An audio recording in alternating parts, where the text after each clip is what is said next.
Okay, thank you for your patience, but we're all here. We have Diesel Time versus Everfrag here in this series that we're going to be casting. It's me, Rav Exel, and for a special guest today, VisionZz is going to be co-casting the semifinals here and the finals. Both best of threes. We're going to be duo casting. We just had all players enter in. We're going to be entering the pro draft any minute now. Over in the other series, we have interesting versus missing in action. They're going to play their best of series. We'll pop on over if they finish, if theirs goes on a little bit longer than this series. But we have Everfrag and Diesel Time going to be fighting it off for their spot in the finals. Diesel Time has been looking really good, but Everfrag has not lost a game recently. They edged out Losing Is Fun 2, the number one team for most of this series. They were able to beat them in the best of three series just last week, so they've won their already their best of three. They're all set to be able to take on Diesel Time here, who's looked very, very strong, especially towards the middle, and the end part of the season. But here we have it. This is 6 weeks of action. Hasn't it been great? Haven't these games just been awesome? If you haven't seen, go back and look at some of the other games. Look at some of the highlights. There's tons of them. And hearing great things from players. Players from every different team have messaged me and just saying, hey, we love the games. We love the team setup. We love the cast. Love hearing things from players about how to improve. Love hearing how the whole series can improve. This is season 4. Season 5 is already in registration. I believe it starts in the second week of January 14th or so. Registration does close early January. I believe it's January 4th or 5th. Registration's done. So if you want to get in for this bigger season 5, come on over and put your invite in. It's going to be bigger and better than ever. And we're going to have these teams on Pro Draft in just 1 second here. And we're going to have to see what is going on. Yeah, and I think like going in towards our games here today, Rav, I'm extremely excited for a lot of different reasons here.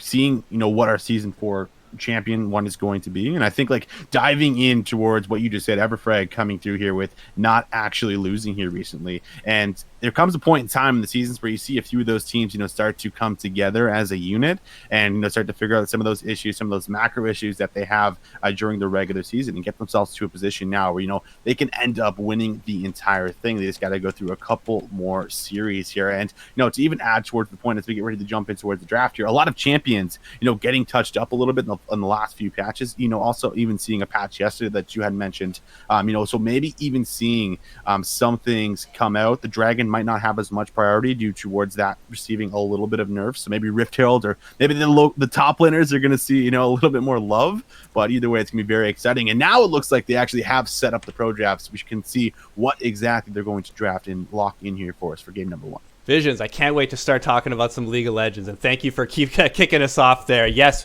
big change in the Dragons, as well as the Elder Dragon. A couple of nerfs going on there, going for a little bit of less time, 150 seconds as opposed to 180, as well as a little bit less of that true damage burn that you get when you're able to hit with the Elder Dragon. But the 20% execution still remains the same. I love that mechanic. It's very exciting to cast. And here we're having the first bans coming out. Renekton and Graves on either team. That's right. Going to take the Renekton and Graves down. Graves also getting a buff there in that patch dropped yesterday here, but it's probably more of a target ban, I would presume. I feel like this is a champion that you have to have a little bit of time into to really execute on it, but the jungler still lots up on the table. Also, a lot of Conqueror champions, even receiving a nerf on some of the range champions, still very viable. The Cassiopeia's, has still been dominating solo queue, but we are going to get that Kai'Sa ban, and this is still one of those top tier 80 carries that we've seen throughout this entire season. And a great point on the Conqueror. We were seeing it on every second champion there back when it was full strength for ranged champions. Now brought back down about half the healing that you get now with ranged champions picking up that Conqueror buff. But like you said, still being picked. And another one of those champions that was picking Conqueror, Rise, also receiving a nerf just a couple patches ago. 15 less damage at all levels on the queue. Much needed as he was dominating in all levels. Yeah, certainly was dominating. Now opts in for the phase rush, but still a strong champion and scales extremely well late game. So likely we might see it depending on the draft they go for. But lots of 80 carries now being pinched out of the pool. We're going to see the Caitlyn fall through, an S tier champion on this patch here, and the Tristana also falling out. So this is definitely screaming that you have to grab yourself the 80 carry here in the first phase, because if it gets the second phase and you haven't grabbed yourself the 80 carry, then you're going to have to reach deep in towards your pocket here for some of these champions that are still viable and are still considered good within the bot lane meta. And I know what all the viewers are saying is, don't ban Aphelios. First pick them. First pick them. Let these casters try to cast all these different weapons and ultimates and names that we've only just begun to learn. But he's been very exciting to watch. I'm not sure if you caught any of the All-Star games. They were able to bring out the Aphelios. Freak was casting him, and they were kind of figuring him out on air, Jat, and he's a lot of fun to watch and to play. Absolutely, he is. We'll get him in today's games, but either way, we'll get a Yasuo first pick, and that is certainly going to be exciting here for Diesel time. Can still look to flex that champion, but most commonly, of course, see it in towards the mid lane. Probably might see it paired here with a couple of these knockups. Rek'Sai also still on the table for as far as assisting that Yasuo, ganking the mid laner, looking to play around him. But the Xayah is being hovered, and the Lovers duo is on the table for the taking if ever Frag decides to grab themselves this spot. That's a great point when you mentioned when you first pick a Yasuo. Generally, you're building a comp around that pick. And if you're looking at a knock-up champion, just in seeing how these teams have played in the past, it looks like it would be the Ornn would be the most likely second part to that component there to really assist the Yasuo come mid game with the ultimate into the Yasuo. So that's what I'm looking at. We'll see if that gets picked up now, or whether a couple of more bans come out, and we'll see towards the later part of the draft. But Leona being picked up with the Xayah. Leona getting a lot more play in the last few patches. Just that all-in potential, the consistent CC and tank that you get with her. She can really help dominate a bot lane, and it really gives you a lot of agency in bot lane, which is something that's been missing for a while. Yeah, I completely agree with you. I love to see it. Offers great engage here, but the other side of the bracket here, we got ourselves the Rise coming through. Probably going to be going in towards the top lane here now. The Lee Sin also picked up, but notably no 80 carry. So this actually might be a Yasuo bot lane, potentially. Don't hold me to it just yet, but they haven't grabbed their 80 carry, which means that they could look to pinch it out and flex the Yasuo, which is certainly very interesting. Now they have at least paired something, some kind of a knockup. The Lee Sin will be going here for us, but the Syndra is locked in before phase 2. I love the mention of the flex pick. Absolutely. We don't know where anyone's going, really. Only the Lee Sin in the jungle is the only definite that we do know. And personally, I'd love to see a Yasuo on bot lane. It's something that we see in the pro games and occasionally in high-level streamers, but going back into the platinum and diamond games, it's only really the people that have gotten really comfortable, put a lot of games in with them. It's a completely different dynamic in the bot lane as it is in top or mid with 4 champions in lane as opposed to 2. That's right. Certainly the case here, but now phase 2 bans are going to start to fall for us. The Camille starting to pinch more towards the top side. The Renekton came through here for the very first ban of the entire game. Now the Nami also trying to see if they can pinch out some of the supports, getting rid of some of these enchanters. So Nami and Janna both going to fall here. Might even see another top lane ban, from Diesel time, just to try and give this Rise the best possible time if he's even going towards the top, but still so flexible here in the draft. Diesel time, really coming through with all these question mark pings here, just for as far as you don't know where anyone is exactly going, and now they're going to round everything off with a Mordekaiser ban. Yeah, and these are picks that the solo laners didn't want to face with the Camille and Mordekaiser taken out. They already know they have their top and their mid. We think so, and taking out those two would be some troublesome champions. Like, you wouldn't want to see the Mordekaiser if you're the Rise, let's say, and the Camille against Yasuo, could do fairly well as well. But the Fiora has been getting a lot of play as of late, and really has been dominated in the top lane, especially if she can get a little bit of early jungle attention, can really take over the game. And it's something that we saw in our last week, in our first week of playoffs. We saw a Fiora top just completely take over the game, especially when you get that Ravenous Hydra and the Trinity Force. I like to mention it in the cast, because once those two items get built, there's really not much the other team can do in a solo 1v1 type of scenario. Okay, so this is interesting. The Kennen is going to be locked in, which Yep. means that this should be a Yasuo in the bot lane. The support pick should be picked up here last. So we would guess that the Ryze would be going in towards the mid lane, Kennen going up towards the top side here, able to abuse the Fiora, especially in the early levels, as long as she does not get on top of them. So very, very interesting. But, what do you match with the support here? And then Nautilus giving your Yasuo a knock up here, another one to play around. This could be a scary lane if they get jungle attention and if they get ahead. The Yasuo Nautilus, what a lane! It really has just about everything you need except for range. Like you got especially with that R for Nautilus, in even bot lane and in the lane over towards the mid game, any sort of objective fights, you just got to find the right target or the right cluster of targets, press that R, and if you have your AD carry, this type Yasuo is going to be able to follow that up real nicely and most likely win that fight. But, wow, Jarvan picked up as well. So, a real dive-heavy comp here with Leona Jarvan picked up for Everfrag. And with Fiora being able to split push on the sides. Yeah, it could be bad news bears here for the Ryze if they're just dumping everything on this man. He does not have that flash summoner up. But, now that we see the composition, let's talk about some of the options that they have. Because it's very clear, like you just said, Leona, Jarvan, they want to dive. They want to use this Xayah to be able to throw out these feathers and then force them to play in towards them. This is definitely the plan that they're going for here. But ideally, you mentioned the Fiora. You mentioned how dominating this pick can be, especially when given a lead. And honestly, this is a champion that is probably one of the best split pushers in the entire game. Ryze, also up there, but Fiora just has that perfect 1v1 that you need her to have in order to find success, and she is definitely superior over anyone else that's drafted here. So we have to look about shutting down the Fiora, I feel like, if you're Diesel time, because if this champion gets too far ahead, they can just look to play calm in the mid lane or play calm around the map here and let the Fiora just get work done on the side lanes and then look to engage whenever they find somebody out of position.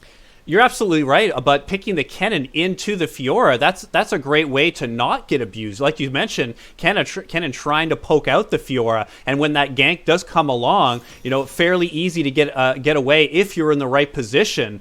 Again, big if, you do have a Jarvan on the opposing team who all he has to do is press R, and it's very difficult, well, impossible for Kennen to get out without a flash. Not even his ultimate's going to help him get away. He's just going to be stuck within the Cataclysm while he's got the Slicing Maelstrom just doing all kinds of Zeus-type damage against Jarvan. Absolutely here. And, now let's look on the other side of things, because the Lee Sin can certainly look to get a lot of things done. The Jarvan, definitely very strong champion, can look for these level 2 ganks that we typically see. But the Lee Sin, I think, is definitely the big talking point for a lot of different reasons, because, people that can pilot this champion extremely well can just make unbelievable things happen in the first 15 minutes of the game. And also, secure some of the major objectives, because we talked a lot about the lanes, but we still have to talk about, the dragons on the map. They did just get nerfed a tiny bit here in the Elder Dragon, of course, too, but they're still extremely valuable here in the preseason and probably still going to see a lot of attention. A lot of teams have completely shifted the way they've actually played, with warding, setting up vision, going back to some of the later seasons, with season 3, season 4, where the dragon used to be worth so much gold. So you'd have to set up, at 2 minutes beforehand, we have to ward here, we have to set up here, we have to make sure we have lane priority here. Do we have TPs up? We don't. We can't fight this. So there's all these things that are going to be going through your minds here, and I still expect a lot of these teams to be putting a lot of attention here on these early drakes. But the dragons, yeah, absolutely. And when you're picking a Yasuo, generally, you're not generally winning that lane very, very hard early on. You're normally playing for the mid game, for the team fights. And so with the dragons with a little bit less priority here in the early game, choosing that melee, the double melee bot lane of Yasuo Nautilus could be a little bit more, a little bit less risk to it, because you might not, yes, you might give up a little bit of lane priority in the first 10 or 15 minutes, but if it only costs you one dragon that's worth even less now, maybe that's not so bad. Could be a better reason to get up that Yasuo in the bot lane. Yeah, certainly very, very interesting. And, a lot of these 5v5s that might break out here, could go completely right for, I feel like, who's ever going to be engaging first, because the Leona drops the Solar Flare, followed up here by the Cataclysm from Jarvan, and the Syndra and Xayah just have a heyday for anyone that's, caught in that Cataclysm. They're not able to get themselves out. But, if we see the Nautilus, engaging first, followed up by a Kennen ultimate, I mean, Kennen ultimate has got to be one of the most decisive team fight ultimates in the game. I think everyone remembers, back when G2 got ulted on, from the top laner there from Korea, for as far as just absolutely deleting everyone. Smeb, one of the best plays that we've seen in world's history, and that can happen again for as far as if he's building AP, which I think is definitely something he might opt in for. But as I say that, the Astro is lined up with the mid lane here, and the Rise might be going down towards the bot side. So this is like a complete curveball thrown into the draft. I love it. I again, so Rise gets nerfed, both in his Q and in not being able to pick Conqueror as readily. And they're just going to go ahead and be like, okay, we're going to give him a little bit of support. We're going to give him a Nautilus support just to be able to get him through the laning phase. And they want him to be able to go right into the mid game without being too far at a disadvantage. And you have to look at this bot lane. I'm really not too familiar how the Rise versus Xayah matchup does, but I'd be really anxious to see. Like, I know Rise does not have the range as Xayah. I believe Xayah outranges Rise just a little bit, and then Nautilus and Leona are pretty similar, with maybe a little bit of advantage towards Nautilus. But is that a matchup that you're familiar in seeing at all? I mean, not familiar, but I feel like it's really plain and cut for as far as the Leona engages. The Xayah lays down the feathers, pulls them back, roots them down, and the trades just go their way every time. But once the Rise, gets the second item, I think that's when they're going to be viable, but that's not going to be during laning phase. So I feel like, I think the Xayah and Leona is going to have the edge, which is also going to give them priority most likely throughout the lane, unless the Rise starts to get ahead.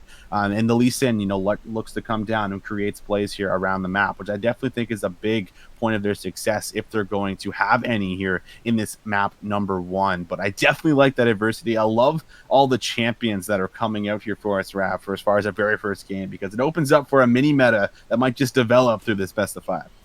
Absolutely. And you mentioned the Lee Sin. Oh boy, you're in for a treat. Mikhail Tal, he's been piloting this Lee Sin probably in about 40% of his games, and the plays that he's been able to consistently put out every game, big highlight reel plays consistently, and always being in the right time, knowing when to engage and when to disengage.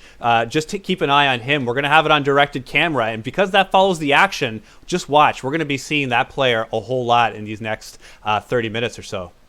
Yeah, we've been hyping this man up a lot, which means, what are we going to see from the opposing jungler? What does he have planned? What has he been practicing? Has been playing a lot of this Jarvan, because this definitely isn't a 1v1 matchup that the Jarvan is going to win. So, is he going to be able to counter gank and match a lot of the pressure that he's putting it on towards the map here? Because there's a lot of champions that call for it. We already talked about the top lane, but, the mid lane here, the Syndra, a champion that gets ahead can absolutely delete people, like the Rise, like the Lee Sin, if they overstep and get a little bit too aggressive. But on the opposite end here, really looking at the Jarvan to be able to create plays of his own, to try and set himself up to match this Lee Sin, trying to set up the correct vision here on Summoner's Rift to make sure that they can watch the pathing. And, with the new preseason, the pathing obviously very much changing. If you finish all 3 camps on one side of the map, you get your level 3. If you do blue into Gromp into red, you get level 3. So there's a lot of different paths, especially that someone like Lee Sin wants to do to try and get as much early pressure out as fast as possible.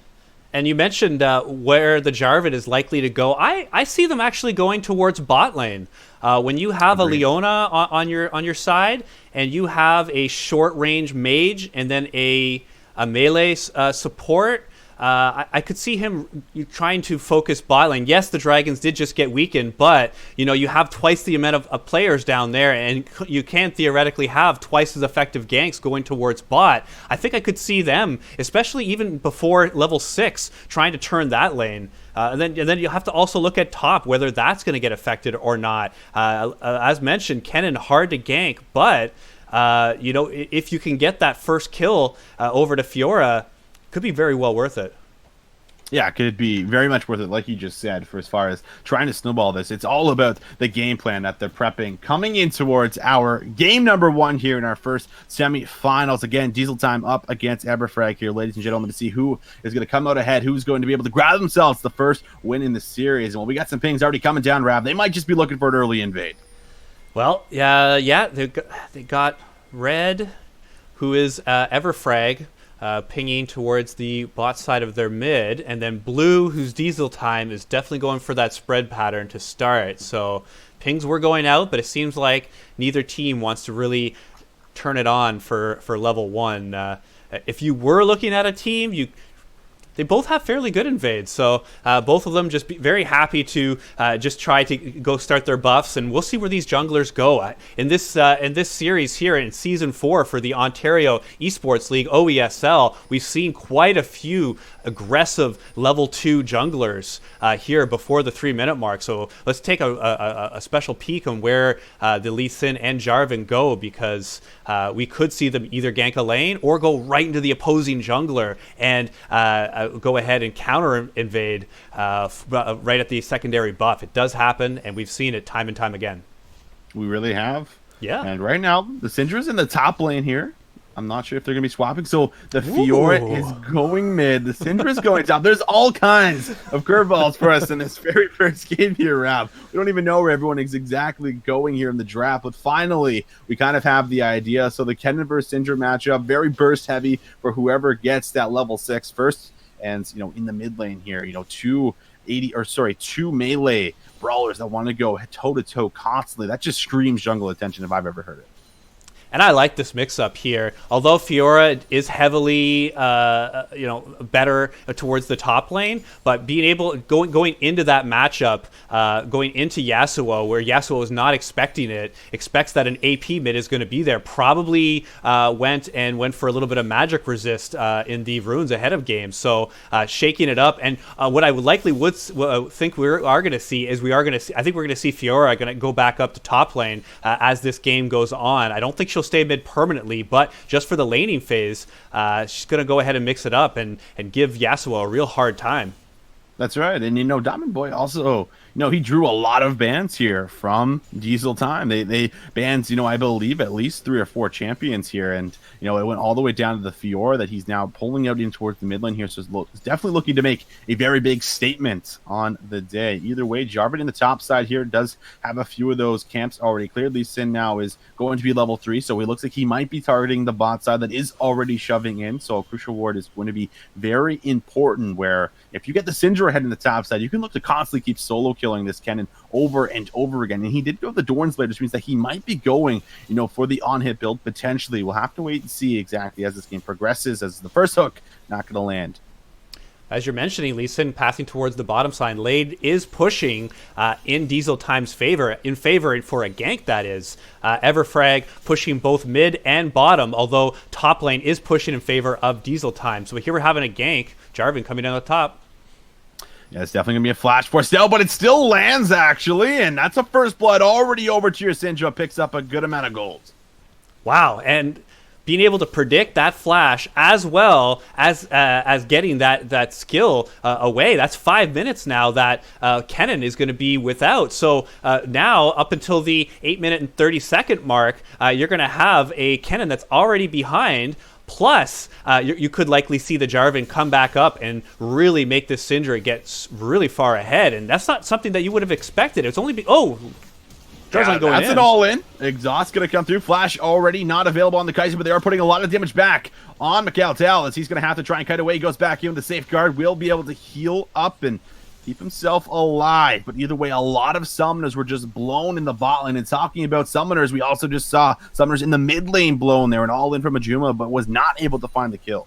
Yeah, using both Ignite and Flash is Ajuma. And one thing that you have seen is Ajuma has had some really hard carry performances for Diesel Time. So not only their jungler, who's been stand-up, but their mid lane. So we'll keep an eye on him. Already doing well in the farm game, 33-28, with a wave pushing towards Diamond Boy. We're going to see who's going to win between these matchups of the mid lane. But Mikhail Tao's going really hard inside. Going to land the resonating strike, but definitely not going to follow that up between 2 turrets.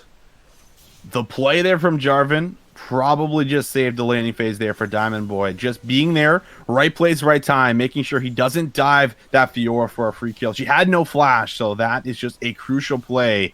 And now it is going to be an actual whole wave conceded here from the Fiora, but she has to reset. She's too low to stay in. So now Ajuma's going to get himself off a very nice back, but the teleport is now going to be invested. And our first dragon of the game is also going to be that Ocean, as there was a lot of summoners blown off the map. So this is the chance for both of these junglers to pounce and try and see if they can get some more kills here on the board. Mentioning that first back, take a look at that Syndra with the first blood, picking up the Lost Chapter and boots. Very good position here with AP and mana regen up here against the Kennen. When he hits level 6, just watch. You could see an all-in here. And with only the boots and the Doran's Blade for 9 gaming 11, then, you know, it could be enough of a discrepancy that you could see a solo kill just from that. Yeah, he's gonna pop like a balloon if he is misstepping whatsoever here in that scatter of the week into that unleashed power. Like you just said, we will have to watch for that. Right now, the attention has shifted down towards the bottom half of the map here. Juma looking to go back in with that native. Does have that level 6. The last breath has so much damage built in towards it. The all-in potential on this champion, quite literally insane. But the jungler is still keeping pretty close proximity at the moment here. Blue buff going to be coming back up, and blue buff in the top side, so we might see Lee Sin path back upwards. But either way, calming down a little bit for the time being. Diamond Boy now going in for aggressive trade, and they're just going back and forth, waiting. But Ajuma might look to pounce here. Riposte comes out, but it's going to be dodging that NATO as Mikhail is there to back up his mid laner. Yeah, and you mentioned the dragons moving down in priority. This Ocean Dragon now only heals 2.5% of your missing health, significantly down from when it first changed at the beginning of the preseason, now being nerfed twice. So the Riot support team finding that really the Wind Dragon significantly lagging behind the others in terms of sheer strength. And really, personally, I only just saw the Mountain Dragon as being a little bit overtuned. I didn't necessarily think the Ocean and Infernal were, but you know, they have access to the numbers, and I'm going based off of my own play and you know, just you know, how games seem to turn when I get these dragons being a jungler.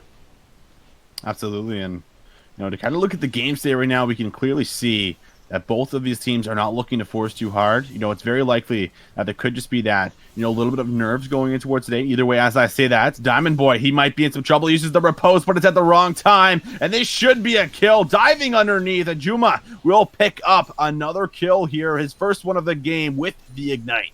Right place at the right time, like you said, just using the riposte just a little bit too early, and Mikhail Tal being able to come in, seeing that the only defensive tool of Diamond Boy was down, being able to land that Q and come right in for the follow-up damage, and the kill going over to Ajuma, who not only has the farm lead, but a kill on the mid lane matchup that was picked into him. So Fiora was picked in, and to have this matchup go in Yasuo's favor so far is a real feather in his cap. And we're going to have to see if he's going to be able to carry that through to victory.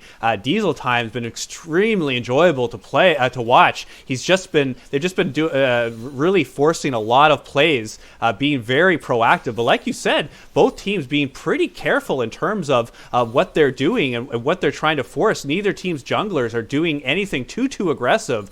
Just a couple of ganks each, and the score now 1 apiece.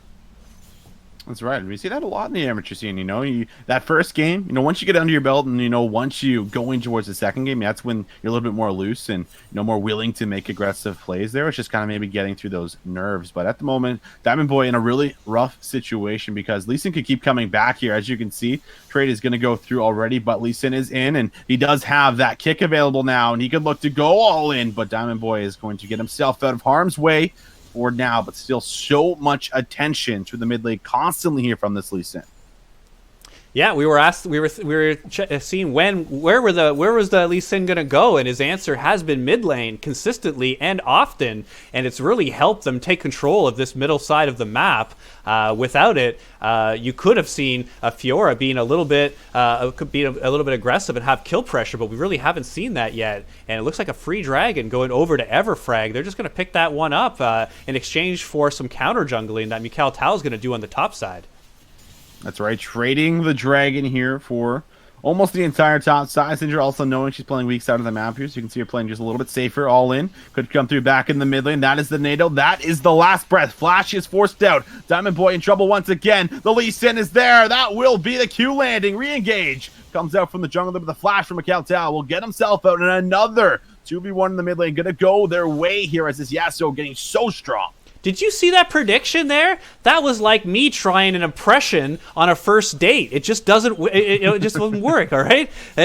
You just saw being able to predict that Q right into where Fiora was going to go, and the styly play already coming out from the Lee Sin. That's just what you like to see. And then immediately flashing away from the EQ from Jarvan is just already just in one quick sequence, seeing two real high-level plays there just by that same player. And there's still so much more game left to go. Gold lead now swinging. We're over to Diesel time, 2-1. But remember, Everfrag did get that first Dragon. Dragon Souls are still in effect despite getting nerfed. That's right, 3 out of 4 of the Dragon Souls did get nerfed, but still something to play for, as well as that Elder Dragon. That's right. Definitely still something to play for. Juma has the wave set up perfectly right now. It is frozen on a caddy wave here, as he's just going to be able to slowly poke away. Bot lane, haven't seen too much action recently, but the hook is going to land there with the dredge line. Now that's going to be the prison. We're going to be rooting him down. A lot of heals coming out. Solar Flare is going to land on Rise, but there's a lot of cooldowns on this Xayah. Ignite's going to be taking down, but it does not matter. They have already taken down Delhi. That will be the ultimate. And then a double kill is going to be picked up from the Nautilus. Not what you would have expected, but a 2v2 nonetheless. What are you thinking? Are they going to be a Rod of Ages here on the Nautilus? Is he just going to go ahead and switch it up, just start taking farm and have the Rise be a ward bot? It could be the case. Maybe not. I'm just having some fun there. Yeah, either way. Bot lane now starting to suffer. Nice riposte in the mid lane, so it won't be any last breath, but you could see it. Diesel time slowly starting to take over the map here in the first 15 minutes of the game. We might see a response, but nice respect there to make sure they don't overstep and don't overstay their welcome. And this is, starting to turn into a bit of a game where you snowball on this Yasuo, you snowball on this Rise. You have the late game here from your carries, and you're already shutting down this Fiora pick that we mentioned, in draft, that has to try and get ahead so that she can have that side lane pressure. And once again, Lee Sin in mid lane. What is this, like the 4th time in 12 minutes that he's shown up there? Not seeing that the counter pick was initiated with the lane swap and making sure that his laner does not get behind, and it's working to a T for them now, taking a significant lead 4-1 in this game. We're going to have to see how this game goes towards mid-game. If you're looking for how the mid-game team fights are, both teams seem pretty strong, but you'd have to give a little bit of the edge to a Diesel time, just be having this little bit of gold lead. What a flash there. That was really well played, but it didn't end up working out for him. Diamond Boy ends up getting a solo kill, uses the grand challenge, and all of that attention, all of that gold that was built up on Ajuma just gets shut down from this Fiora here. And that is just so crucial, because if he had died again, Rav, I feel like the mid lane just would have been completely over for him. What a game. What a game. Can you believe this is just game 1 of our night tonight? This is what we're having in store here. Swinging it right back. You're absolutely right. If Fiora loses that trade, it could be lights out, but now with a little bit of confidence and some gold, Fiora is going to be looking to try to be a little bit more aggressive against the Yasuo, but paying very, very close attention to where the Lee Sin is, because you have to assume Lee Sin's always there. If you don't know where he is, you got to assume he's mid, because that's what's been showing so far. Yeah, he has been dumping all the resources in towards the Yasuo, but at least Fiora gets something back in her pocket. Grand entrances, or excuse me, the Grand Challenge will be on cooldown here for a little bit, so Ajuma maybe has an opportunity to pounce here with the Last Breath and the Ignite. Either way, you can start to see her fight back here as she scales in towards this. Does pick up her first item here as well, so that will be the Ravager's Hydra now in her pocket. A lot of lifesteal available for the champion to find successful trades and to try and stay alive. And our next dragon is also spawning, coming on the map here, will be a Windrake. So might just see the priority go right back over towards Everfrag here for picking up their second potentially. Yep. You definitely, as the team that's got the first dragon, you're really looking towards that second to get them steamrolling. But whoa, everything going on to Nautilus. Yeah, Nautilus is going to fall down. Shutdown does go through to the Xayah as they dump all of their resources down here. The Syndra makes a very well-timed roam, and this should very likely be the dragon going over. Sen is going to be in range, but will he go in? Rude Prison going to land, but the dragon has been secured. Now the cannon might look to pounce, has locked him down with the Zenith Blade for now. We will go in towards the stopwatch, trying to buy time. Re-engage comes out. The Lee Sin goes in, but quickly has to flash away. Featherstorm now forced out. They're going for the dive. There's a lot of low health bars. Zenith Blade connects again. Ashton King has slain Deli. Now the Yasuo looking to pop off, but the Fiora is right there to pop off with them. That's the last breath. Will take down one, but the triple has already come through for Leafs, and they will come out on top with a dragon as well as a 4-for-2. Round and round, and here we go. How this fight stops, nobody knows, but we just saw that fight, and it went well for the Dragon Takers. Everfrag being able to take that dragon, pick up a kill off initially, and then Diesel Time chose to engage that fight, even despite having lost that dragon and a player early on. So that was their choice to go in, and wow, that game has sure turned one way and then the other and then back again. Now we have Everfrag with a gold lead, first turret, and 2 dragons.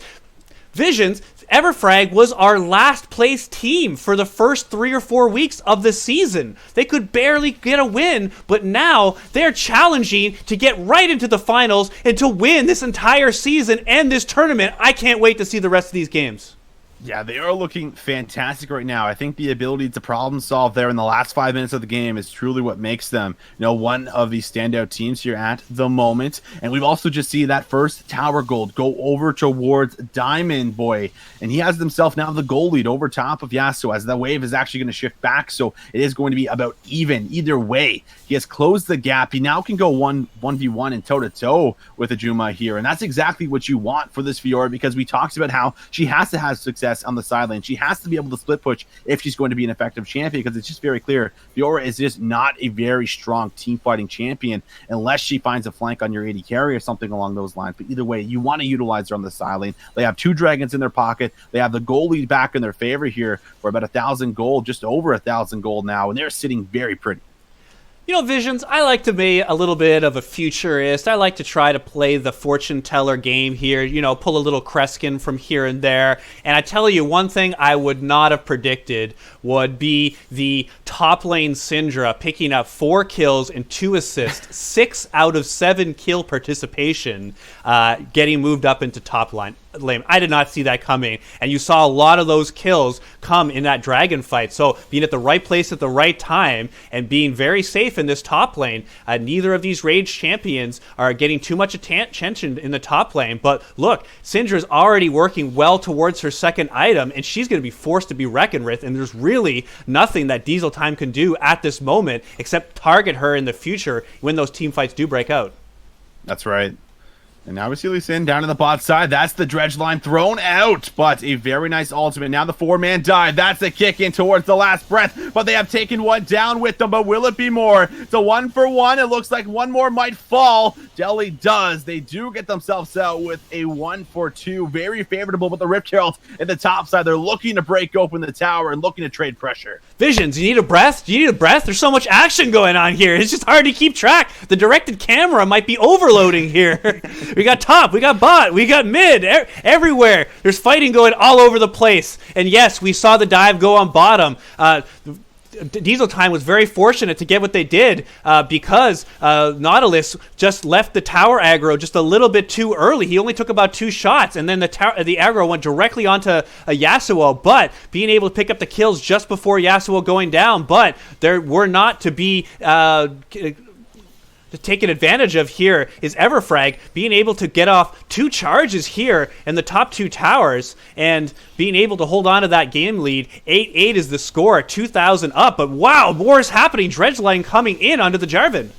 Yeah, they're looking to see if they can take down this Jarvan. He's all alone, and the execute does come through. Ajuma will grab that. Macau goes in, has to get himself back out, but Leaps One has already taken his life and taken him down. Guide of the Week will land, but the Syndra has been shut down. Ajuma will grab himself the 5th kill of the game. The shutdown is returned right back from the support. Ashton King trying to do what he can as he's going to pop the Seraph's Embrace. Double kill for him. Moving forward, that will be Gaming trying to land the stun. Another ultimate from Nautilus will land. The ace is secured, and Diesel time. They're right back in the driver's seat as they find a successful fight in the top side. Team fights going to each team. You just saw Everfrag win a couple of team fights, and then with an aggressive dive bot, Diesel Time establishes agency here in this game, and then being able to follow that right up with a topside River team fight win, and you're seeing kills now onto Yasuo, kills now onto Rise, and these are who you want to see with 4 and 5 respectively at 20 minutes. 13 to 10, and finally, with a Dragon coming over to Diesel Time, they're going to stop Everfrag's Dragon advantage here with just 2 to 1 in favor of Everfrag. So they're not going to be getting that Dragon Soul opportunity just yet. They're going to have to wait to see how this game goes on. Gold practically even as we're seeing the 20-minute mark just come and go. That's right, a very close game for us. As it is, like you said, been so back and forth. Grabbing a Mountain Dragon here, starting to take away that opportunity of picking up a soul for the side of Everfrag here was extremely crucial. But now we have the Baron live on the map, has been live for the last minute and 15 seconds. So a lot of this priority and pressure is going to start to shift towards the top side of the map, laying down this vision here, setting up for that very important objective.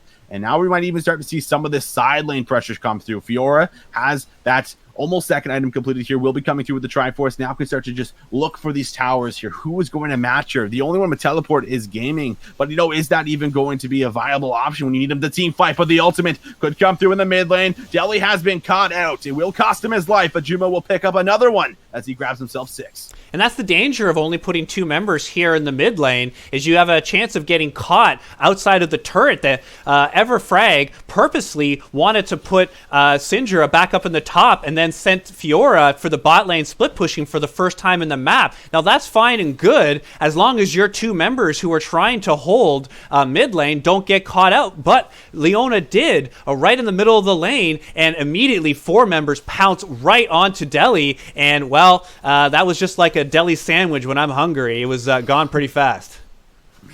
Yeah, completely gone here. Has suffered quite a few deaths, but definitely what you expect on the Leona pick. Always throwing your body in towards the fray here, trying to set up your team with a team fight. That time, Will got set up on. Now has to lay down some of her own vision in the top side. As we can see, a lot of blue has been hovering the top side of the map here the last 5 minutes of this game number 1. Top side, all in. Leafs is in some trouble.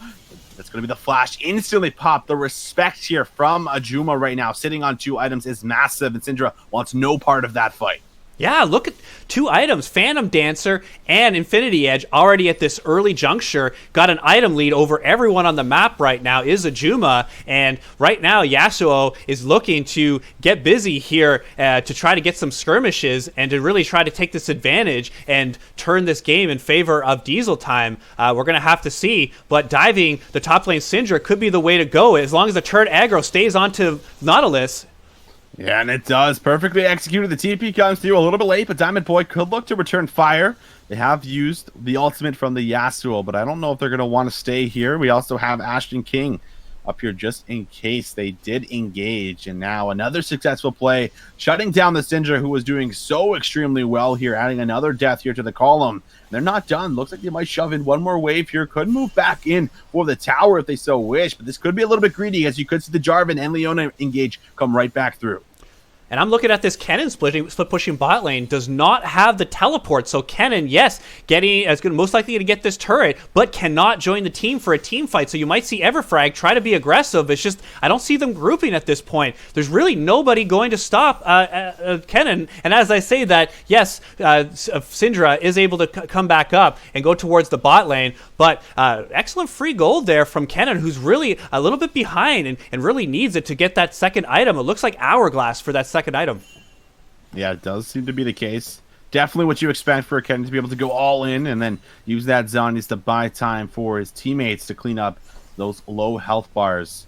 But right now, the pressure certainly has been put on Everfrag here in the last 5 minutes of this game here. Losing that team fight in the river on the top side is where things really seem to shift for us in this game number 1. And now goalie here just going to be about 2,000 in favor of Diesel Time as they're scaling up. Almost 3 items going to be locked in here for this Yasuo. Looks like he might be working here for a Bloodthirster. The Rise also, we haven't talked a lot about Ashton King, but he grabbed a couple of those kills in that river team fight that broke up as well. And now he has two items working towards the third here, which will be a Morello's. So a lot of great things happening on the map at the moment here for them. And as long as the game keeps progressing and they keep buying time, these items are just going to keep on coming through for them. And their team fight just gets stronger and stronger.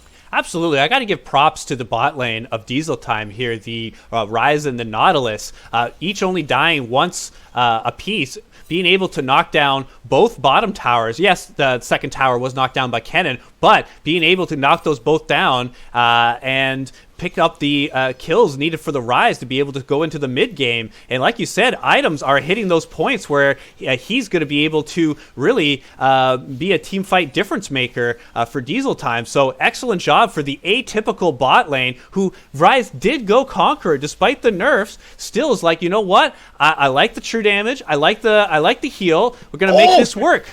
Flash kick, he's going to go on towards the Zaya. She's completely deleted now. The Slicey Maelstrom is going to slice through everybody. This looks like a team fight that's going the way of Diesel Time. Diamond Boy is taken down by Ashton King. They have deleted the entire team here, Rav, in a matter of seconds. The split decision play from Mikal Tal wins them the team fight, and they will grab themselves the second drink of the game. Visions. You saw those first 2 moves there, the kick and then the Kennen Slicey Maelstrom go right into the team. You knew before players were dropping that team immediately won. And here the Rise being able to take it directly into the turret.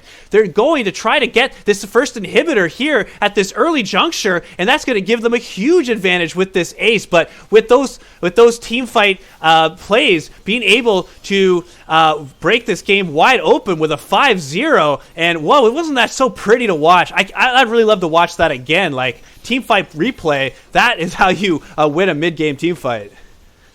Absolutely nutty here from the side of Diesel Time, and now they are very much in the driver's seat. They have themselves 2 Mountain Dragons. The Resistance, of course, dropping a bit in that last patch, but still going to help them be so much tankier in these fights. And now you got to look towards the Zaya that needs to carry these fights out. She also scales extremely well, but look at the patience. They're baiting it. This could be the Jarvan down. He goes in, but he is taken down. The Cataclysm not even used in time, and with the jungler falling here, this could just be a Baron very likely going over to Diesel Time. Yeah, with Fiora split pushing, does not have teleport up at the moment. Still about 2 minutes down, but not done with that. Mikal Tal's going in. Yeah, he's already went in. They have kicked Diesel in towards the fray. Beliefs one has taken down the Nautilus, but already grabbing a double. Make it another one, as that will be the Rise. Picking up another one, collecting his 8th kill. The bot lane fight is going to break out. Diamond Boy with a very nice riposte will make sure he stays alive, but the damage has been done. The Baron will be secured, and Diesel Time are running away with game number 1. Yeah, they absolutely are. And, lest we forget, this game was extremely close in the first 15 minutes. It's just in the past 13 or so, after the Dragon fight win and the River win, the top side, that they were able to take this over. And then putting an exclamation mark on it was that 5-0 ace over by the Dragons. So absolutely, Diesel Time showing that you don't have to win lane to win game, but when you win team fights, the odds are you're going to win. That's right. And they're winning at the moment for sure here. About a 10,000 goal lead built up at almost closing in on 29 minutes. Desperation definitely calling for the side of Everfrag. They need to look for some kind of a massive engage. The Leona needs to come through with a massive solar flare here. They have to delete Ajuma before there can be any kind of a successful team fight swinging back their way. But look at this. He has the stopwatch. He has 3 items and a BF sword sitting in his inventory. He is ready to pop off. We can see the Zaya crucially looking to grab herself this 3-item spike that she is going to need if they're going to somehow come out with a miracle team fight. But at the moment, it is going to get so hard. And Diamond Boy, well, you are not in a great spot here. The whole team collapsing down. That will not be the hook landing, but the snare and the stun certainly does from the passive. And Ashen King will just walk on in and grab himself another one here as he goes legendary. Yeah, absolutely. And when you were mentioning about how it's good, how the chances of to kill Yasuo Ajuma here are, and you start mentioning Bloodthirster, Stopwatch, Level Lead. Oh wow! I was just shaking my head. It's just like that is not going to be easy. But as you're saying that, the 4-1 collapse, being able to go down onto the split pusher Diamond Boy, who's just not had a very good game, and really that early focus by Lee Sin being able to make all the difference, giving that Yasuo Ajuma a little bit of time to breathe and be able to pick up that early kill and early CS lead, and really Diamond Boy was just not able to recover from that early game disadvantage.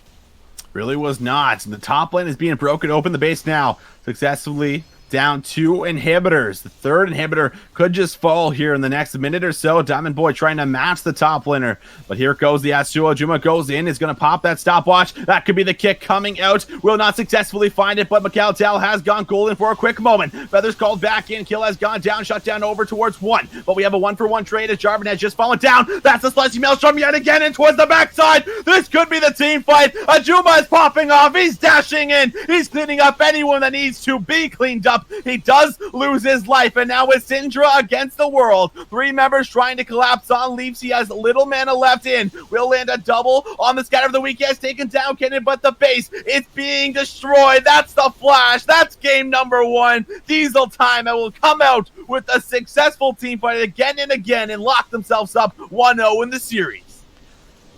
Rub-a-dub-dub.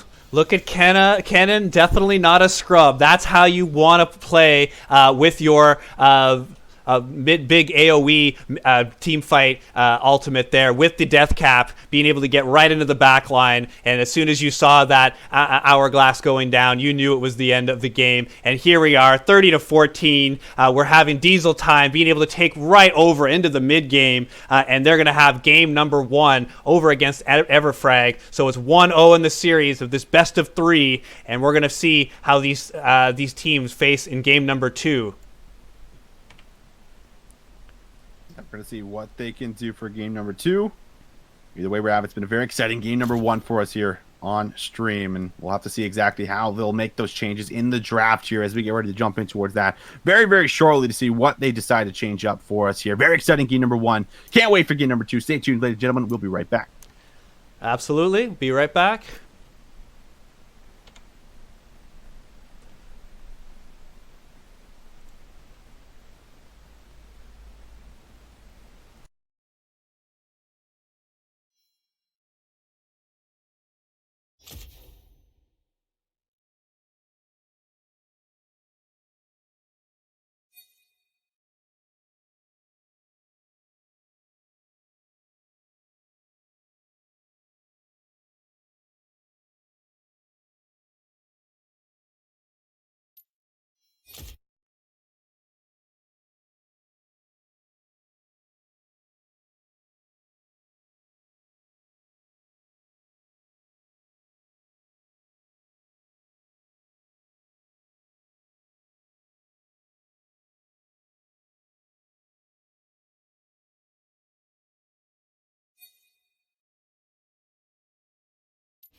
you happy now?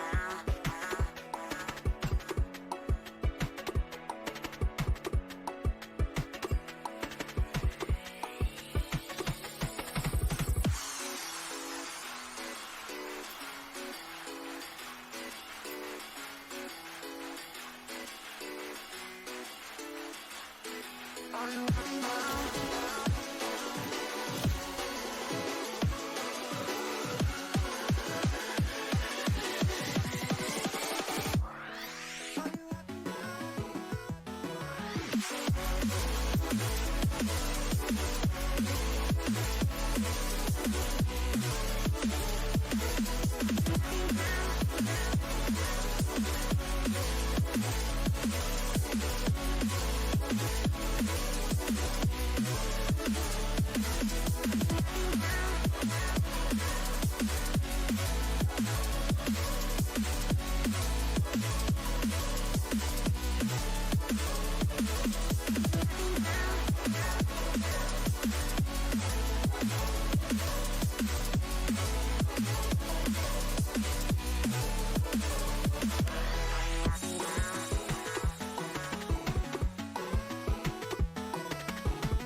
street alone. Her head was down, face locked onto her phone. And I wished I had a number so I could be color unknown. And then I tell her, look into my eyes and never let it go.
All right, and we're back. Right back into pick and ban action. Everfrag and Diesel Time. Diesel Time taking the first of the best of 3. One more win, and they're going to be right into the finals. Seems like we have a missed ban here on the first. I'll have to wait and see what that is. But, we're coming off of a really hot game number 1 there, Rav.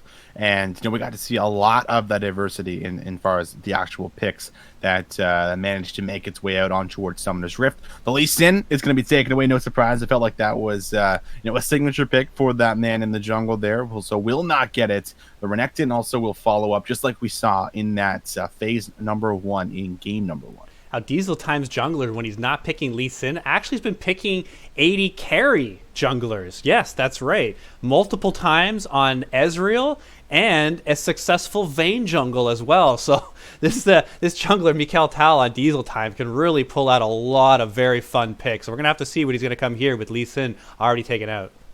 That's right, and we do get the swap of sides at least coming through for us here going in towards the second game, so this could change things up. The Xayah is going to at least be banned away. They did think that it was maybe a little bit of a problem if it went too late. They do not want to have to deal with that champion again. We'll force the 80 carry onto something different. Also, it does appear that that first ban was actually Graves, like you said, so that is going to maybe pinch the pool potentially a bit, but like you said, the Vayne, the Kindred, there's still lots of 80 carries that could be played, but the Yasuo, it will not make its way on towards game number 2.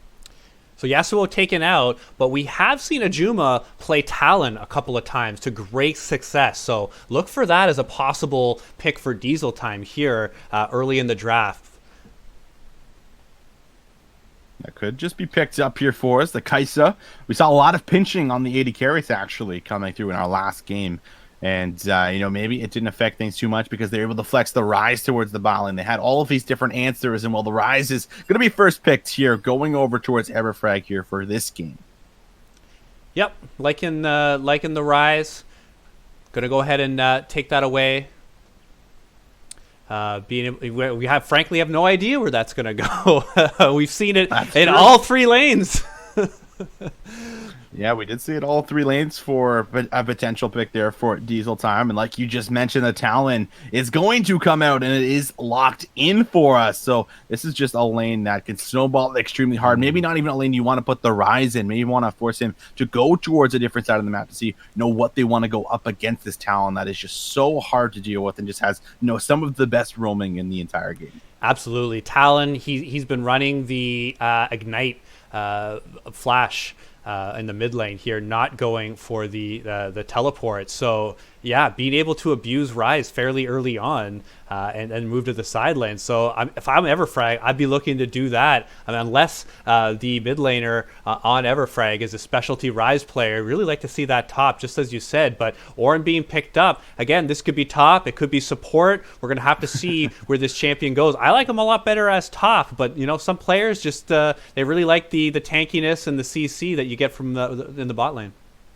I could also even see him in the jungle. There actually has been a lot of players playing Ornn in the jungle potentially too, but this is an S tier pick. Mordekaiser, I don't think that we got to see in the last game because he was banned in phase 2, but a champion that can certainly look to take over the map. Also, maybe screaming that he might be going towards the mid lane. They might be flexing the Rise to the top lane here to try and go toe-to-toe with the Talon. That is something that is going to be potentially on the table, but the Ezreal picked up did just receive a small buff on the Q damage as well. So this is going to be, throwing maybe that little bit of curveball for as far as the champion that spikes super hard in the mid game now. And I'm looking at either of these matchups against Talon, and I don't like them. I really like Talon into both of these matchups. So we're gonna have to see if Ajuma is going to be able to exploit one of these mid to late game mage scaling champs. Like Mordekaiser wants to be able to ult someone that he knows he can be able to 1v1, and Talon is just not that person. That's right. I have to agree with you 100%. He has all of that brawling potential. The Jhin, though, is going to make its way on towards Summoner's Rift for our last pick here in phase 1. Now phase 2 bans still could look to pinch out a lot of the support picks, as we don't know exactly where the Ornn is going, but that could be a potential support like you mentioned very early on. The Camille got banned in phase 2 last game and will be banned here yet again for game number 2. Yep, and as you were saying, that we still have the most likely the jungler and a support still left for Diesel time. So let's see if they decide to pinch more of Mikhail Tal's jungle pool here at these next two bans. I don't think they'd be banning too many supports, but we're just going to have to see. And Kindred would be most definitely a ban towards the jungle. Yeah, it is still really good with the Conqueror. No surprise there. And like we are seeing some of these jungle bans here targeted towards their jungle. We might just see the top laner, continue to draw some of these bans, as they still seem to think that the Rise might be going down towards the bot side, or that the Camille, potentially was maybe a jungle pick even after getting the nerfs on towards the camps. We still see people like Rush play it in the jungle, but the Jarvan also going to fall through. So definitely putting the both junglers here on something new for game number 2. And I didn't think Jarvan played terribly last game. Was able to get his teammates a number of kills. Did start off the game 0, 1, and 8, so did have some agency as well as the first couple of dragons. So a good ban from Diesel time against Everfrag as one of the more competent champions that they were able to pick here in the last game. And then finishing off the ban here, Kane, yet another jungle ban. So 4 jungle bans here targeted against Diesel time. We'll see if the rest of the team is able to step up, because last game, the mid lane of Diesel time and the bot lane did extremely well. So it was really not just a jungle show in this game 1. That's right. It really was not here. And now Fiora is actually going to be drafted this time here for Diesel time. They saw what the mid laner did on Everfrag with it, but this time they want to take it towards their own hands and see if they can try and have that dominant laning phase, that side lane pressure as the game progresses here, going in for our game number 2, that they can very likely look to close out and propel themselves towards the grand final here for Season 4. And now the last pick starting to make its way through. Morgana is going to be paired up here with this Ezreal. So what I'm thinking right now is Everfrag is I want to draft a tank jungler here, and I'll explain to you why. Diesel time has drafted extremely heavy on the AD side. Okay, Ornn being the only one with any sort of slight AP here, with a support still left to pick, I would pick a tank here that can stack armor. That's what I would do personally. Maybe something like a Rammus, or Volibear. Rammus did get a buff, but Volibear would suit those needs extremely nicely. So just watch for this Volibear to go 2 or 3 items in, stacking armor with that aftershock, and be able to just tank through this entire team. That's right. And, we can also see sometimes, even opting in for the Predator's rune, trying to just run at someone like the Jhin, or even the Talon in the mid lane in the early levels. But the Nidalee's picked up, and this is a dominating pick here. This is, a champion that you have to have a lot of practice on. You've been speaking very highly of the jungler here on the night here, Rav. I'm excited to see what he does with this Nidalee pick for game number 2. Absolutely, and it threw this comp on its head. Nidalee, as you so aptly described, is going to most certainly go into the jungle, with Ornn being the support. So we're going to have a Jhin Ornn bottom, Nidalee roaming through the jungle, and then an ultra safe Ezreal Morgana going onto the bot lane as well. So really, you like that as an Ornn, because you were looking to scale and get levels and get to this mid game, and Ezreal Morgana aren't necessarily the ones that are going to be able to poke you out to stop you from doing that. So it really looks good for Diesel time here if they can get a lead and not let Volibear scale armor before it's too late. That's exactly the case here, and I feel like in a lot of ways we saw a lot of pressure around the mid lane. So, now I want to know what the plan is going in towards our second game here, for as far as trying to deal with the pressure and trying to shut down the Nidalee, because the Lee Sin was fantastic. It obviously did exactly what it was meant to do. And, now Nidalee is just like, a Lee Sin in a sense where you still have all this damage in your kit. You still have very fast clear speed. You have the ability to abuse the enemy jungler when having priority and things along these lines. And, having a Talon is almost going to guarantee your priority a lot of the times here during the map. So I feel like you have to have a solution to the mid lane here, either setting up a lot of vision, using your support to try and, place these pink wards down, invest in the vision to make sure your mid laner stays alive to get towards the late stages of the game. Because if we look at this team fight here, the Rise, the Ezreal, they do fantastic in the later stages. Nidalee falls off pretty hard, and the Talon, eventually hits a point where, he's going to get capped and damaged. So I think you have to try and look towards that point, survive the first 15-20 minutes, which is exactly what Everfrag did in the last game. Anyone that watched it, they did look pretty good in the first 15 minutes. They had won a team fight. They took the first 2 dragons on the map. It's just the mid game is where they seem to struggle and fall apart. Yeah, and Nidalee also one of those champions that really requires to not fall behind, and is generally not the best ganker when you look compared to her other jungle counterparts. So we're going to see, is she going to be able to get any sort of camps lead, like any sort of jungle experience lead onto Volibear? Because, as you said, Volibear often going that super fun predator. Honestly, as a jungler, that's probably the most fun summoner that I like to pick is getting that predator, getting that first back, buying those boots, and then going into a lane, pressing your active button and just charging.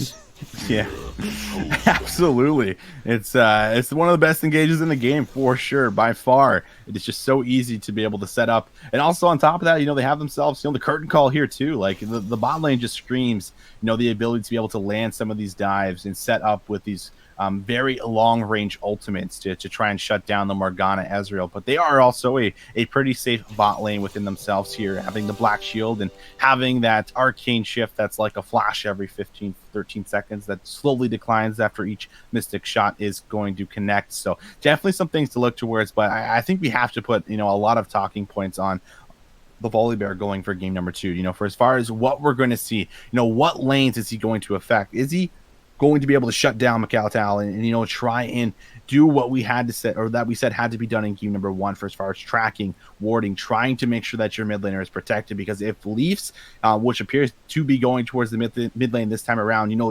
falls towards the Juma, we saw what he did on the Yasuo pick. If he has that lead on Talon, it is not going to look great for their tournament life here in the semifinals. Charles Dickens wrote the classic, A Tale of Two Cities. Well, I see this as a tale of two junglers here. Volibear really can gank any one of these lanes. He can... none of these lanes have any sort of escape. There's 3 out of 4 of these laners are all melee laners. They have to get up. They have to be able to push their advantage. Volibear needs to take advantage from Everfrag against Diesel Time's lanes. That's what I'm looking at. Whereas I think it's the opposite for Macaltal. I think he's looking to try to get a level and experience lead, a gold lead. I think he's looking to counter jungle. I think he's looking to avoid bot lane. I think she's got a very different set of win conditions than the Volibear does, and how these two junglers play to them will drastically shift how this game is going to end up. It definitely will be. They have to force this game number 3 if they want to make it towards the grand finals here for the side of Everfrag. And they definitely have that within their wheelhouse. They have a lot of great champions at scale. They have the Rise this time. They have the Mordekaiser that was banned away in game number 1 here. These champions that, have the 1v1 potential to be able to shut down their opponents is definitely within the wheelhouse here. But like you just said, it's about the junglers. It's really the story here of what they're looking to do and what lanes they're looking to try and affect. And if we really do look back on the last game here for some of the members that did stand out for Everfrag, I do feel like Leafs 1 was in a position to carry that game on the Syndra, but they instantly attacked him in the top side of the map. They went for the 3-man dives, and they did whatever they could to make sure that Syndra was not in a position to carry out the rest of that game through the mid game. And if he has the ability to find another lead here again for game number 2 and has the support from his team to make sure that he's staying alive and having the appropriate vision laid down so that he can look to play aggressive when need to do so, he maybe is going to be the talking point for as far as what carries them through here this early to mid game once he gets that first item, and then going in towards the late game, allowing the rest of his teammates to join him when those items start to lock in. That's a great feedback there, Visions. Remember the Syndra at an early point in the game was 4, 1, and 2. We made a highlight point of that about the 12-minute mark, and then really was not able to do anything after that. We made a point as okay, I made a joke about Syndra in the top lane. I can't tell the future, that blah blah blah, and then nothing. It was like, oh, like That's right. that was the win condition, and then immediately Diesel Time shut it down. Exactly. Instantly pounced on the member that was fed. And, that's just lack of a little bit of support from the team to make sure that, he's not getting 3-man dove. And I do feel like the jungler there for the side, of Everfrag was there for some of the right points there. For Diamond Boy in the mid lane, I think was definitely one of the big ones where he was about to get dove, just on such a small amount of health there. And Macaltal was just looking and getting ready to wrap around that wall there from the blue quadrant. But, right place, right time there from the jungler to make sure that does not happen. Well, this needs to happen again on the Volibear. He does have, great clear. He has some great ganking potential with a lot of lanes that can set him up. It's just going to come down to execution and changing up the game plan a bit. They have different champions. They have a total different composition here, and that's got to be a nice refresher going in towards the game number 2 here, where now you should be feeling a little bit loose. You got that first game out of the way here, and now backstore against the wall. It's time to put everything that you've been practicing for here through this entire season 4 in towards this last game. This could very likely be their last game of this season. Both teams had takeaways from that first game, so it wasn't like it was a wash. It wasn't like Everfrag had nothing to draw upon there. They had a top laner that got a lead. They did have the early objective advantage.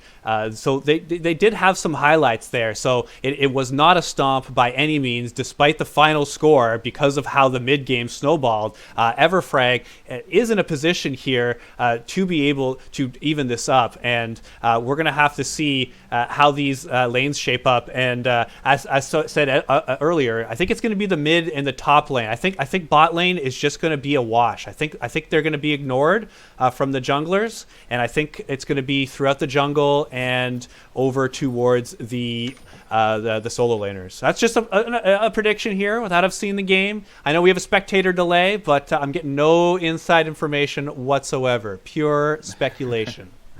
Fair enough. We'll see if that happens. But top lane, a lot of pings are coming down, and the opposite side of the map, it looks like they're going to be invading here. So very interesting start. Yeah, you do love to see it. Neither team knows what is exactly happening on the map at the moment. They might just be stacking, but look at they what don't Diesel know time. that. They're going to the opposite sides. They're all 5. And now we'll try and move in, probably lay down some early vision, but little do they know that they are not going to find each other here as they're going to. Well, we can see that. They don't know that. That's right. That's they're planning. Okay, we're going to go in. Okay, 55 seconds. Let's go around the corner. Let's go ahead and get some vision. Morgana, start the queue. And they're planning. They're on the edge of their seats here. Only we're realizing that it's probably just going to be a change of buffs, and the bot lanes, the bot lane especially here for Everfrag needs to get back. And they're going to be a little bit late to lane, it looks like, with these back timers. Yeah, it might be a little bit late. It's very likely they also don't know, if they had actually moved in towards the river, towards their blue quadrant there on Italy. So you might see them walking together here. Italy actually just decided just to go in all alone there. But now they're going to start on towards the buffs. Volibear on the top side, Italy in the bot side. So they will be diagonal to each other here in the first clear, in the first routes and the jungle. We might see Macaltal actually just run towards the red buff here and maybe look to double it as they have the ward there and they know that she is not on, or they know the Volibear is not starting here on the red side.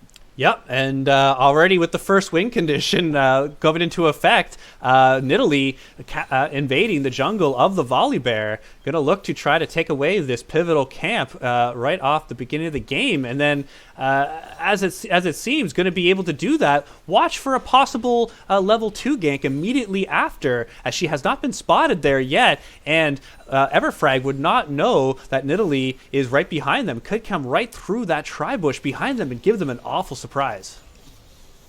Good look to do that. They're going to move down towards the bot side here, trying to get themselves a level 2 advantage. Will not happen. Italy could look for an early gank if they actually let the wave shove back in, but doesn't look like that's going to be the case here. So getting away with the Krugs, Volibear has actually decided to clear his entire top side for the level 3, meaning that he is just going to be missing it on 2 camps. Italy can just move back towards her red side, top side of the map here, and clear all 3 of her camps. This is just such a great spot here for the Nidalee that wants to farm, wants to get ahead of her opponent, and now is in an excellent spot to do so. There she is, wanting to gank, but as you mentioned, the lane is just pushing a little bit too far forward. Oh, she goes in! Whoa! First blood. That's going to be a trade kill, but either way, I guess the first blood does go over to Italy, so does sacrifice your life, gives the kill to the support, and, picks up 400 gold. I might say worth that you did get the flash out of the 80 carry there, too. I have no idea how that Q hit. That just went right around the character model of the Orin there. Oh man, the Morgana, and then hit the Ezreal, and then because that hit immediately dove underneath tower. That looked like a low percentage play, but hitting that skill shot meant the first blood was open, and picking that up is Nidalee. Wow, I can't believe that happened. That crazy play. Volibear low looks to pounce on the top side of the map on the Fiora. This is a nice read, but now they just have to try and execute on the gank. Diamond Boy looking to throw out that E. Parry has now already been invested. Italy is not there just yet. The flash is still available. There it is, and she will get herself up, but no longer has that defensive summoner. And did you see how the toss was used by Volibear there? Was it reposted? Because I did not see it being used. So either it happened before the camera went there, or it was an excellent riposte from Fiora. If that was, then really good first play from the Diesel Time top laner there. That was a well-timed gank from the Volibear. He had the right position. By all means, that should have been a kill. So good on the Fiora for making that not happen. That's right. And our first dragon of the game will be a mountain. Gaming's actually going to go back in here. Does have the Nidalee to actually back her up, but this could still be a kill. Gaming in trouble. Diamond Boy does have the shield. He's going to use it. No flash on Mikhail Tal, but he can just go in towards human form. He does, and now he picks up his second kill of the game. 2 quick kills already for the Nidalee, and we were talking about being a fast-starting champion. 2 kills at this early point really is going to help Mikhail Tal get that first jungle item and start working towards some more damage. Most likely the Runic Echoes. There you see with the Fiendish Codex picked up there. Absolutely. Mid lane back, already going to be forced out here from the Rise. Even Majima walking up actually just to even force that reset here again. Might lose a few minions because of it. The bot lane fairly low, doing a good job of actually chunking out the Jhin here with the Morgana pools and the constant poke here from the Ezreal Mystic shot. So definitely in a very strong position for the bot lane, despite how that early play had ended up breaking up for them. Now Leafs is going to walk himself back in with the TP and actually will stop the back of Ajuma this time, making sure he does not get a favorable reset up. Yeah, and you've seen the lanes push now for Everfrag. They have their top pushing, they have their bot pushing. Mid is doing well. So far, so good on the blue side. Everfrag here in this early part of the game. But Fiora is quite happy to continue farming here under turret. As long as you can pick those up and not lose the gold for that, it's just fine being where she is. Certainly. The Mountain Dragon definitely a contention point in the bot side, as Mikhail Tal is going to walk back in and make sure that he clears out this pink ward.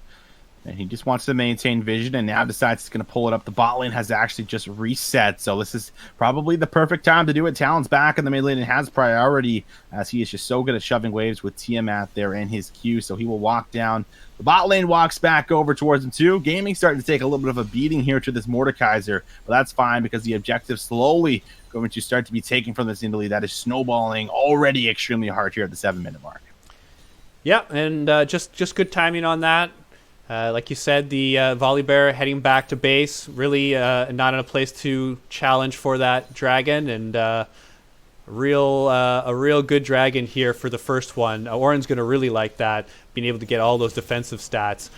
It is one of the dragons that was nerfed. I believe it went from 8% per dragon to 6%. So it's just a little bit of a nerf there on both defensive stats, and then as well as the Dragon Soul, the shield was significantly nerfed. I believe it was 40 or 50 with fewer damage with less scaling.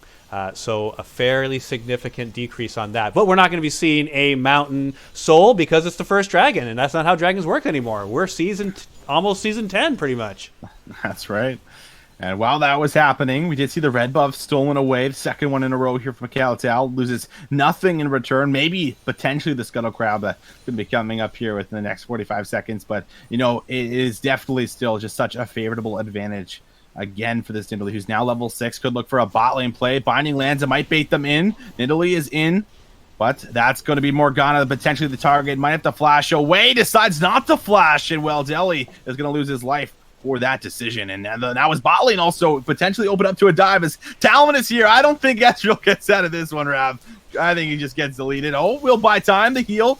Now he's going to have to dodge 4 shots. He does not dodge the 2. And, well, he uses both summoners but still ends up falling down. Yeah, this might be a video game, but it's not like an action hero movie where you see the main protagonist take on 50 enemies. But here, while we're talking about an action movie, we're having an action movie. It's more like Mortal Kombat over here. Straight one-on-one going on. And Fiora's like, get over here! Nothing that he can do. That was actually a repost there on the Realm of Death. That was perfectly timed. Like, cannot put as much emphasis as I need to on that. There's how good of a play that was to make sure that he didn't get the extra stats for jumping in that ultimate there. And that was, you know, literally the difference maker and really coming out on top. So now your Fiora's winning. Your Nidalee is taking over the jungle. The bot lane just picked up a kill and took the second death here of this Ezreal. You grabbed a dragon, Rav. This is looking a little bit rough right now for the side of Everfrag. If they're going to have a chance at forcing this game number 3, they're going to have to start turning things around. It's going to have to be very quickly. Yeah, and we were mentioning it's heavily reliant on the Volibear getting his lane some leads, and that's just not happened so far. Did not go with the, yes, okay, it's a higher risk, higher reward Predator. Did not go with that. Went with the more surefire Aftershock, who's going to give you tank stats throughout the game. Maybe overall, statistically, the better one, but not as fun. But has 0, 0, and 0, and down on this on the CS, down on experience. Really is looking to he's got to get into the game somehow because stuff's happening here. Lanes are fighting, and he's not part of any of these fights. He's not, and Diamond Boy is right going to fall as he did not expect the cat to jump out behind his tower and come up behind him and sneak around and pounce on him in the back. So that is going to be now his 3rd death of the game. He's starting to feel the pressure, falling very behind. Now 3,000 gold lead built up for Diesel time. Yeah, like you mentioned, the cat's all over the place. And right now the cat's coming back the very next day, today, yesterday, really every type of day. And here we're having mid lane, cat once again, going deep. Now, this time around, at least Ajuma is going to have to pay for that mistake there. As right place, right time for Volibear. Finally does get a kill over towards Leafs 1, who did carry out that last game through the early game and is on the rise and has the Roa completed, has that tier also on the way. If that second item can come through here very soon, maybe that is the win condition that we also put a lot of emphasis on during the draft for, as far as something that they should be playing towards. It's something they should be doing. And we're at the situation now where, you know, that's kind of where you have to put all of your eggs in one basket here. Just play around the rise and just rely on him to carry you through, because the rest of the lanes are starting to struggle. Yeah, absolutely. Really. But you see, I've seen Ajuma go behind in lane before, and on Talon, and he just finds kills. You can keep him down for a while. You just can't keep him out. So despite going 0-1, but as we're talking, once again, another all-in here from Fiora, and she got such a lead that she can even go under tower and not go down. Oh, but Diamond Boy, he knows he's in so much trouble. We'll bring her in the death realm, but doesn't even matter. Before she's pulled in, the Q connects and is taken down. Volibear could look to make a play of his own on the bot side here, but they might just settle for the dragon for this top lane pressure. You know, in some horror movies where, like, some of the characters, they're about to go from some sort of, like, extreme trial, and you're just cringing. I'm getting that feeling right here. Like, I got a feeling like this is just going only one way, but really, Everfrag can catch back up, and here they can try to do it onto the bot lane. They tried to. They've already lost the Ezreal, but that will be Deli finding the support. A beautiful binding connects, and Volibear does take down Ashton King here. They do actually find themselves a favorable 1-for-2, and it looks like the Dragon was actually secured here as well. So a small win in the bot side going over towards Everfrag. But we've seen this story time and time again. Diamond Boy back in a heap of trouble. But Cao so fed, so strong. He's not done chasing. He goes back in, pounces on that top laner, and we'll go unstoppable. Yeah, and really going back to that bot lane skirmish, they had to get that kill. Volibear flashed towards the Jhin there, and really had to get something for his efforts because if that play wasn't going to work, it could have been all she wrote. But this is not what's happened. It's really only the top lane here for Everfrag that is having some sort of, any sort of significant disadvantage. Bot lane is still okay. They've only lost one turret plate down there, and Morgana does have a couple of kills. Yeah, we just see the mid laner taking down, raid bots down for the side of Everfrag. They invest the top roam with the top tower now completed, able to maneuver around the map. Pure Binding does connect on the Ornn. Ashton King actually takes up a good amount of damage. All in could come through. Full Conqueror stacks, and that's a 2v2 kill. Ezreal Morgana not done. The Binding lands again somehow in the minions, and this should very likely be a kill. True Shot Barrage does not actually land. He does get himself out, but here comes the Fiora coming all the way down. Riposte is going to be used perfectly. The TP now might just neglect the all-in. The nice arcane shit into the flash. Now leaves one. Will land the Rune Prison, but has to land another one. Binding is going to be Sidestep Gaming, trying to get himself away, and he is out to safety. Oh, once again, so much used from Everfrag and not being able to pick it up. Yes, they were able to pick up the initial kill, but not getting the Fiora there could prove to be disastrous. Oh, and now Macaltel might finally give up this kill. Ultimate's going to be forced out. Can he find this? Look at that, he's 3 levels! He's so far ahead. The heal, and now he's running to the mid laner. They're looking to turn things around. The Binding lands on talent, but Volibear has been taken down and obliterated from this 8-1 Nidalee, sitting on a 1k bounty total. Macaltel still looking to play around with the bot laners, now playing with his food. He's going to go back in, does land a good amount of damage. He's all alone. He sidesteps the spear, but you can't sidestep the autos. Ajuma jumps in, says, actually, I'm going to clean that one up for myself. You have had enough fun. And now they are just running away with a 13-5 lead, and the goalie just getting so far ahead. But Cao still looking for his prey. Wow, like you were looking forward to see him on the Nidalee. Well, I don't see a whole lot of Nidalee in the game these days, but this is showing the effectiveness of this hard farming effective champion. One, you get a lead, and then look at that Gunblade with the runic echoes at the 15-minute mark. That it just does not happen in normal games. And the 3 levels I was highlighting before, you don't have to be a platinum player to understand about how much of a lead that one jungler has over another, and it's just going faster and faster and faster. It's like a Shinkansen in Japan, the bullet train. It just keeps going and doesn't stop, and also no fatalities since they opened. Yeah, talking about it doesn't stop. Well, Diamond Boys, top lane pressure, it certainly has not stopped whatsoever from the side of Diesel Time, as they have just been running it back over and over again. 6 deaths for this man now, very much struggling in this game number 2 on this Mordekaiser pick. And now the mid lane looks like it might be the next objective taken down, as it is already taken very low. So if you're Everfrag, you have to get a pick on one of these carries. And I say one of these carries because you got 4 carries on this team with an orange jungle, and I'm not letting you call that team. They go down so quickly. I'm trying to figure out a way for Everfrag to get a win here, and it looks like it's revolving around a really good Rise ultimate. It could be from a key Morgana binding with an off comp, like with a 2 versus 3, 3 versus 4, that type of thing. It's really reliant on those because I just don't see an even fight going the way of Everfrag. Do you see any other way into this, Visions? I feel like you just gotta kind of strap your boots up and hope that it goes 40 minutes at this point in time. Hope that Leafs can get 4 items, but he now no longer has his flash. The Ezreal is, very much behind, and Ajuma might just say goodbye to the Ezreal, but does not decide to all in it. Now that's going to be the top laner falling, and I think that might answer my question there, or your question there, Rav. I don't think that they have a way back into this game, as they're just falling one by one. They're almost closing in on a 10,000 goal lead, and we're not even at 20 minutes yet. My man, I'm a continual optimist here. Okay, I see the 30-minute mark in some future. You know, it's possible. I can see Ezreal and Rise getting a couple items. Yeah, I. That's about all I can see. I'm sorry, I can't continue that statement anymore.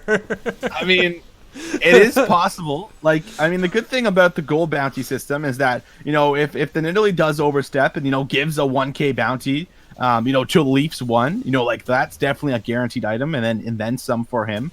And you know, there's still a big bounty here on the Fiora here, you know, 250 extra gold, so that's almost 500. That's 550 gold for the both solo laners if collected. So, you know, if there's any overstepping, that Leafs 1 can somehow try and pounce on and get some of this gold for himself, and that's definitely their window here. But with the Baron spawning in about a minute, I feel like it's going to be a very fast Baron take from all these members that are going to help shred it down, and I just don't know if Volibear is going to even get close to that objective when they decide to pull the trigger.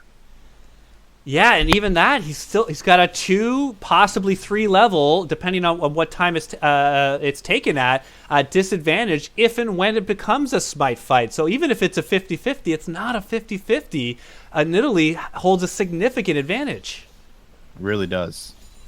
And they're actually going to grab themselves the Rift Tail. Leafs 1 has to opt in for a massive 1v1. This is his turning point, but Ajuma has the damage, and he will just delete that Rise. Now, that's going to be gaming going for a 1v2. Will actually land that Q, and now she might be forced to flash away, but she is buying time. Still, here comes the Ornn ultimate. The re-engage is coming out. Will not be able to land it as the binding did connect, but that's the Volibear very low. Macaltal has found the first one of the fight. Might go and die for Delhi, but will hold on. Gets hit by the binding, but they are sieging in the top side. 4 strong, and they have the Rift Herald available.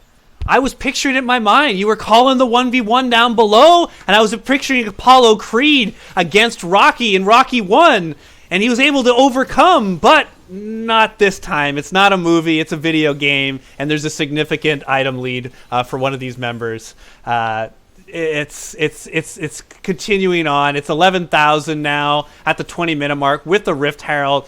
Baron just spawned, and they could just look to turn and get this right now. With the Rift Herald putting pressure, it could mean a free Baron, but they're going to choose to just continue on and poke out members here. But kill going over to the support Ornn.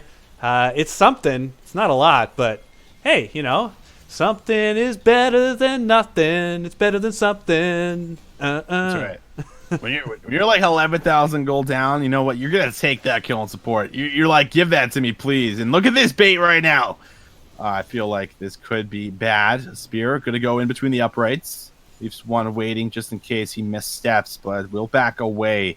They don't get anything off of that Rift Herald play that, you know, I think was actually a little bit misused there from Macaltal, just assuming that they might have been able to just make them back away, but they do clear out and destroy the eye before it even manages to get the charge off. So no use there for Shelly, but the Baron is live, and that is definitely the talking point. Diamond Boy has seen this so many times. He might just fall here again. The flash is going to come out. He still has available with that shield, but he actually ends up costing his own life. Here comes the Realm Warp. The flash has already come through for gaming. Will this be an invested play? They can't go any further, and now they could just look to go on the Baron here if they're all ready to go, but instead, they're just going to set up here for it and wait for them to reposition on the map.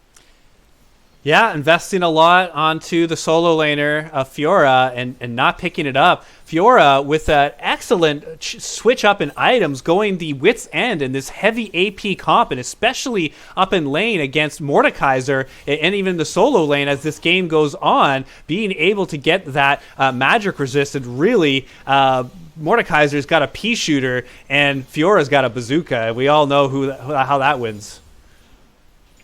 Certainly do. Volibear is in the facility of the Baron, but there's no way he even gets close to it.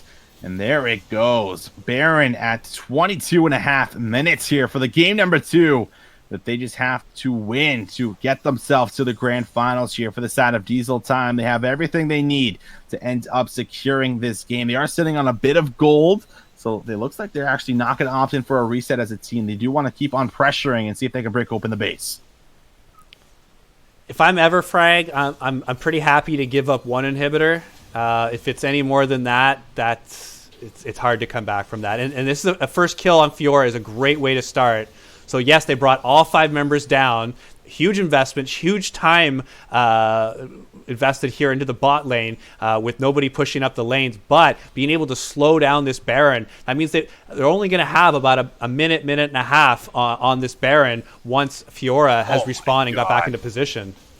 Ezreal is gone. The jungler has also fallen. Deli trying to get away. He's gone golden, but this is going to be the execute of his life. The double picked up from Macau as they go in, trying to clean up the rest of the fight. Leafs 1 is alive. He could look to go in, but it's going to be a shutdown actually collected here from the top laner. That's going to be the Qs thrown out. This could be his pop-off moment. He's looking to land one more. He does, and that's going to be a 1K shutdown. Leafs 1 does clean up the fight. A messy fight chosen here for the side of Diesel Time, and it's going to cost them a lot of gold over towards a lot of these carries that could look to come back in the game. Are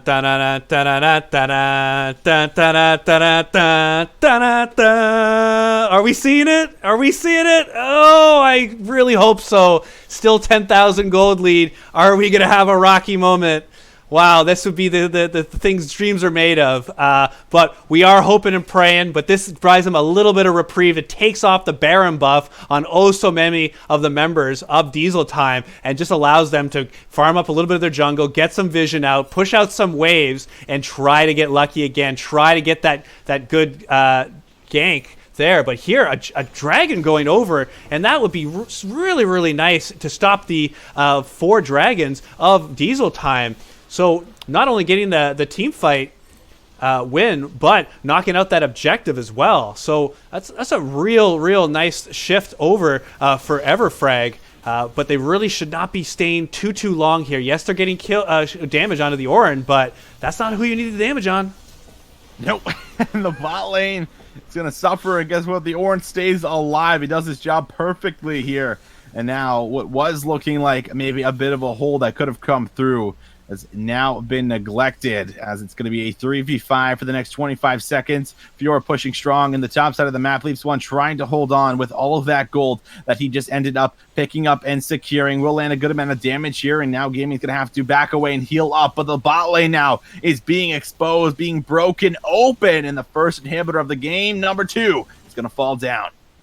So the 1 inhibitor down, 2 members up very shortly from Everfrag. Won't be in time for this inhibitor, and it'd be unlikely that Diesel Time stays around too long. And they're just going to push in this top lane, and I would think most likely a reset after this is what Diesel Time would want. Once again, picking up the Orin. Morgana being very, very strong with her Qs, being able to land a very high percentage of the ones that we've seen thrown out. She's landing a lot of them, and that's the type of skill that could get them back in this game on the right person in the right scenario. Absolutely. Deli actually, has kind of just been that shadowed player here. Like you just said, really highlighting some of the setups that he's been doing for his team. And, talking about the other side, Macau has obviously been that for them.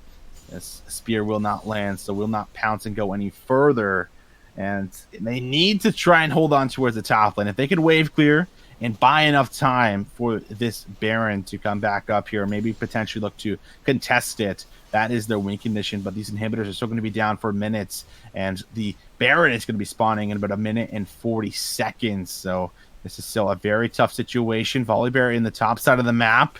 He is going to get all in here from Gaming, but now he has a top laner to back him up. Her post is actually going to land. This could be the Grand Challenge proc, but it has actually run out and expired. Now he's in a 1v3. Rise is in the mix. Leafs 1 was going to use that Realm Warp. Will try and close the gap here. Will he be able to get on top of her with the Q? That's going to be one more Q over the wall. The flash is invested. She is going to get out with a sliver of health. Once again, getting out by the skin of her teeth is Fiora, 3, 1, and 5. And yes, she's only got 3 kills, but she's putting a lot of pressure onto the map. It's not all the kills and deaths here in this game, and she's carrying her weight and more. Absolutely here. 3-1 for her. 13-2 from Macau. 5-2 for the mid laner. All of these kills starting to pay off here as we climb later and later into the game. But Rav, we did say if there was an opportunity for the side of Everfrag to get towards 30 minutes, then maybe, just maybe, they have a chance. Well, we're 2 minutes away from that mark, but the big one is the Baron. 30 seconds away from that objective, that if it goes over to Diesel time, it's very likely they might just close this out with, you know, excellent macro play, using gaming here on the side to shove in all of these minions, to, you know, pull in multiple members here and force them to give up other objectives on the map. This is very likely what might just happen here yet again.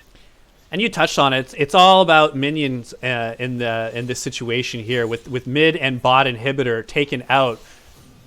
You're having Fiora pushing in this bot wave. She has TP, so she can decide to push in a wave or two and then join her team at Baron, or she doesn't even need to. She just has to keep a member of Everfrag or two in bot lane, and it's a free Baron. Really, it's Diesel times Baron to lose here, and it's just being about playing around these minions, and it seems like they've done a good enough job on that, because the jungler for Everfrag is nowhere to be found for this Baron, and really it was just a lucky Ezreal ultimate there that really was their only chance of getting that Baron.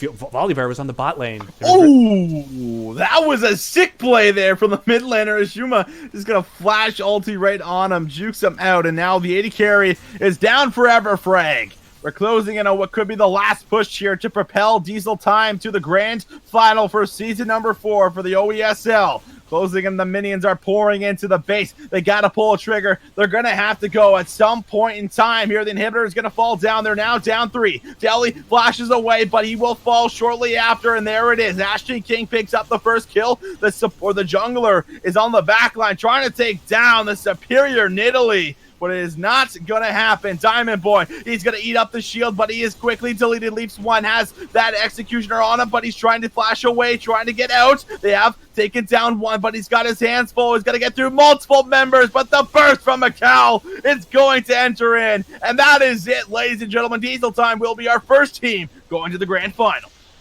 It was the best of times. It was the worst of times. You can judge who's who. But Diesel Time moving on, and I cannot wait to see them in the finals. But let's not forget about the excellent job Everfrag did, coming from, again, in week 3, they were the last place team in this season, and being able to make it all the way here, winning a clutch semifinal matchup last week against Losing Is Fun 2, just to make it here. So excellent job by those guys in pulling it together, not giving up, being able to get some key wins and get to this game to face Diesel Time, and really played them hard. That first game was really up for anyone's, and the second game, well, Diesel Time really found their stride, and when you get that far ahead with Nidalee, well, we see what happens. You certainly see what happens there. And, you know, anyone that's watching this game here needs to know that Macau is obviously, you know, like you mentioned before we even jumped in towards the gas today, Rab, you said this is the member that we have to watch out for. His Lee Sin looks fantastic. His Nidalee, you know, might have even looked a bit better for as far as what he was able to do on the map with it here, getting so far ahead, finding the early invades here, setting his opponent so far behind, making sure that he is just completely neutralized within the first 15 minutes of the game during the laning phase there. And, man, what a game coming through from pretty much the entire team. Everybody, you know, really stepping up when they needed to at certain moments, and well, it really showed here in this game. Vision, it's been so much fun. This is only one of our best of 3 series in the books. We can't wait to join you in the finals. We're going to see who's going to come out on top in the next series. Diesel Time, we know, is going to be waiting for them, but who's going to join them, we're going to see right after this.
around, I feel the breeze over me.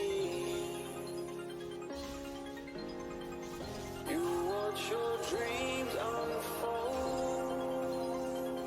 Let it come around and let it breathe over me. It's time to go away into the light. I feel the calming energy.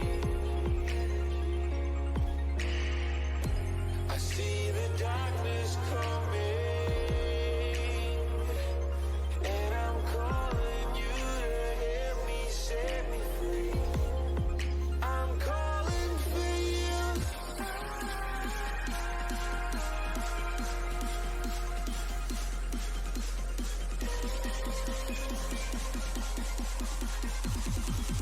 I'm calling for you.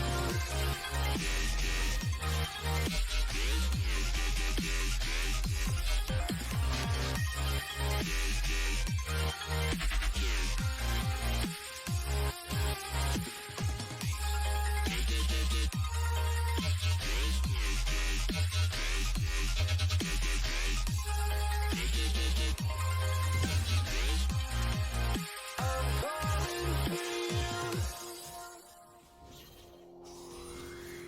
Fly on the fate of the world in your plans, guarding your faith with the palm of your hands.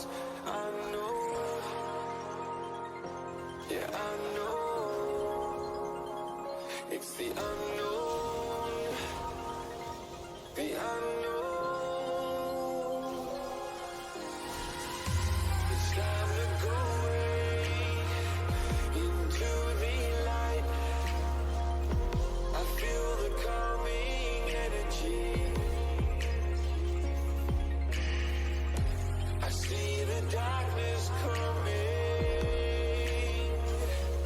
and I'm calling you to help me set me free. I'm calling for you.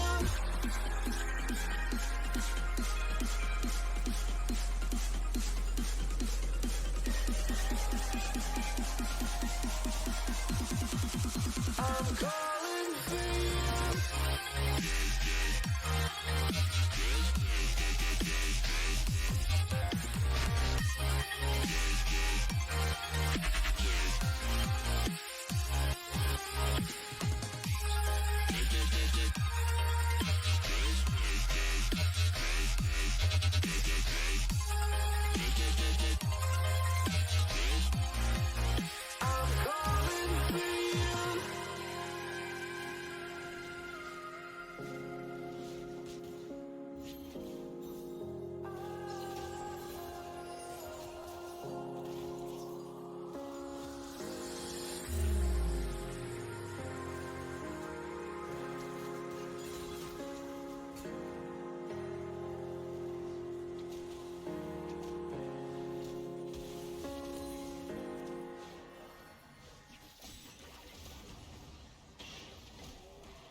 Okay, and we're back. We got ourselves the other semifinal here. Very exciting. Between interesting and missing in action, we're just jumping over from seeing Diesel Time take a 2-0 win against Everfrag. So we're going to see who's going to join them. Right now, interesting in the blue has a slight lead, 1,500 goal up ahead, 7-3 at this juncture. Not sure who got the Dragon lead as of yet, but let's see how this game pans out.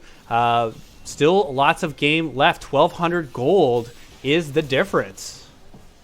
Warwick's going to go ahead and ult out. He was ignited. Noob's in a lot of trouble. Renekton should not stay here. He cannot survive underneath this turret. So he's going to go ahead and back off, give that one out. 3 members of Missing in Action rotating towards the top to try to prevent the dive. But they're going to push right up in between 2 turrets.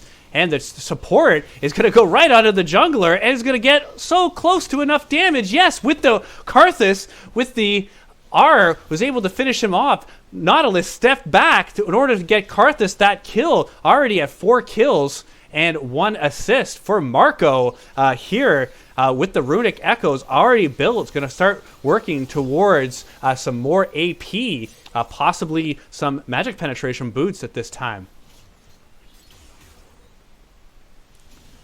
So once again, interesting and missing in action.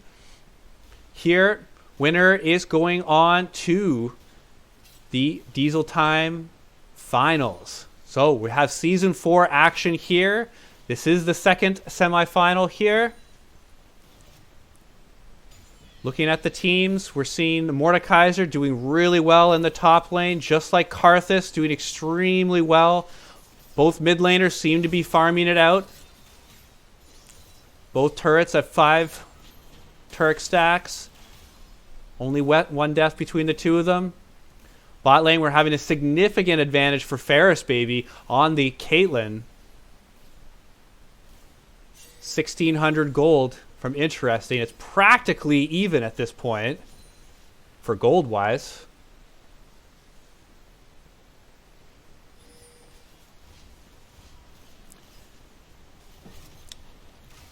Tower going down towards bottom.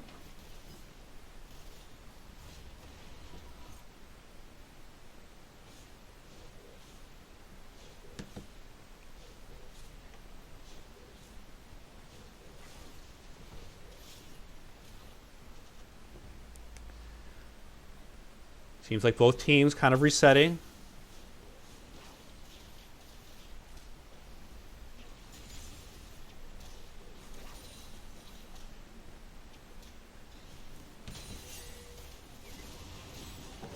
Warwick being able to catch him with the ult, but Nautilus quickly gets him off him. Karthus is right where he wants to be. He's got the lay waste, being able to do a lot of damage there. Neither team going down.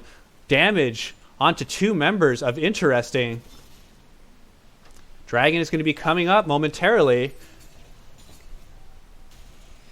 With 2 members of Missing in Action showing in top lane, they are basically handing over the Dragon here to Interesting.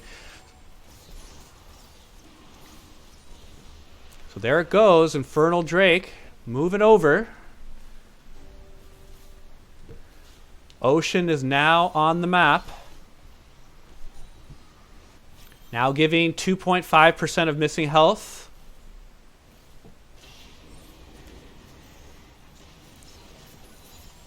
Rift being used on bottom.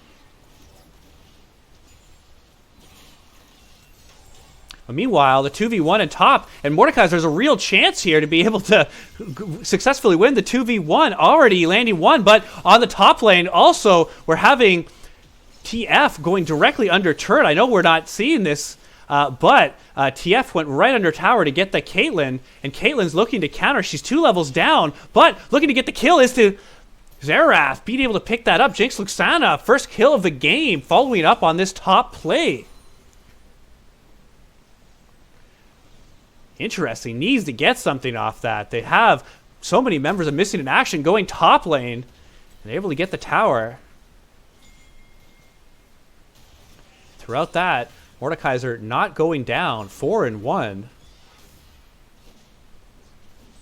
Still very, very even And boy, oh boy, wouldn't the Karthus love that blue buff. But he's not going to get it. Didn't want to go too far in without a team member. Just went ahead and did a lay waste. Whoa, look at that. 1/3 damage with a single Q. And he's in a lot of trouble. Team's not going to follow up, though. Salty Fishmane got a lot of minions up against him. Not in a position to fight the Caitlyn in that type of scenario. Caitlyn's got to be very careful pushing this far up with 2 members of Interesting showing in the top. This is right up in the air. Flip a coin on this one. Just 1,000 gold. A big percentage of blue team Interesting's gold is on the top side of the map, top and jungle. Whereas missing in action, it's a lot more varied.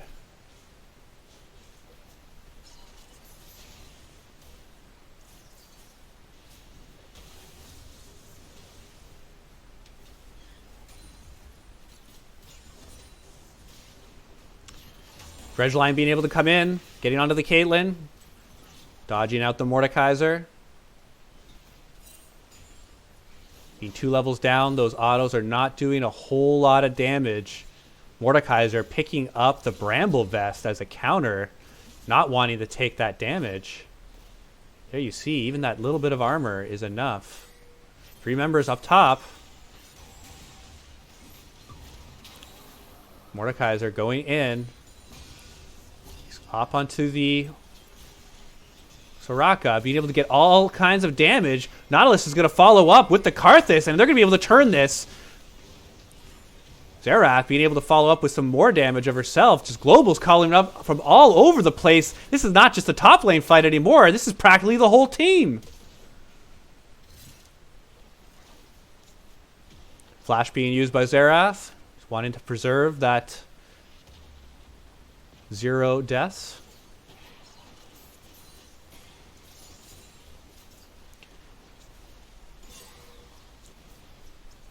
Push here under the mid turret.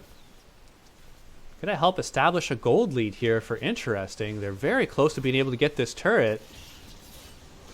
Renekton's gonna go in. He's already half health before going in.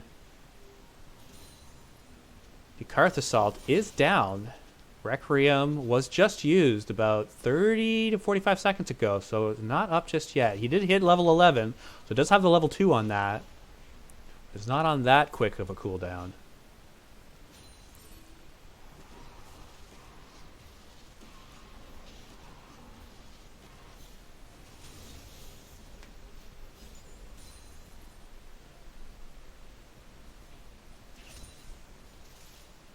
Xerath doing a good job clearing waves, picking up kills here and there with his ult. Really holding missing in action in this game is Jinx Luxana.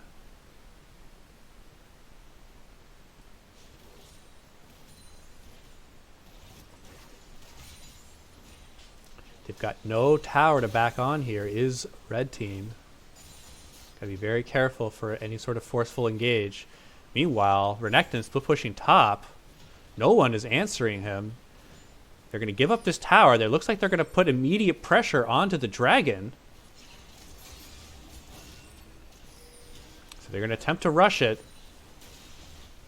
Renekton does have TP. We're going to see if he decides to push or whether he engages. But already going down is Karthus. Going to be getting a significant amount of damage, but not enough to be able to turn that fight.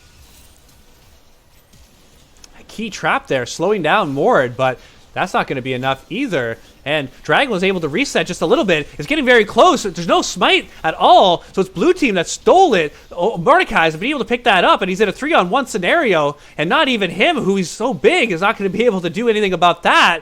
Ooh, back to an even type of game. Very fortunate, though, for Interesting to get that dragon, but kills heading over. Warwick picking up a lot of those kills, 4, 6, and 4. Now he's going to have some gold to continue his build. Not just going to be the Hydra anymore.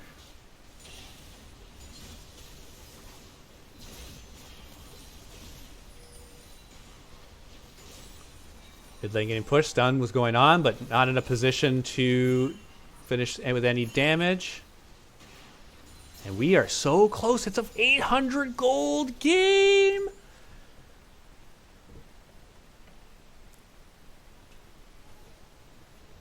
If you're looking at scaling, you really like the blue team. Interesting. They seem to have the superior late game team.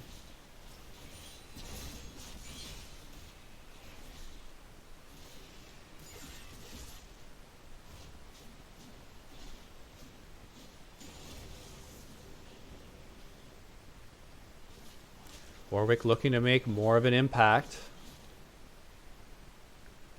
He was key in that last team fight. He's going for more attack speed. He's going for the faster clearing build. Wants to keep up with Karthus. Karthus really gets going at about 2 items. He really is able to clear the jungle very, very quickly. And once that death cap finishes, it's going to be some half health bars on a lot of missing in action. Oh, just missing the dredge line right there. But countering is the Warwick. Going to be going onto the support, being able to knock him down first. But we're having action on the backside. TF being able to land the gold card onto Caitlyn. And Caitlyn just does not have enough damage with these 2 items. Does not have the Infinity Edge as of yet.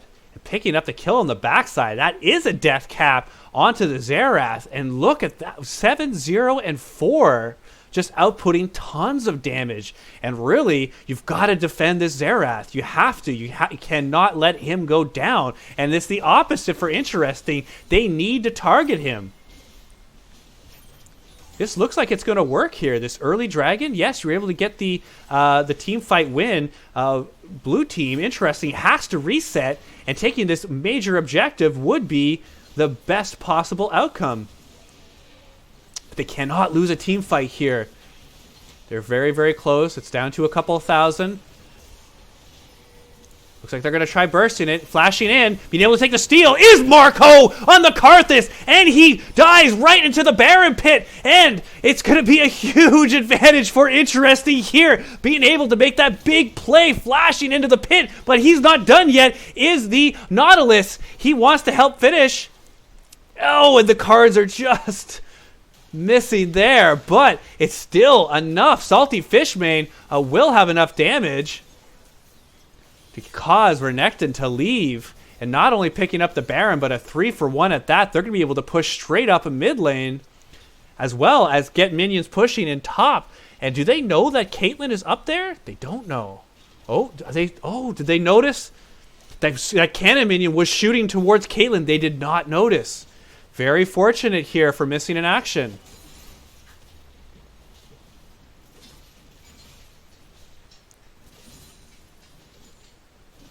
So mid lane turret going down. Top lane is not too long. There, it's about all the time they could buy. Karthus is going to continue farming a little bit more. Instead of that death cap, looks like it's going to go Hourglass. Just wanting to get a little bit more survivability.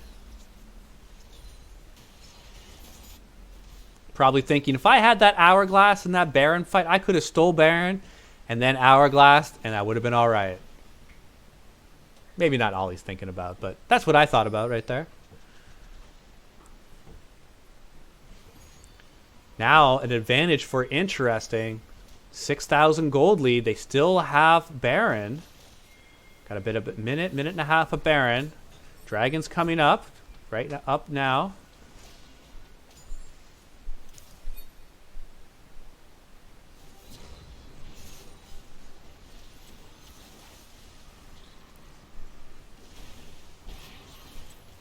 Poke going on to the Soraka.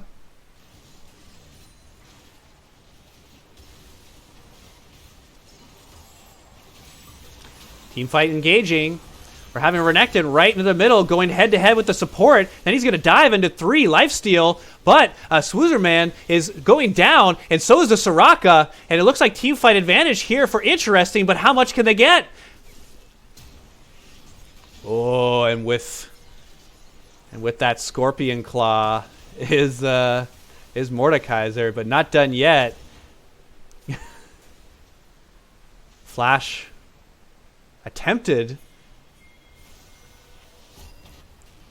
and wisely used the barrier is Jinx Luxana.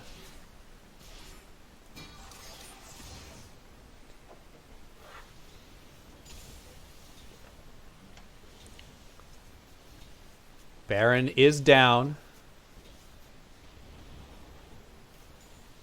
But now so is the inhibitor.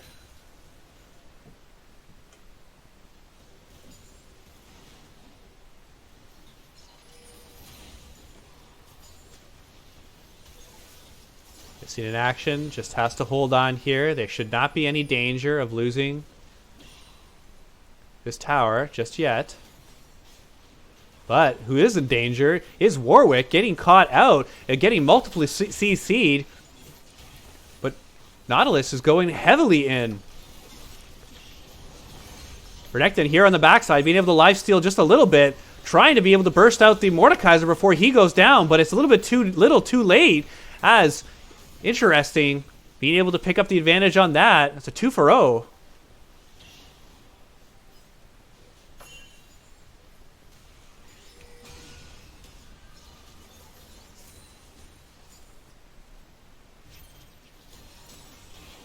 In all likelihood, it's another inhibitor, especially with that hook.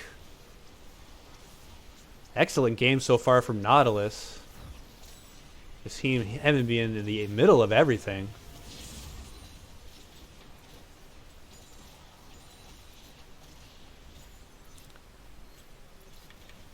All right, interesting. Pushing for the final Nexus turrets. Mordekaiser can tank oh so much damage. He's only half health. Being able to lock Renekton in, but he's in a lot of trouble himself. Warwick being able to tank just enough. And 2 inhibitors down, this game is not over yet. Missing an action, buying a little bit more time.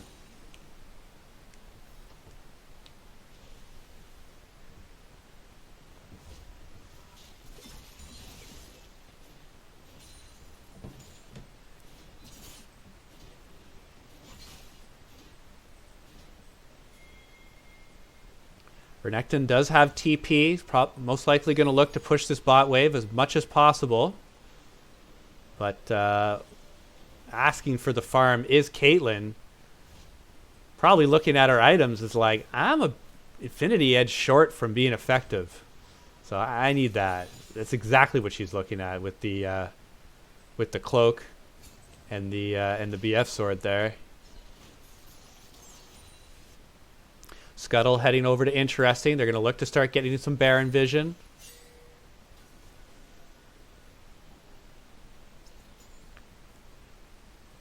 Missing in action's having a lot of trouble being able to push these waves up. Every wave is close to their base.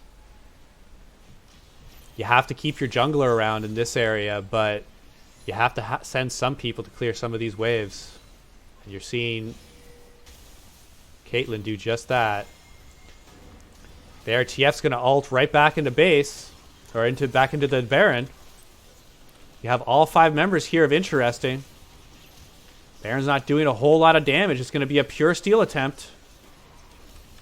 There's Vision onto Warwick. Being stunned, he's not able to get the steal at all. Baron heading over to blue team, but they're not done yet. Jungler going down for his efforts. Jungle for jungle, but with the Baron buff. Is interesting. Oh, so close on the Mord. And he guessed wrong. Solid guess there. Nice dodge here from Caitlyn. Really, any more Drudge lines hit, and that can be curtains. She just needs a crit. Third inhib going down, but the other 2 should be up in the next few minutes.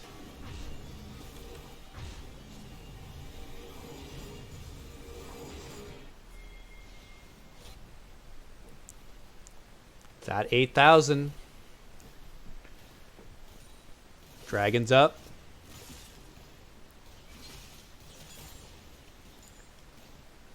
Does not look like Missing in Action is going to contest this dragon.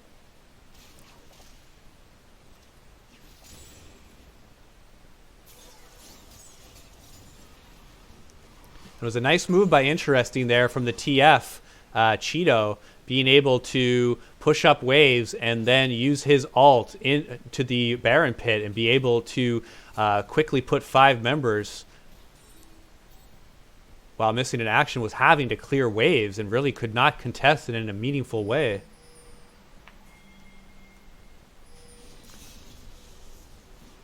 And there, Dragon is spawning.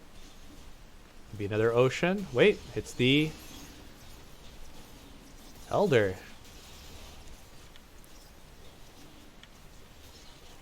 So they're going to have Baron and they're going to have Elder. Elder now lasting 150 seconds instead of 180. So 2 minutes and a half instead of 3. And then as well as it's doing less true damage on the burn. So whenever you hit someone, when you have Elder, it does a little bit less extra damage at both the high end and the low end.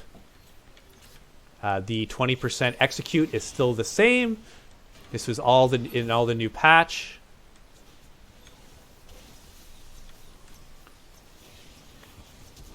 And inhib going down. With all these minions in the base, this is the last ditch attempt. We're having Renekton trying to get in, trying to do enough damage. It's just not going to be enough. And Karthus with the exclamation mark. Hello! How are ya? That is a Quadra for Marco. And Interesting is taking this onto the end. Very nice. And we've got this series all done. There you are, Interesting won. So they're going to be up against Diesel Time.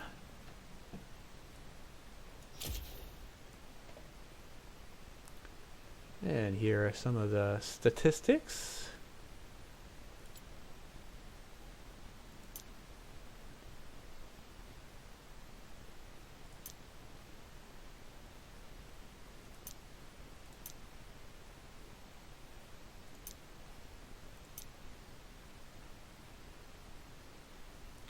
All right, and we're going to be having our final series between Interesting and Diesel Time starting in no time. I can't wait. We're going to be right back right after this.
lose ourselves in the spirit of things. We lose our sight when we put our trust in things of this material world, of things that fade away. Yet we keep coming back, keep coming back, keep coming back, keep coming back, keep coming back, keep coming back, keep coming back, keep coming back, keep coming back, keep coming back, keep coming back. Of things we know.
Spirit of things, we lose our sight when we put our trust in things of this material world, the things that fade away.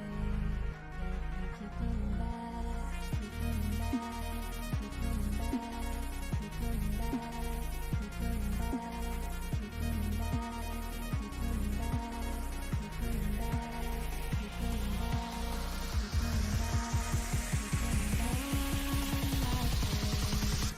Of things we know.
I've been dreaming, I've been dreaming, I've been dreaming, I've been dreaming, I've been dreaming, I've been dreaming, I've been dreaming,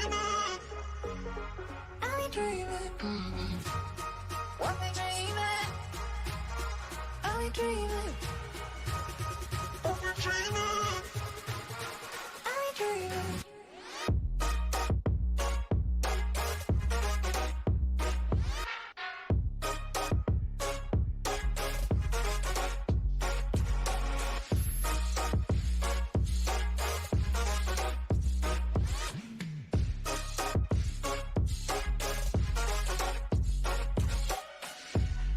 I've been dreaming,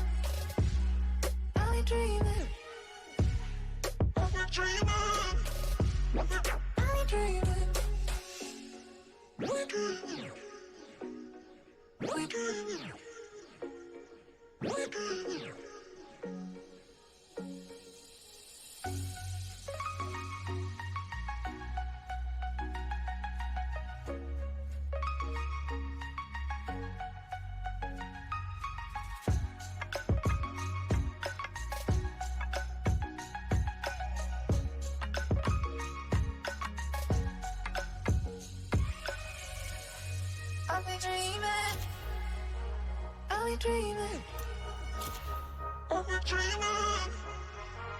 Are we dreaming?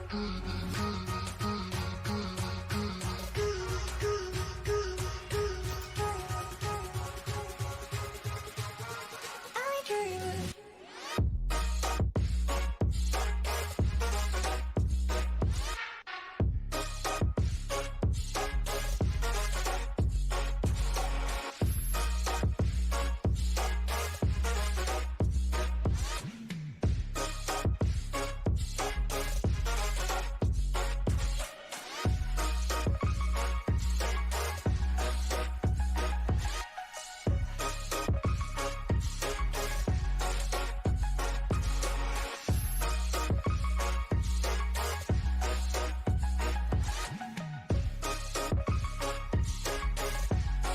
Are we dreaming?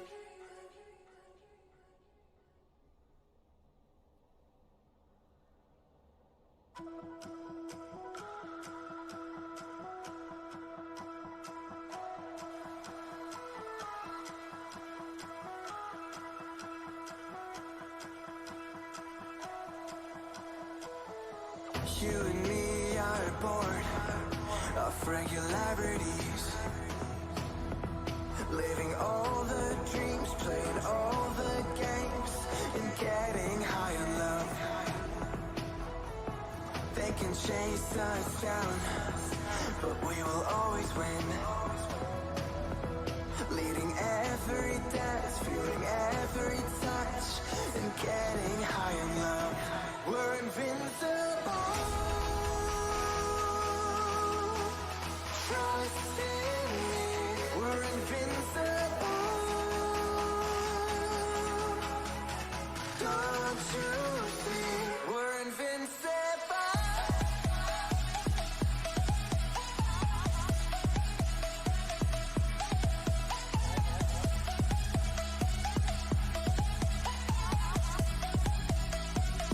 We're invincible.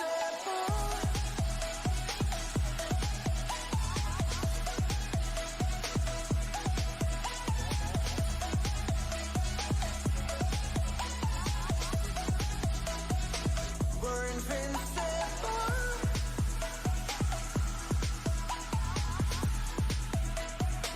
We're invincible.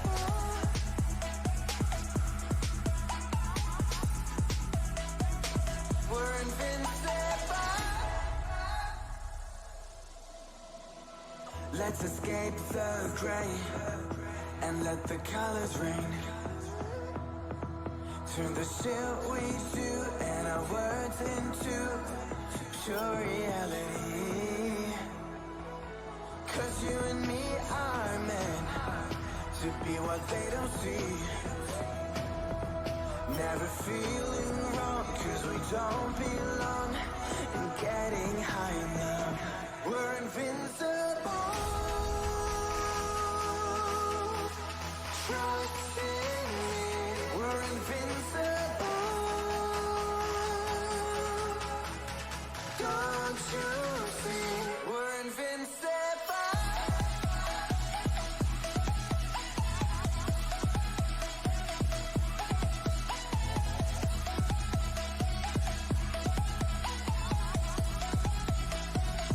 We're invincible.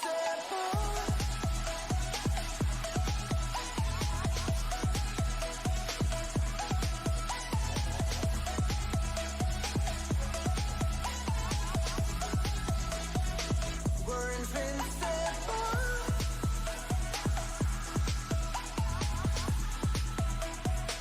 We're invincible.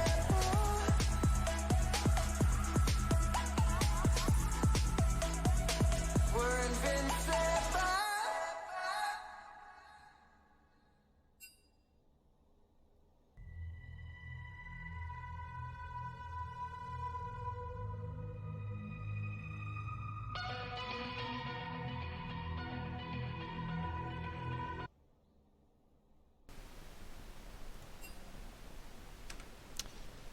And we're moments away from the OESL Season 4 finals. We've had 6 weeks to get here. Regular season, 2 weeks of playoffs. And now we're down to our last two teams, Interesting versus Diesel Time. I remember casting these guys' games like it was yesterday. Well, yeah, I've casted Diesel Times today.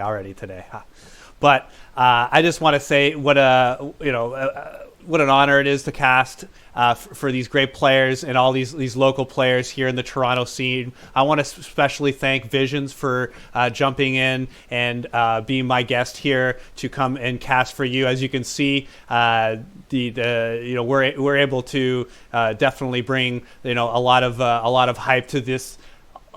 Always good games. Almost every single good game is exciting, and it's just fun to do every single week. So in the future, there's season 5's coming up. I've got some ideas about having a little bit more interaction with the players, maybe giving some suggestions on what you want to be talking about in the series, in the game. Sorry, I'm just getting a message from one of the players. They're just bugged a little bit. But we're going to be getting this final real soon.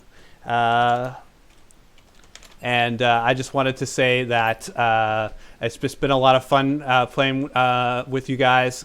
And the OeSL, the Ontario Esports League, they're great to be a part of and to join. And if you've been thinking about joining the league and maybe you're not even a platinum or a diamond player, that's okay. There's a whole other league that plays every week as well, and they have a lot of fun, and they do games afterwards as well. So they'll have the games, and then they'll go with the moderators. They'll have a what they call a cool down to play afterwards. So the league keeps growing, and it gets better and better. And it's supposed to be season 5 is supposed to be bigger than this season. And it looks like we've got the pro draft coming right up. So enough of me, and here we got the pro draft coming right up. And we're going to see the finals here, and we're going to get VisionZz back in here, and we're going to see what he has to say. Yeah, man. It's I got to catch the majority of that last game, and I feel like going in towards this one here, we got two teams that are able to play through mid jungle here, and I think just before everything had even started here on the day, we had put a lot of emphasis on both of the jungle this year, Macau Tal and Marco, able to maybe be the difference makers here. Now there's obviously a strong performance coming off of that last game from Macau Tal, but either way, maybe Marco is that ace in their back pocket that they're going to have to try and pull out here to try and see if he's the one that can shut down this man that's been on its hair time and time again. But I have to agree with you, Rav. I'm extremely excited to jump in towards this grand final and to see what champions are going to be coming through here in our very first game. And another player that you really have to watch is the top laner, Salty Fishmane. He is a very, very, very strong player and carries a lot of the games here for Interesting. So that's something you should definitely watch out for. And Ajuma, again, with some really big games in the ones that we've casted here for Diesel Time. And we're going to see if he's able to keep up the strong, steady performance that he seems to bring every single time he plays. That's right. And now we're getting ready to jump in towards things to see what is going to be taken away. The Darius, the first one off the table. And now we'll see exactly what is going to follow. We saw a lot of pinching, going over towards the 80 carries in our last draft, coming through, even in towards the mid lane. And as I talk about the mid lane here, the Talon will be taken away from that game too in our semifinal. Yeah, and they just had to see it once, right? They just had to be reminded that Ajuma really plays that Talon extremely well. And we're not going to see him in this game. But, we did see the Yasuo before. Well, not that anymore. Looks like we know who they're targeting. They're not going to target the jungler, Mikhail Tal. They're going to target the mid laner, Ajuma, because targeting this large jungle pool doesn't seem to be working for any of the teams. You haven't seen it in the past weeks, but a lot of teams were expending 3 or 4 bans and just still losing against this jungler that's got a large pool. That's right. And I kind of like the idea of banning out some of the champions that he was already finding success on. Both of them being AD, aggressive champions that are able to find solo kills, that are, able to just move around the map, play with the jungler here. This is going to maybe pinch it out a little bit, as I do believe that third ban that just followed the Nasus was a Cassiopeia, so I don't think it just came through in time. But obviously another really strong ban here in the meta. We haven't seen it on the day, but will be taken away. And now the Graves pick, so they do target the jungler here in the last ban here in phase 1. Yeah, this has been a perennial a ban against Mikhail Tal. No team wants to play against it. It's really, I don't believe I've seen him play it. He's been banned every single time. So most likely what he's been doing to climb the solo queue ladder. And we're going to have to see who he's going to go with. Probably the Lee Sin is what he's tended to go with, but you could see the Ezreal as well, which he's had success on earlier in the season. And it's been pick or ban must. The Rise has just been really every team that can grab him first wants to grab him. Yeah, he's still, extremely strong. We saw the nerfs to his overload there on the queue, but either way, it's still something that is an excellent flex pick. We saw it played actually in the bot lane in game 1 there for our Diesel time versus Everfrag. So it's still very flexible, still very strong skills, amazingly. But the Orianna will be the response for the mid lane here. Yeah, and it looks like they're going for, we'll try to do as many shields as we can to win this game. So they've got 2 shields. Now they need someone to output the damage and to use those shields. So we're going to see if they're going to go for a diver that can have the Orianna ball like a Jarvan, or yes. Maybe something closer. I'm trying to think, maybe an Olaf, perhaps, who can go in and bring that ball, and really no one can stop him, and then have the CC and damage fall on top of him. We're gonna have to see what they pick up after that. That's right. We'll have to see what exactly they come through, like you just said here. The Zyra Jinx bot lane, well, that is certainly one that can scale up and have a lot of impact, especially when that Jinx locks in a few items in her inventory here. So definitely like the decision-making here in phase 1 for that. Morgana now probably looking to pair the AD carry. The Caitlyn still on the table, still an S-tier AD carry that we might see come out here for our game 1 here in the grand final. But either way, there's still a lot of options. But I do think grabbing the AD carry before phase 2 is definitely very smart. But if you do that, then you give up potential jungle bans. But they're actually going to lock themselves in the Karthus. And this is what Marco played just in their game 3 of the semifinal, and he had a really strong game, jumping up ahead to a 4-1 advantage really quickly. And he's played this champion before, so this is not just something he's bringing out in the finals. He's been playing this consistently. I've been watching him, and he does know how to farm in the jungle. He does know how to not get too far behind. It's very difficult as Karthus. I actually do play Karthus jungle. I'm one of the few people that actually still plays it, and just that first 2 or 3 clears that you do with him, it's just really, really tough, and you've got to use your lay waste very carefully to be able to make it through, and Marco knows how to do that. So already 3 AP champions picked from Interesting. They're going to need to round out their comp a little bit more going forward into the second phase. That's right. Definitely going to have to lock themselves in a strong AD, but quick bans back and forth in phase 2. Lee Sin, Jarvan going to fall through. No surprise. They're trying to get rid of some of these power picks that we do see this man play. And then the response, the Mordekaiser and Renekton in the top side. But the man that you said we also have to watch out for, Salty Fish Main. So maybe pinching the pool a little bit, but still lots of great picks on the table. And the Caitlyn I was talking about will be picked up and matched with that Morgana. Yeah, classic bot lane. Morgana, Caitlyn, really it's very, very safe and very oppressive too. You've got range, you've got CC, because you have the Morgana, you can get out of ganks. Really the lane has it all, and you're looking to see Interesting here really try to push this bot wave and try to get some of these early turret plates down, get that first turret down on bot, and then rotate up to the top side to start working on some of those plates if they've got time. That's the optimal play when you've got a Caitlyn Morgana here on the bot lane. Yeah, and look at this composition that's being drafted right now here, Rav, for the side of Diesel Time. They're looking to draft themselves, a little bit of a later scaling composition with now a little bit of early game here with the Lucian. So this might be a Lucian, I guess, actually maybe in towards the mid lane or in jungle, maybe Rise top. There's definitely a few question marks for as far as what they're doing, but the scaling is with them, the engage is with them here, and if it goes late, it's going to be very difficult to team fight this team. All right, I'm going to make a prediction. I'm going to say it's Rise top, Lucian mid. Oh, wow. I don't even know if it's going to do that. It could be Lucian top, Rise mid.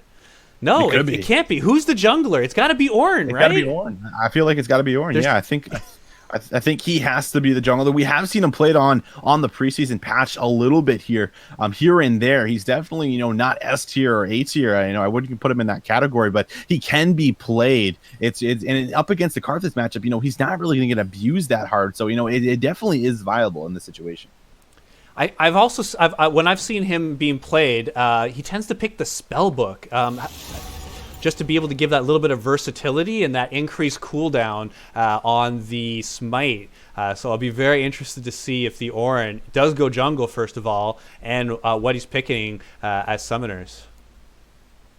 Yeah, definitely have to wait and see before the game starts and we get into the spectator delay before we'll really know everything that's happening in this game number 1. But it definitely calls for excitement. It calls for a little bit of change, which is exactly what the preseason is meant to do. Is meant to change things up here. And as we've climbed through all of these games through this season, now we're down to these two teams in this best of 3. Dictate who will be our season 4 champions, and already keeping it spicy for us, Rav. But we talked a little bit about the composition here that Diesel Time has drafted. Now let's talk about the other side of the spectrum here, what interesting looking to do, because they still have some late game scaling built in towards their kit here. I think it's a little bit more difficult to execute on, having to land, the Vladimir Hemo play. The Orianna ultimate needs to really land onto a few members before they're going to find success, but they still have the Karthus ultimate. And if this man, plays like he did in the last game where he gets all of these items, he just has to press one button, just has to press R, and he's going to do a heap of damage, to everybody on the team. But there is a lot of magic resist that can be built for this Ornn, even for this Rise here that's able to, neglect a lot of that damage that will come through. And boy, you are really calling it that they have a late game team is interesting. Orianna, Karthus, Caitlyn, Vladimir doesn't really get much more late game than that. It's just if they can get there. And when you're looking at a team about if they can get to late game, a lot of what you're looking at is how's their wave clear. And when you have Orianna, you have Caitlyn on your team, hell, even the occasional Morgana pool can help out with it. It seems like Interesting has the wave clear and the scaling to boot. They could get there. They absolutely can get there here. And, the last series, I think, was a lot about the junglers. I think going in towards this one, it might even be reasonable to say that we might have 2 of the best junglers within the league, now up against each other here. Mikhail Halatal, maybe still has himself that advantage due to just his superior rank, being a Grandmaster player. He's obviously very talented, at League of Legends himself. But this Karthus pick might just be enough to try and disable him. And right now, he is actually hovering the Lucian in the jungle, Rav. I don't know if this is going there just yet because they still have a lot of trading left, but that would be one hell of a pick and one hell of a statement here for our first game in this grand final. So, as someone who's casted all 6 weeks, this is going in the jungle. You're going to see a Lucian jungle here. Oh my God. Because we've seen Ezreal, we've seen Vayne in the jungle. He can pull it off, and just watch. And you don't think that's necessarily a great matchup when you see a Karthus on the enemy team. Is he going to be trying to counter jungle with Lucian, just trying to get that E up and just try to dodge the lay waste and land some damage? I just haven't seen it before. But you'd have to give the early damage advantage to Lucian if he can dodge those Qs. You definitely do. And On top of it all, like I feel like if the Lucian does go in the jungle here, like it's an ego pick more than anything else that we've seen because Lucian is very reliant on mana in order to clear, and in order to get his double tap passive off, he needs to be using abilities to do that to help him with his clear speed. So these blue buffs are very, very important. I would love to see actual invades come through from interesting and try and actually deny some of these blue buffs that you would typically maybe see go over towards a Juma in the mid lane, but instead maybe deny it from Kowtow to see if that might be the difference maker. But either way, it looks like it is going in the jungle. I think you are right, Rav, and that just opens up for so many questions once we get in game. Yeah, wow. This is what a first final game to cast here. We're gonna see something that we've never seen before. I've never seen it. So have you ever seen a Lucian jungle before? I don't think I have. I just see it having mana problems, but I can't say I've ever seen this in the jungle. Oh, I'm very familiar with him in the bot lane. Like I did main him for a season, I think in season 7 or so. But yeah, and you're absolutely right about the mana problems, and frankly, both junglers kind of have mana problems. So the blue buff is going to be hotly contested on both sides, and we're going to see if either team can take away the other team's blue buff, because that could be a turning point in the jungle and give one the advantage over the other. That's right.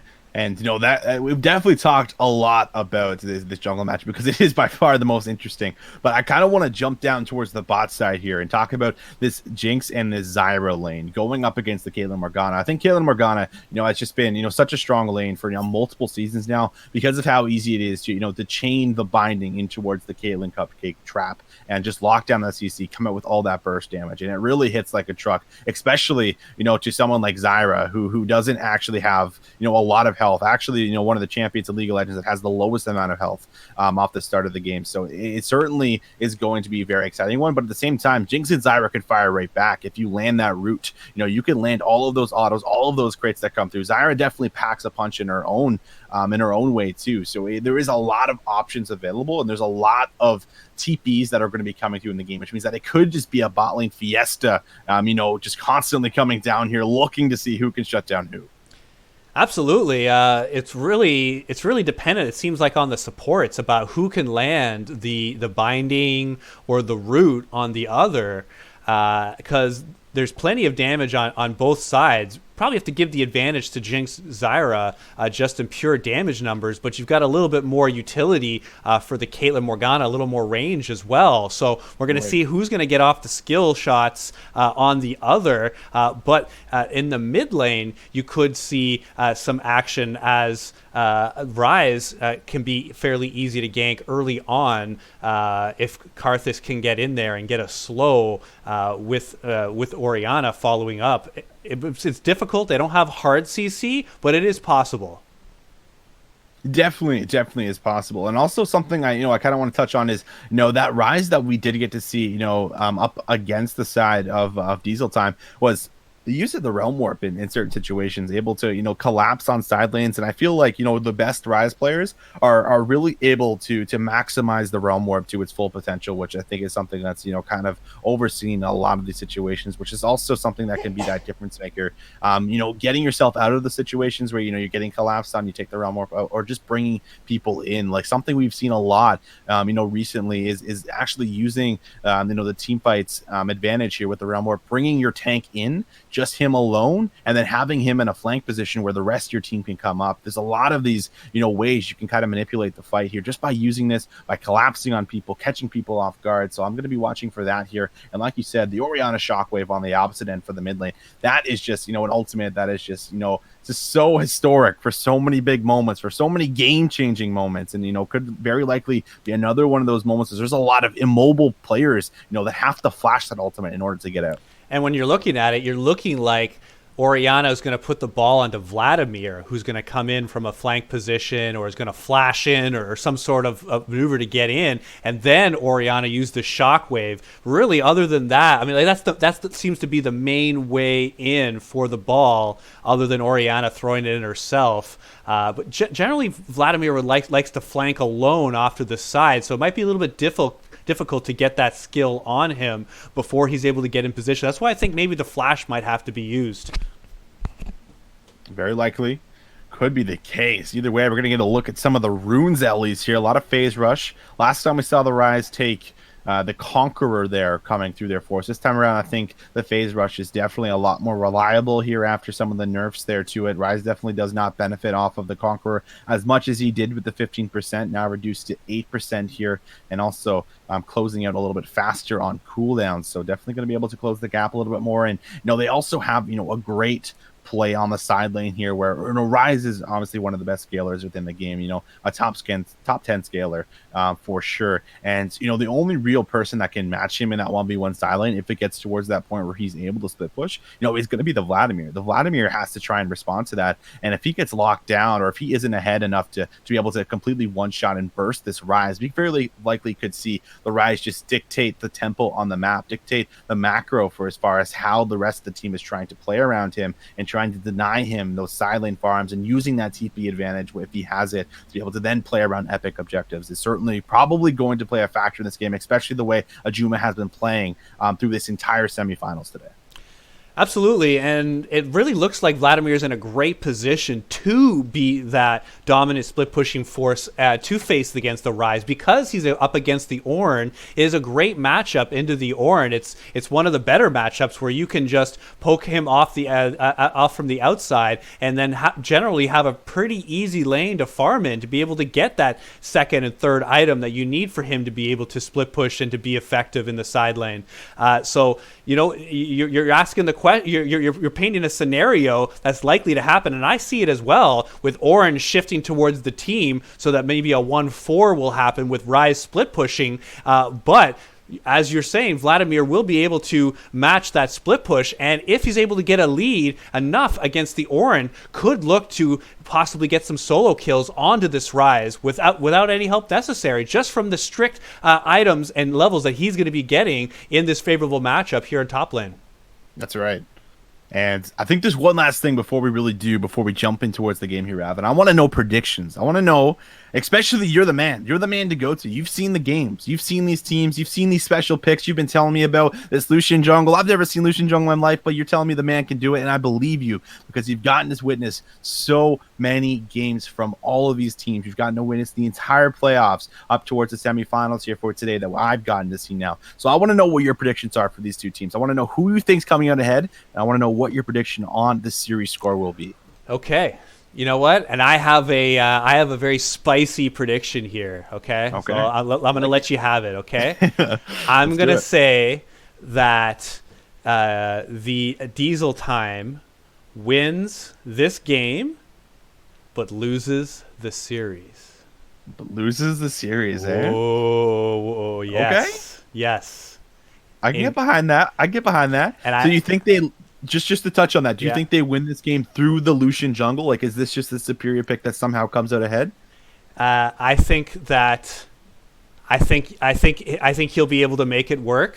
But what I'm mostly looking at is about how long that Interesting needs to be able to get up into where they need to be to scale up with this comp. They have 4 hyperscalers, so if they get behind in any sort of way throughout this game, it's going to be very, very difficult to get back. So I see Diesel Time being able to get the early lead and close it out. But what I've seen in the past, I've seen Marco and Salty Fishmane really play very, very well and be able to get their teams to victories. And I think they're going to be able to make the adjustments and to come back.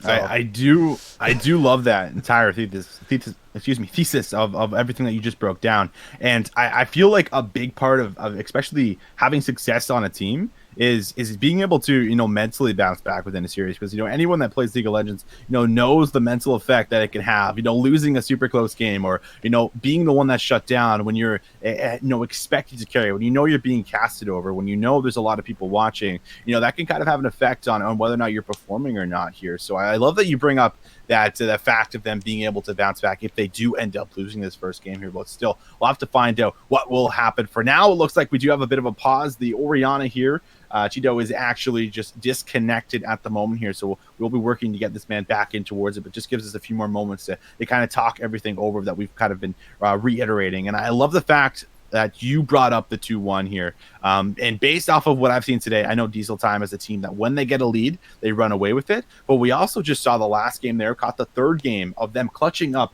Marco now back on a pick that he played extremely well on here again, and also a jungler that might be the one to go up against this jungler here on the side of Diesel Time for as far as someone that might be able to match him. Could just be that ace in the pocket that I talked about here again. Now it just comes down to executing and performing.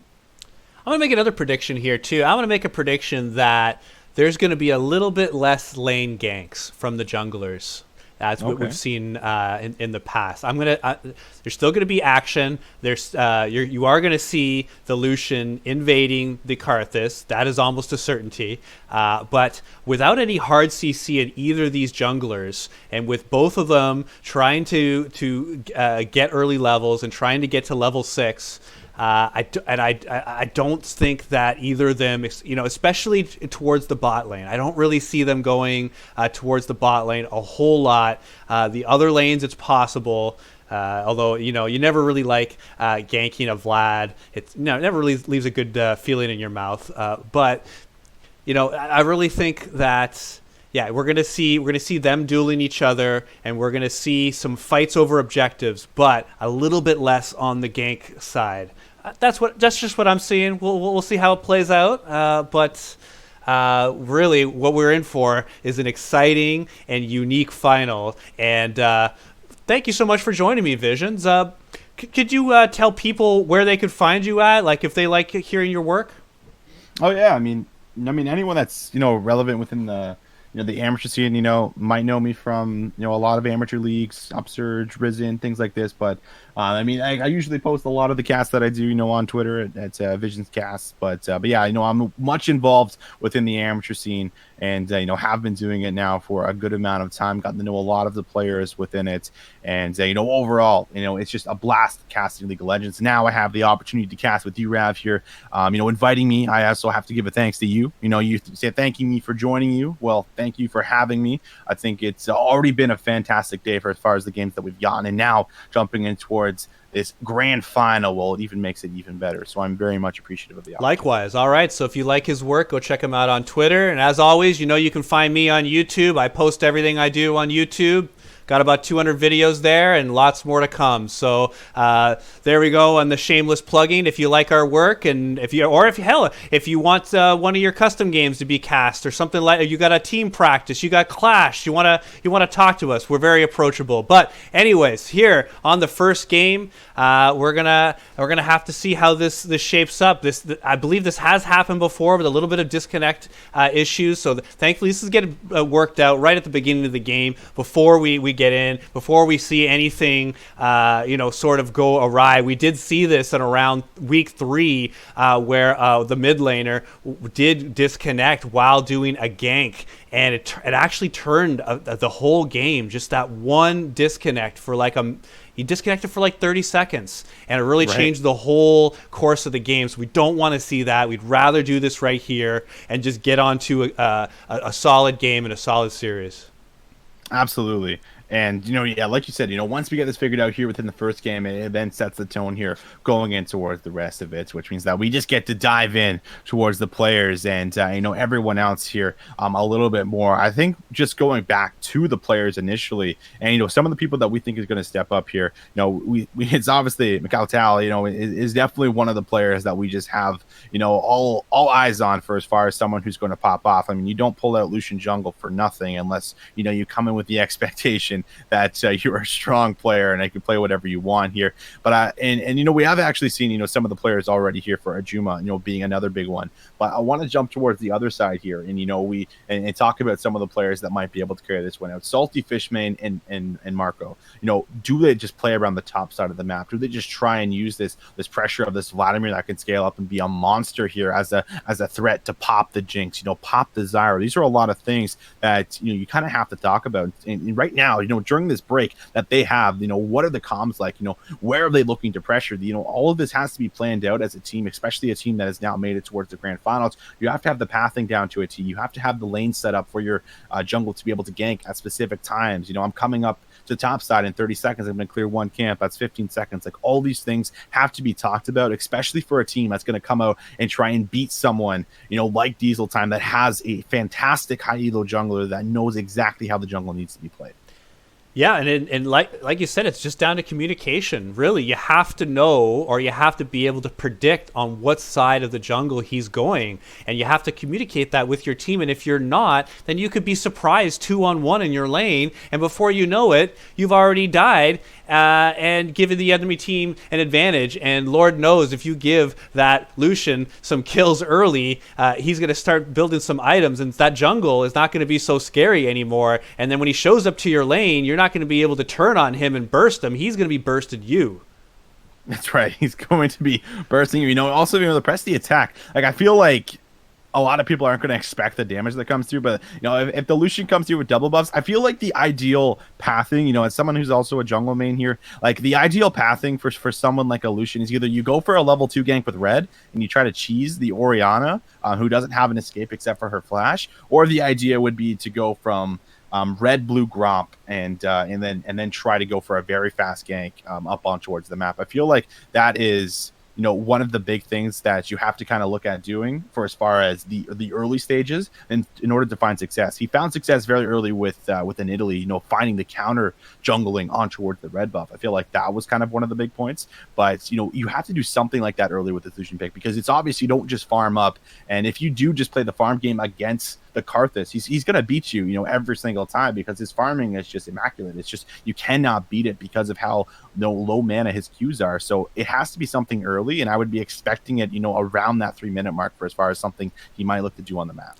And that's a great point to kind of look at as an early point in the game, because you don't expect the Karthus to gank early. But if Lucian can get off a gank early that maybe bursts a flash, even a single flash could make a difference in a lane. And then is he going to lose that much? No, he's just going to maybe go back behind like a half a camp, maybe a one camp. Again, Karthus is not clearing that quickly right off the bat, so it could be really worth it. And like you said, the scaling difference between the two junglers is also massive. Lucian's looking to go to be powerful at 2 items, whereas Karthus is more happy around the 3 or 4 item mark. Basically, when you get your death cap is when you're really happy, but that takes a while. And will this team still be able to be in it at the 25-30 minute mark was when you really want to see the Karthus, and like with the R is going to be able to possibly take half a health down from Lucian just with a single ability, right? Like,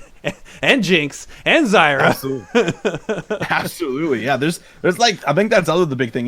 There's so many abilities, especially ultimates, that just burst, like the Hemo Plague, like you said, the Requiem, the Shockwave here. Like, there's just so many here on the side of interesting that are going to be able to pop you. And I also think that there's a few here, on the other side. You look at the Stranglethorns on Zai, the Super Mega Death Rocket that can, absolutely one-shot people. You think you're backing under tower, all right, guys, I got this item. It's like, boom. It's like, oh, I gotcha. And you know what I mean? It's just like catching you off guard here with a little bit of these abilities that might be able to then, funnel your Jinx in towards 2 or 3 items, because that's definitely the goal here. The goal that they're obviously drafting towards is let Mikhail Tal, find some early pressure, let him try and build the lead off of himself, and then try and get the game to a point where your Ryze has 2 or 3 items, where your Jinx hits that 3-item spike with a double Zeal item in towards the Infinity Edge. That is certainly the goal, but I do think that Cheeto has reconnected. We are getting readies in the chat here, so I think we're going to be starting here very shortly. Oh, the anticipation. 10 minutes of anticipation. We're right there.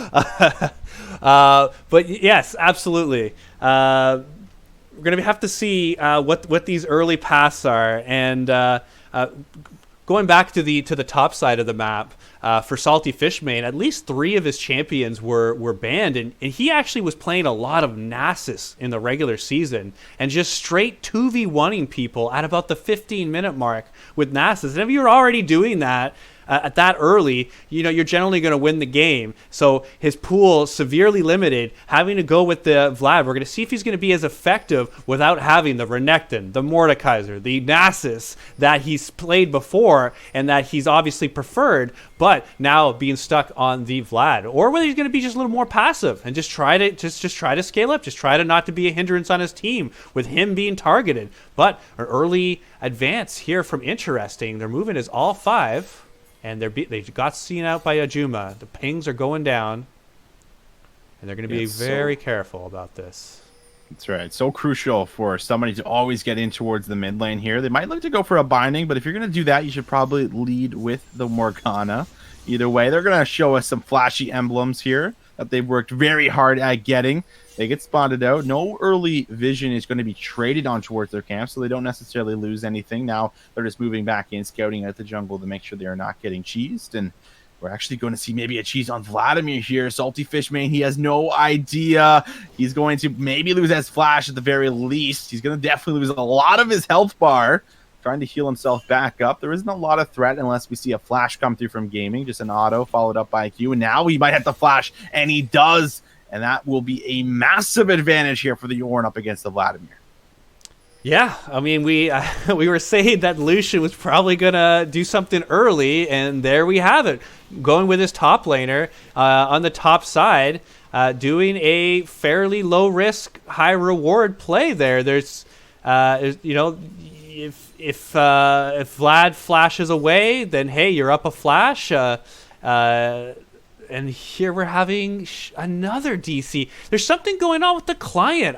It was extremely bugged earlier, and there's something going on with the game right now.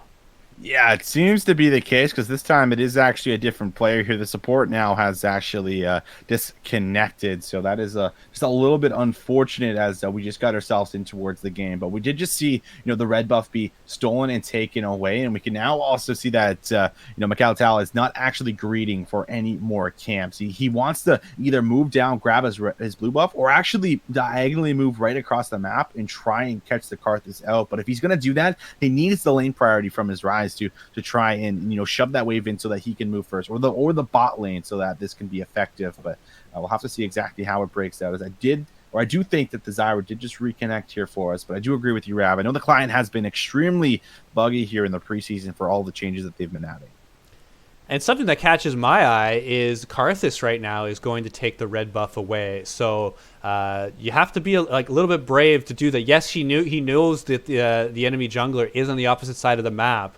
But generally early on, you don't want to be invading with Karthus. It looks like it's going to pay off for him here because of knowing where Mikhail Tal is. But he's not going to want to stay around there too long either. Probably just take the buff and get out. Maybe go towards bot lane. That's what I'd really like to see happen.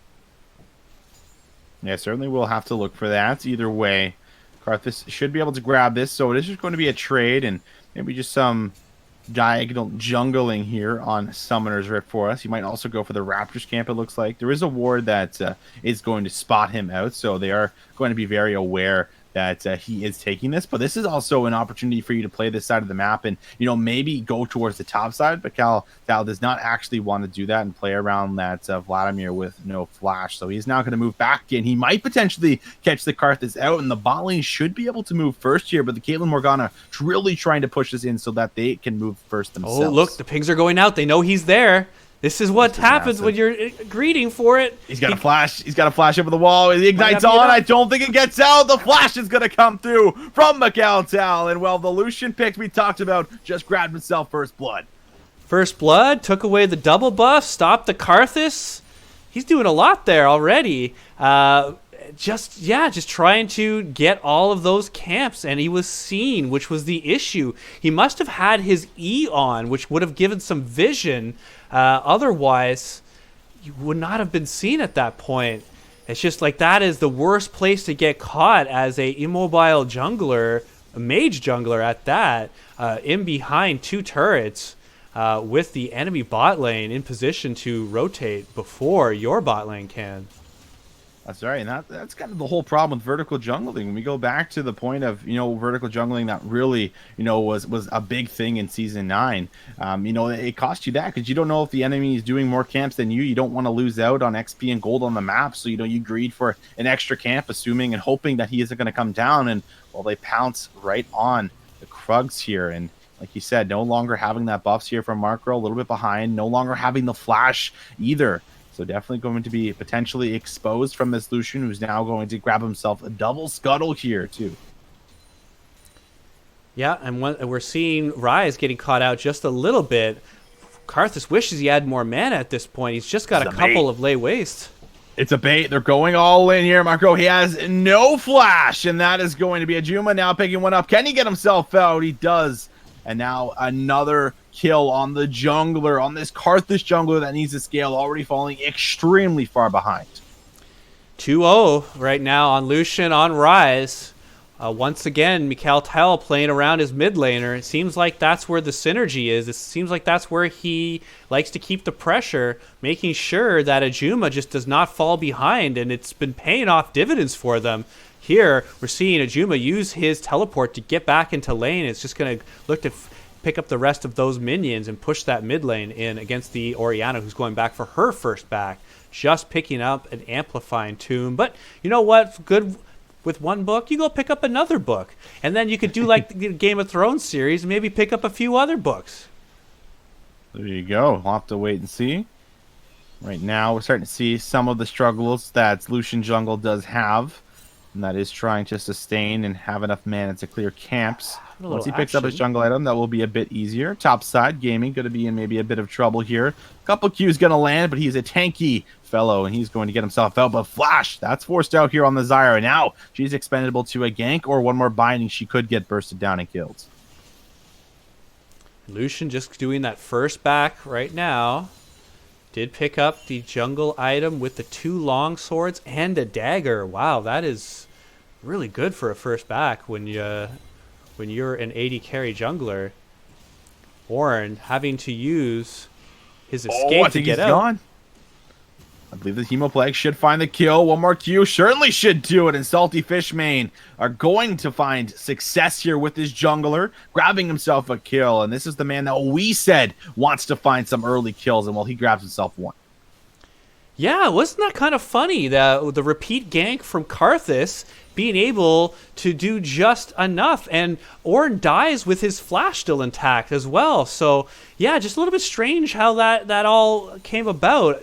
Karthus being able to pick up a gank there where you normally wouldn't be expecting him to be successful. And who's the beneficiary of that? The person that we were saying most needed it was the Vlad. Now you have someone who can operate that side lane towards the middle of the game, at least going forward right now. I know it's still very early, but he's putting himself positioned to be able to be that side lane force to allow his team to either 1-3-1 or 1-4 later on in the game, or hell, just even survive to get until their item breakpoints, which is still so long away.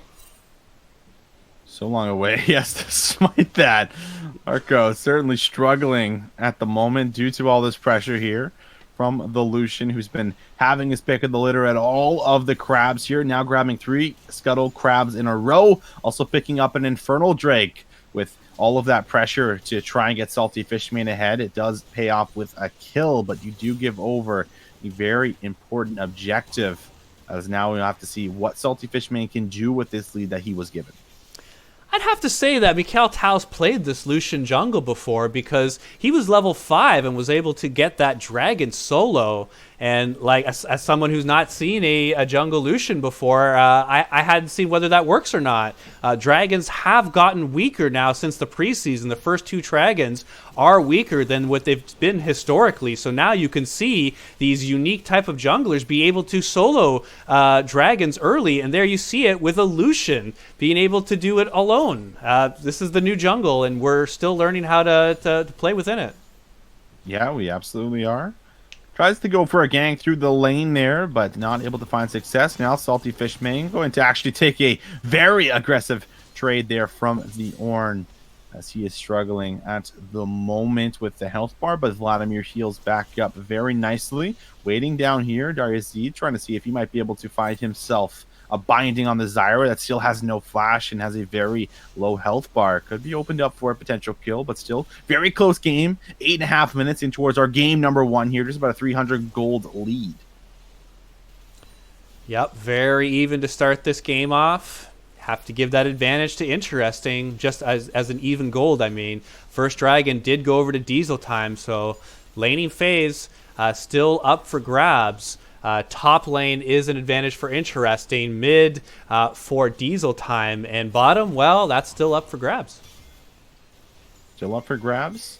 Lucian now on the top side of the map is pinging like he wants to come up there, but they did just actually spot each other out, both junglers, as he is on his Raptor camp here. Does have the level 6, so the Requiem is now available if all-ins do break out around the map. But Galtal wants to actually go in for a 1v1 on the Karthus. This is exactly what this pick is kind of meant to do. He goes over the wall, does actually not see him, and now he's just going to be following him, but he might actually hit this ward. Fortuitous movement for Karthus there. Didn't even know how much trouble he was in. Being able to go right back onto the Orin, ultimate off onto the Orin. They're seeing if he can get enough damage.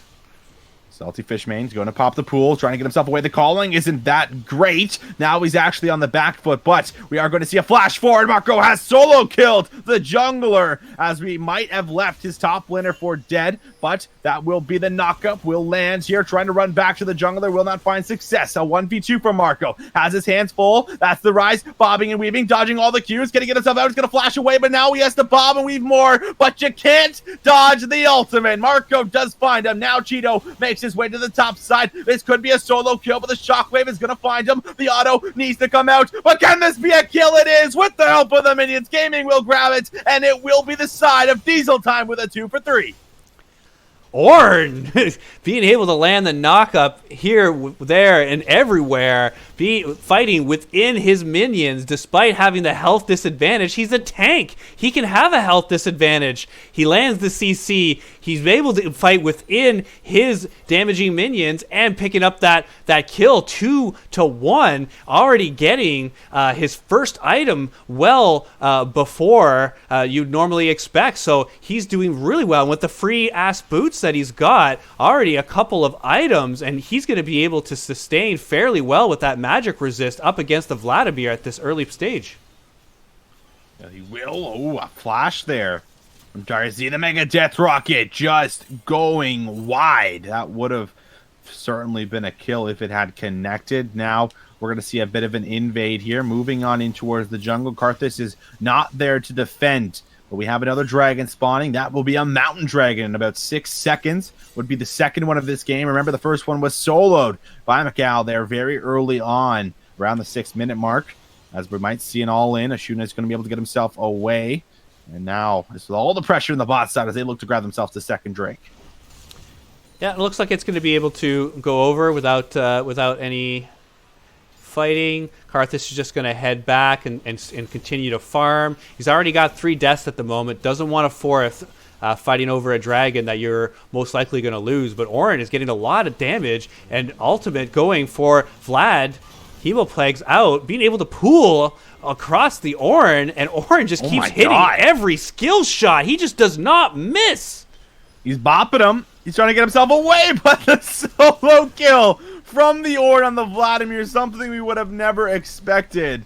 As now it should be a cleanup kill, but the TP is coming through. This is looking horribly wrong. Ajuna's in. He's looking for it. Just needs to land one more Q, but Ornn's going to grab another one. The shockwave is going to whiff. Oh! And now the Requiem comes down, but I don't know if it finds the kill. It does not. And somehow, some way, this Ornn is taking over the top side of the map. Ornn is the central feature in our story here. When do you ever say that? I mean, lots of action around top lane, and Rise being able to pick up a second kill, and Ornn now got 4 kills, 2 deaths for Vlad, but already still action going out. Ornn's not heading back to base. He's able to craft items. He doesn't need to go back to that fountain for health. He can just get items. He just crafts them himself.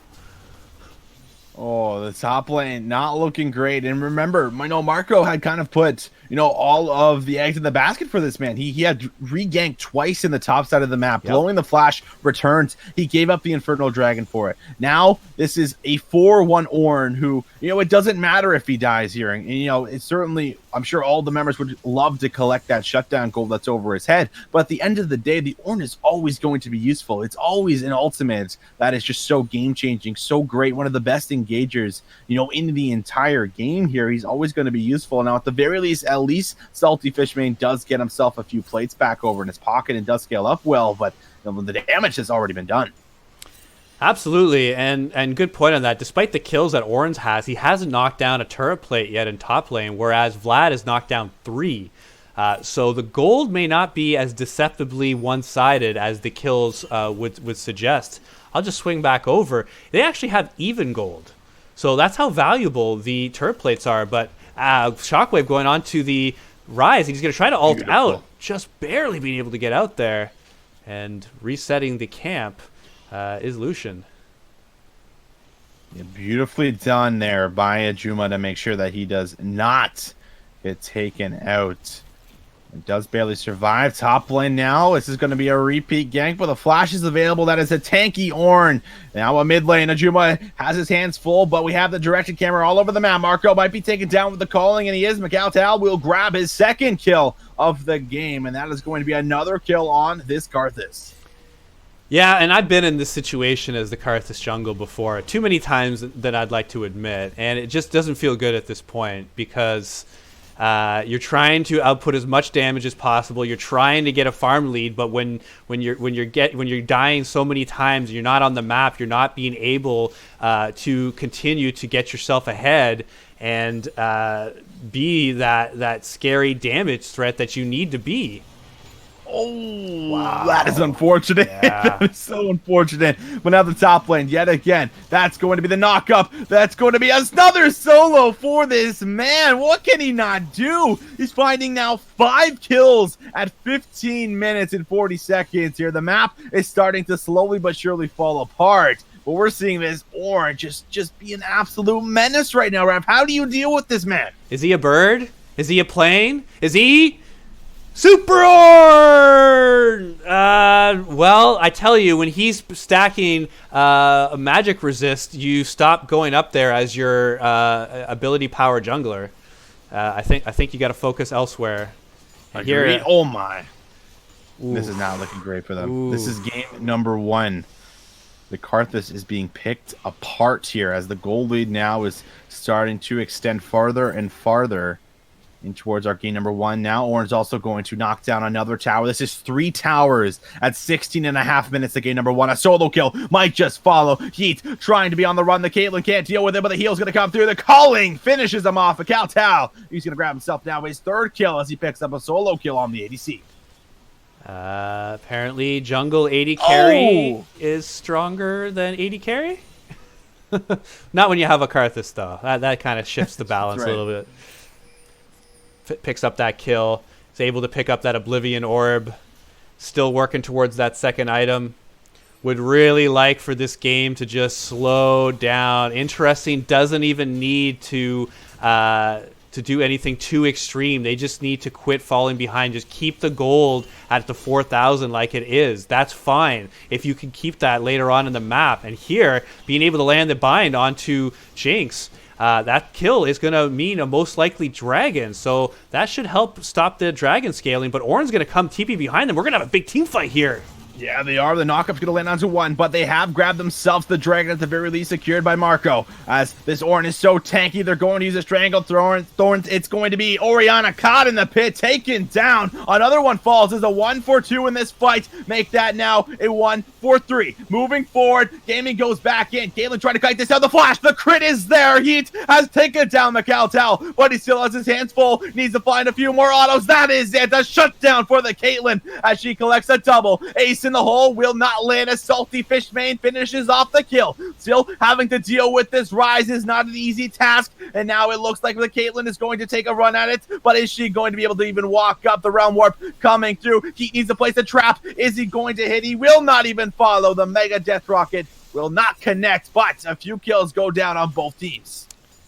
Round and round and round we go. Where we stop, nobody knows. And here we have interesting being able to pick up that dragon. So they did get that objective there, and kills trading left, right, and center. They're picking up some kills. Their gold lead is still about the same, which is an advantage for them. Being able to extend this game, that team fight did help, and it was very dangerous with Oren TPing towards the bot there. That could have went so much worse for Interesting. They're fortunate to get what they got.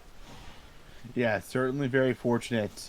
As we close in more and more in this game, the gold lead has at least been closed a bit, but still just under 4,000 at 19 minutes with this scaling composition, this hyper scaling composition here from the Rise, from the Jinx. They are just going to hit a point that's they're just not going to be able to be dealt with here at some point in time. And on top of that, the Rise is actually opting for an Abyssal Mask. I just want to point out how smart this is from Ajuma to realize, the only 80 damage is from the Caitlyn, but everybody else, is going to be dealing magic damage here. So this is a very smart build for this Rise that is also extremely far ahead here at this point in time. Yep, absolutely. And we saw it with the last series with the Wit's End being built. Yeah. Yes, exactly. And then once again, going ahead and foregoing a little bit of that ability power damage for a lot more sustain, and it's going to help him in the long run because of the damage breakdown, as you so aptly pointed out. And let's see how this Rise is going to be able to move. Now we're at 20 minutes here, 4-1 and 4. We're already seeing the 2-item power spikes coming out for different champions here. Ornn, Lucian. We're having a Rise as well. So they're at a point they can win team fights right now. And Ornn, well, he's going to win that 1v1 if there's no tower there. Oh my god, I think he just claps her. This is insane. This is not even legal. I don't even know what to say right now. When you're getting solo kills from an Ornn as a mid laner, especially on someone like Orianna, where you should be genuinely pretty safe, it does not feel great. It is just a situation and a half that you have to deal with on Summoner's Rift. And to mimic your sentiment, I couldn't even say anything. I just made some sort of sounds that kind of expressed my feelings. But here, between two towers, the Kel Tao is like, no, I'm the real AD carry here. Come on, Caitlyn. Like, hey, I got this gun, these two guns here. You just got one big gun. Whoa, and all this damage going on to Vlad, and they're very deep here for this point in the game. Oh my god. This is 21 minutes. Requiem is going to come down. I don't think it's going to be nearly enough. Just barely tickles them. Just tickles them. The Ignite probably did more damage than that Requiem did. Flashing forward, Cheeto wants to grab one. He does manage to at least take down the support here. At the very least, get something on the back end of that. But all the objectives are being taken across the map here. Now the goal lead really starting to show at the 21.5 minute mark. All tier 1, all tier 2 turrets down. For interesting. Diesel Times picked them all up already at 21 minutes. That's why you see this 9,000 gold lead at such an early time. And with less than a quarter health, you're still seeing Ornn go in. And it's like clockwork. It always goes to win. Any 1v1 he's entering, he keeps winning because there's so much ability power on the opposing team. Interesting that they just don't do any damage to him. They don't do any damage, and he also has 3 levels, over Salty Fishbane here, which is pretty insane. 3 levels at 22 minutes and 22 seconds. Pretty insane, but he's in a little bit of trouble. The binding actually lands, and that's a Say's in trouble. Maybe it's going to be the Jinx, and official League 1 has fallen down. Flash is forced out here from Darius Z, and does have the backup from his jungler, as they do both look to contest over this dragon. Already going in now. Binding not going to connect. Mikhail Tal wants to use this aggressive pick to continue to be that influence here in these team fights. But now it looks like this dragon might just go over. Before I say that, Salty Fishman decides to go hit in, but has the ultimate. Holding on to the Emo Plague now is going to invest it. This is going to be the Empowered Q. Should be able to heal himself back up. He does, but he has lost his support in the meantime. Double kill picked up here for Neve, as they might decide to go back in and pull the trigger, waiting patiently on the sidelines. The while this is happening on the top side of the map, this is going to be the inhibitor broken open potentially, and now they're realizing this. They're going to have to give the third dragon over, and they're still losing the base. Yeah, they're losing it all over. Despite getting the pick, the Morgana Binding did land a pick early on in that fight, but they had lost so much health. Is interesting that they couldn't possibly win the team fight afterwards. And so without even having to teleport down or being able to pick up that base turret, and now you have a naked inhibitor in top and a whole lot of gold onto Orin. He can just build whatever he wants, and he just chooses to do Locket of the Iron Solari. Again, because of the situation of the heavy damage, the ability power damage that you have on Interesting. He's just building everything with magic resist. That's right. And Miguel wants to take down the top laner. He does. Beautifully done yet again here. Able to find the pick. 37 seconds left on that death timer. He might go in for a second, but he's got his hands full. The bot lane is here. He still finds the Q. Ace in the hole does not find the kill, but the Requiem might just be enough. He goes in for the healing, but the shutdown is in. Gaming is now looking on towards the backside. So incredibly tanky. Has taken down one. Doesn't have a lot of armor, so Caitlyn is actually starting to chunk out that health bar. They don't want to move forward anymore. They will just settle for the 1 for 3. That and the being able to clear out the jungle, being able to keep these waves pushed in. They're most likely sitting on a fair bit of gold. Let's take a peek now at the gold numbers. You're seeing both Orin and Rise with over 1,000 right now. So both of them could look to be buying some items. But they're just going to keep the pressure on, keeping minions pushed up directly in front of the base. And Orin is feeling no fear, less than half health. He does not worried about going down. Only Caitlyn's doing any damage to him. On the chase, just trying to see if they can shut down one of these members here. No flash available for the Jinx. Gaming's going to decide to pull the trigger, but he steps on a trap. Super unfortunate. Now going to use the Locket, but in the back line, Salty Fishman has destroyed and taken down Official League 1. Can the raid boss finally fall? The ace in the hole finds it, but while this is happening, they decide to pull the trigger on the Baron, but it is just 3 of them. And not only that, but Orianna has also AFK'd disconnected. Orianna went back to base. This needs to pause this game. Oh, okay, and just reconnected. A little bit of slowdown on my end. Yeah, I think the game. Is League of Legends broken for us, Rav? I think it's broken because it's. I think. Oh. Okay. Are you good now? Are we back in? Yeah. Okay. Same timing apparently. Do we have the same time? Let's make sure we have the same time. You got 25, 47, 48. Yeah, you're Okay. about a second ahead of me, but it's been consistent like that, so we're good. All right, I'll drop back a second. All right, but either way, we're back in the action. Just about 10,000 gold here, just falling short of that. Cheeto is back in, but I don't know how much that is going to really help them, as now the Baron has been picked up on a few of the members, and with this lead, the item advantage, they might be able to just run it down and one more push here and just potentially end this game out here for game number 1. Yeah. The absolute safest would be to try to do a 1-4 with Rise, split pushing, on the bottom side there. There's really not a whole lot that Interesting can do at this point. They're going to have to look to get an odd man advantage. Pick on this Jinx would be nice, but she's too smart to stay up there. She's just going to push this wave and head back. But we're going to see what kind of strategy that Diesel Time does with this Baron. They're looking for 2 inhibitors at least here. Like you said, they're also likely to possibly just win the game right off this. But I think they could push down a turret and be able to swing topside to pick up that lonely inhibitor up there. Make her feel real special and put some attention up there. So some of that damage attention. Get her down. Absolutely. And as we close in here, they might just actually wait to actually grab themselves the Soul Dragon that is available in a minute from now. Will be the Air Soul that they do end up, or the Wind Soul rather, that they will actually end up collecting for themselves if they do end up securing it. And now we're going to see a few resets, trying to see some of these items come through. This Karthus trying to desperately grab himself some items after having a very difficult early game there, getting punished extremely hard here from the Lucian, which is exactly what we had kind of anticipated with this matchup, picking it in towards the Karthus. And now the siege will commence as they look to break open the base.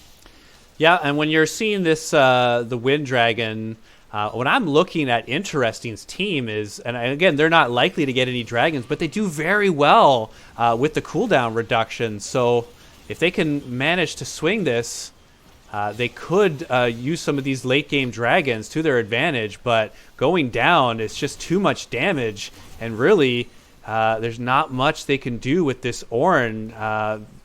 Maybe Caitlyn can get put up there, but that's still like 3 levels down against the Ornn, and triple inhibitor is the name of the game.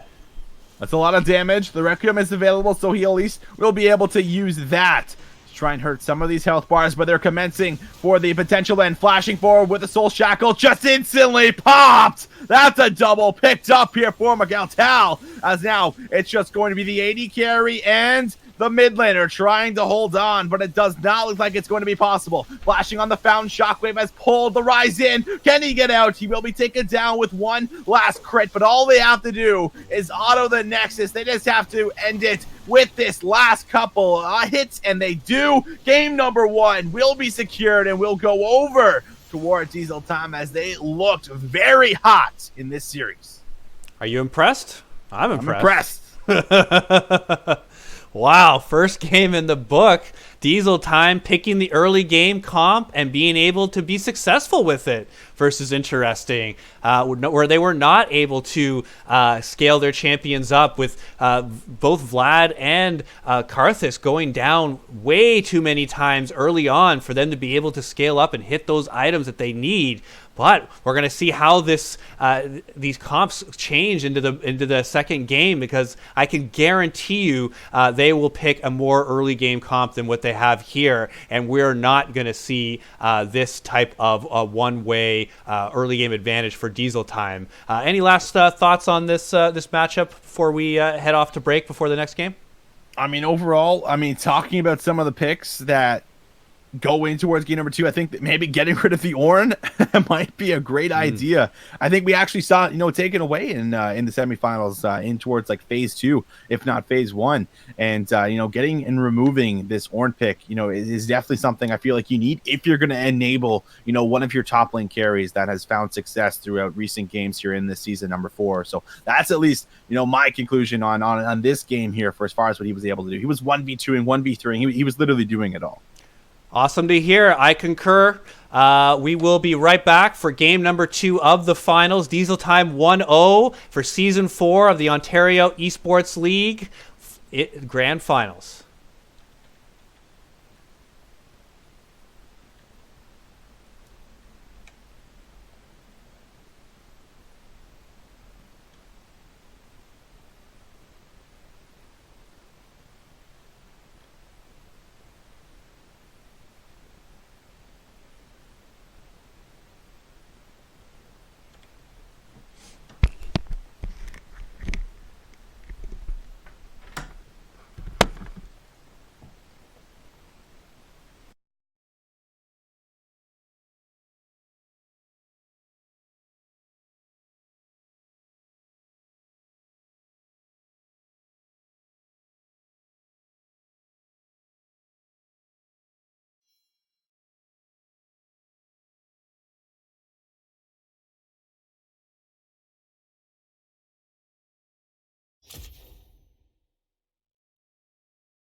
Like a broken soul in a wonderland without angels. That is how I feel when the mirror shows me a stranger. Yeah. And I know they're just fragments of a world where your absence all I get to see. Take me back to the planet where you and I are still meant to be. 'Cause I'm incomplete when you ain't by my side, when you don't wake up next to me. Yeah, I'm incomplete. I need you here tonight to cover up these empty sheets. 'Cause I'm incomplete. Yeah, I'm incomplete.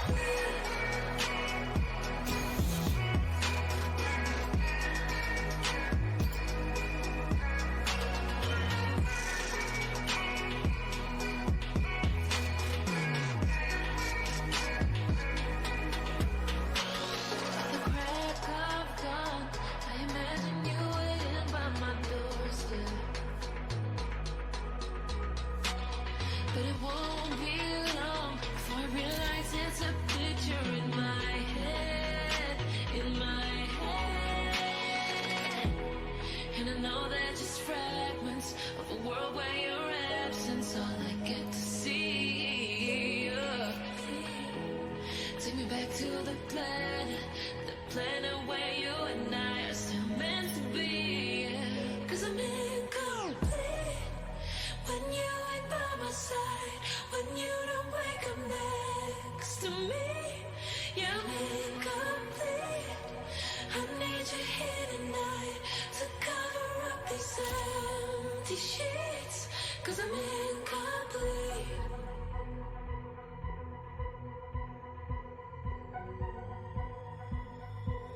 Cause I'm incomplete. I need you here tonight to cover up this empty sheets. 'Cause I'm incomplete.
And we're back right at it. Game number 2.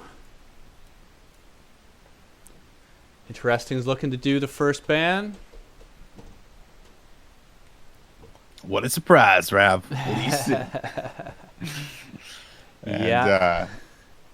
I mean, we have to kind of talk about the last game there about, I feel like it wasn't even so much about, just the jungler taking over, for the side of Diesel Time. It was actually like the majority of the lanes, really, maybe except for bot lane, wasn't the biggest impact. But, mid and top had completely kind of just destroyed and did what they did best, and that was play through their Lucian jungle lane. Absolutely. Yeah, but Lucian was still able to get a little lead early on, especially being able to pick up that first blood against Karthus. And, you never like to say the whole game goes the way of the first kill, but that really did kind of set a tempo that just never really stopped. Agreed. And, now you have to go towards this one, changing some things up. Well, they did that. They get rid of the Ornn, and they're going to get rid of the rides here. Now, followed up here, a lot of bans in the top side. Diesel Time throwing a lot of respect on Salty still, as they're going to ban the Nasus, the Darius, and the Cassiopeia, but they do leave up the Renekton. And this has been constantly banned against Salty Fishmane, so it's one of his hard carry champs. I remember casting at least one game of his, and he dominated with it. So we're going to see if, on a more comfort pick, if he's able to do more from the top lane and perhaps help carry his team to a win through this top side. But picking that up is Fiora and Yasuo here for Diesel Time. Picks and bans going extremely quickly. Yeah, certainly flying through some things here. We saw the Yasuo in our very first game here in the semifinals. That was Diesel Time up against Everfrag, and overall it had taken over that game number 1 with the help of the jungle support, constantly supporting it. It was actually up against the Fiora matchup. This time they're actually going to grab both of these very dominating picks for themselves. So we're seeing completely different comps here, which, is what we want to see after a first game, especially one that goes a little bit one-sided. Interesting, picking very early game, very aggressive too, that they're looking to initiate. Renekton's looking to win lane, and they're looking for kills now. And here we're seeing all these picks that we didn't get to see before. We're seeing the Renekton. We're seeing now the Graves coming out of the jungle. We finally get to see Mikal Tal pick this Graves and see why it's so feared. Oh, and right now this whole composition is screaming a lot of comfort for me here. And when you have a team that's been playing this well on the day, now going to comfort picks, it just screams absolute hell here for interesting. But we'll have to see. They still have some champions to pick here in the draft, and right now the Twitch and the Master Yi is actually going to be banned away here for phase 2 from Diesel Team. And interesting, they're going to get rid of that Morgana to make sure that's not going to be paired up with anything. And now it looks like even that Zyra there from the last game. Yeah, and one thing to note is that Interesting has switched out their AD carry. They were using a sub, and now they have their original AD carry back in playing for them. So they have the full squad available now. Maybe that changes things up a little bit. Maybe that gets them a little bit more chance to win through bot lane. Whereas before, maybe they were just playing a little bit safe for that reason. So that's one little key piece of information that has changed between game 1 and now game 2. Yeah, it could be the case, and Nivea picked up. You might just be right there for that Yasuo going down towards the bot side of the map. And Nivea, a champion, that you have to put a lot of time into to really find execution and dominance on that pick. So have to see how that's going to fan out for us here in this game number 2. Vladimir, it definitely did some work in that last game there. Was not enough, but instead they're going to go back to their roots here and go with the Orianna. This time they actually have some ball delivery champions here with the Renekton and the Leona. Yeah, absolutely. A lot more reliable than a flanking Vladimir. That's right. Because Leona is going to go straight in, and Renekton, yes, he can go for the he can go from the flank, but he can also go straight in as well. Both very, very likely to have the ball. But now I'm looking at Kaisa, and if you get in the right situation, you throw the ball on Kaisa, and she blips over to the enemy team. You could have a shockwave on 3 or 4 members with the AD carry as the engage. Well, I'd love to see that one. That would be a highlight reel play that would really spark this finals. Certainly, it would. It certainly be something that would give them some momentum too underneath themselves here, as the TF is going to be picked up. And I don't know where a lot of these champions are going right now, Rev. I feel like most of the drafts that we have casted here for Diesel time has been like, okay, I think this champion's going here, maybe this one's going here, but we don't really know until we're in Champion Select and they have actually picked the champions they're going into game with. Visions, I was willing to hypothesize with you last time. This time, I'm not even going to try, okay? I have no idea where these guys are going. Yeah, I have no idea. Diesel time. Who?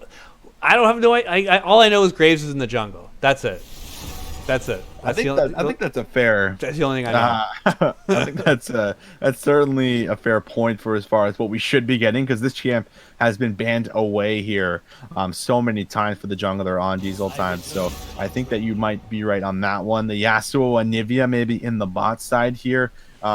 Twisted Fate in the mid lane. Fiora top would maybe be my guess. But it definitely is all speculation. It's all guessing for as far as which we're going to get. We also, did see Lucian in the jungle last time. So, who's to say, what he decides to pull out and bait us in with, going in towards this game. Maybe he feels like giving himself a bit of a challenge here after his, dominating performance here in Season 4 and that continuing performance here throughout the rest of the play. Wouldn't that be an exclamation mark, taking like Fiora or Yasuo in the jungle? just winning with it? Wouldn't that be wild? that would be pretty nutty. I wouldn't even know what to say at this point now. It's like, okay, this man just runs whatever he wants, and he just dominates and pops off and does the best of things, I guess, because he's already showed me today that he can pull anything out in the jungle. So if he wants to show me something else, I'm certainly not going to turn away or shy from it. But he's going to face a lot more stiff opposition here in Game 2. We're seeing a much more ready-to-fight team here on Interesting, where, okay, there might have been a visual bug that I had. I think you were right. They may have locked in the wrong champion in Pro Draft. Okay. Maybe that is the situation here. The last pick, the Swain. The Swain, right? It might be the Echo coming through here for us in the jungle, which is also, a dominating pick that we have not seen all day today, and still very fierce in the meta right now. And so I'll go back with a little history that Marco has played Echo a number of times in the regular season, is one of his go-to picks. So going for comfort, and with Renekton also in the top lane, very comfortable as well. This is all the champs that Interesting wants, is they're being able to pick them right here, right now.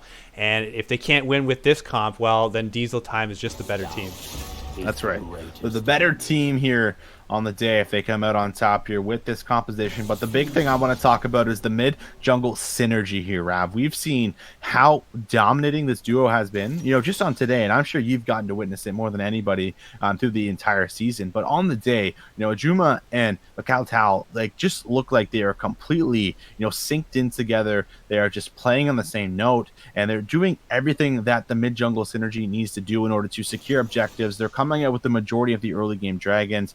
They're dictating all of the pressure, finding kill after kill. They're blowing summoner after summoner. And Marco and Cheeto either have to try and match that, or Marco needs to say, listen, we're not going to win the 2v2 between you guys. We just need to go and, put all of your eggs in towards the top lane, and put all of your eggs in towards the bot lane, and getting somebody else ahead to carry through the map. Yeah, well observed. And that's exactly what's been going on. And what's been going on this entire season is these two have been dominating, but you laid out two options there, and I think it'd have to be the latter. I think Marco really should focus on top and focus on mid, and then have Cheeto play just a little bit more safe. Like, don't push out for that extra wave, those extra shots on the turret. Get those quick backs. use your teleport a little bit willy-nilly if you need to get back into lane, and to not fall behind against this Yasuo and to stay around that turret. Because he's going to ignite, and he might be able to dive you under turret, but you still can put like a shockwave on yourself, or there's still ways for you to be able to outplay the Yasuo diving, and then Marco can be able to turn these other lanes. You have a Renekton that's going to be looking to get a lead on the Fiora. One of these is going to win this lane like hard. Like that's generally how these type of carry split pushing top laners work.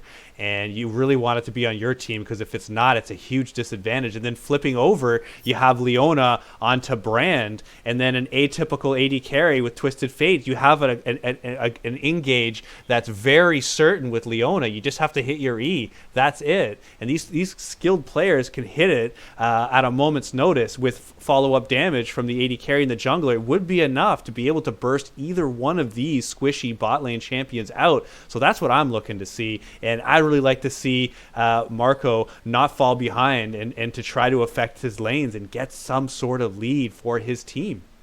Yeah, you got to take some kind of a risky, jump at getting somebody ahead in this game, because it's very clear Juma is going to get ahead almost every single game due to either out CSing, just beating his opponent, or playing through the jungle. So I think that you just touched on a massive point, which is the bot lane here, because we actually have a sub coming through here for the AD carry role.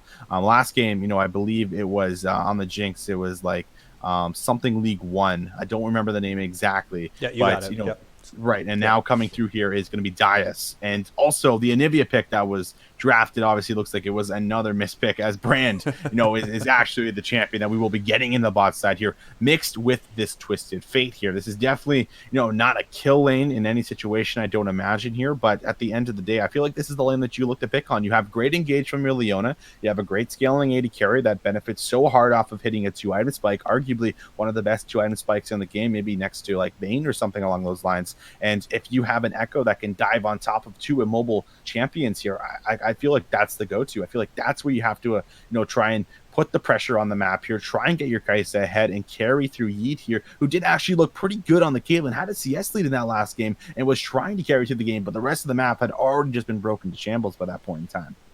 And as we were talking about his engages with the Orianna alt, because of the visual bug, we saw Swain, but it's actually Echo, and he'd do great with the with the ball on him, diving into the team, getting the shockwave, doing tons of damage, getting focused, and then ulting right back, time shifting through all that damage, and then basically winning the team fight right there. So I like this comp a lot better from Interesting, and we're gonna see the best that these players have, and this is the time to show it. This is the grand finals, the OESL season 4. This is the end of the 6 weeks.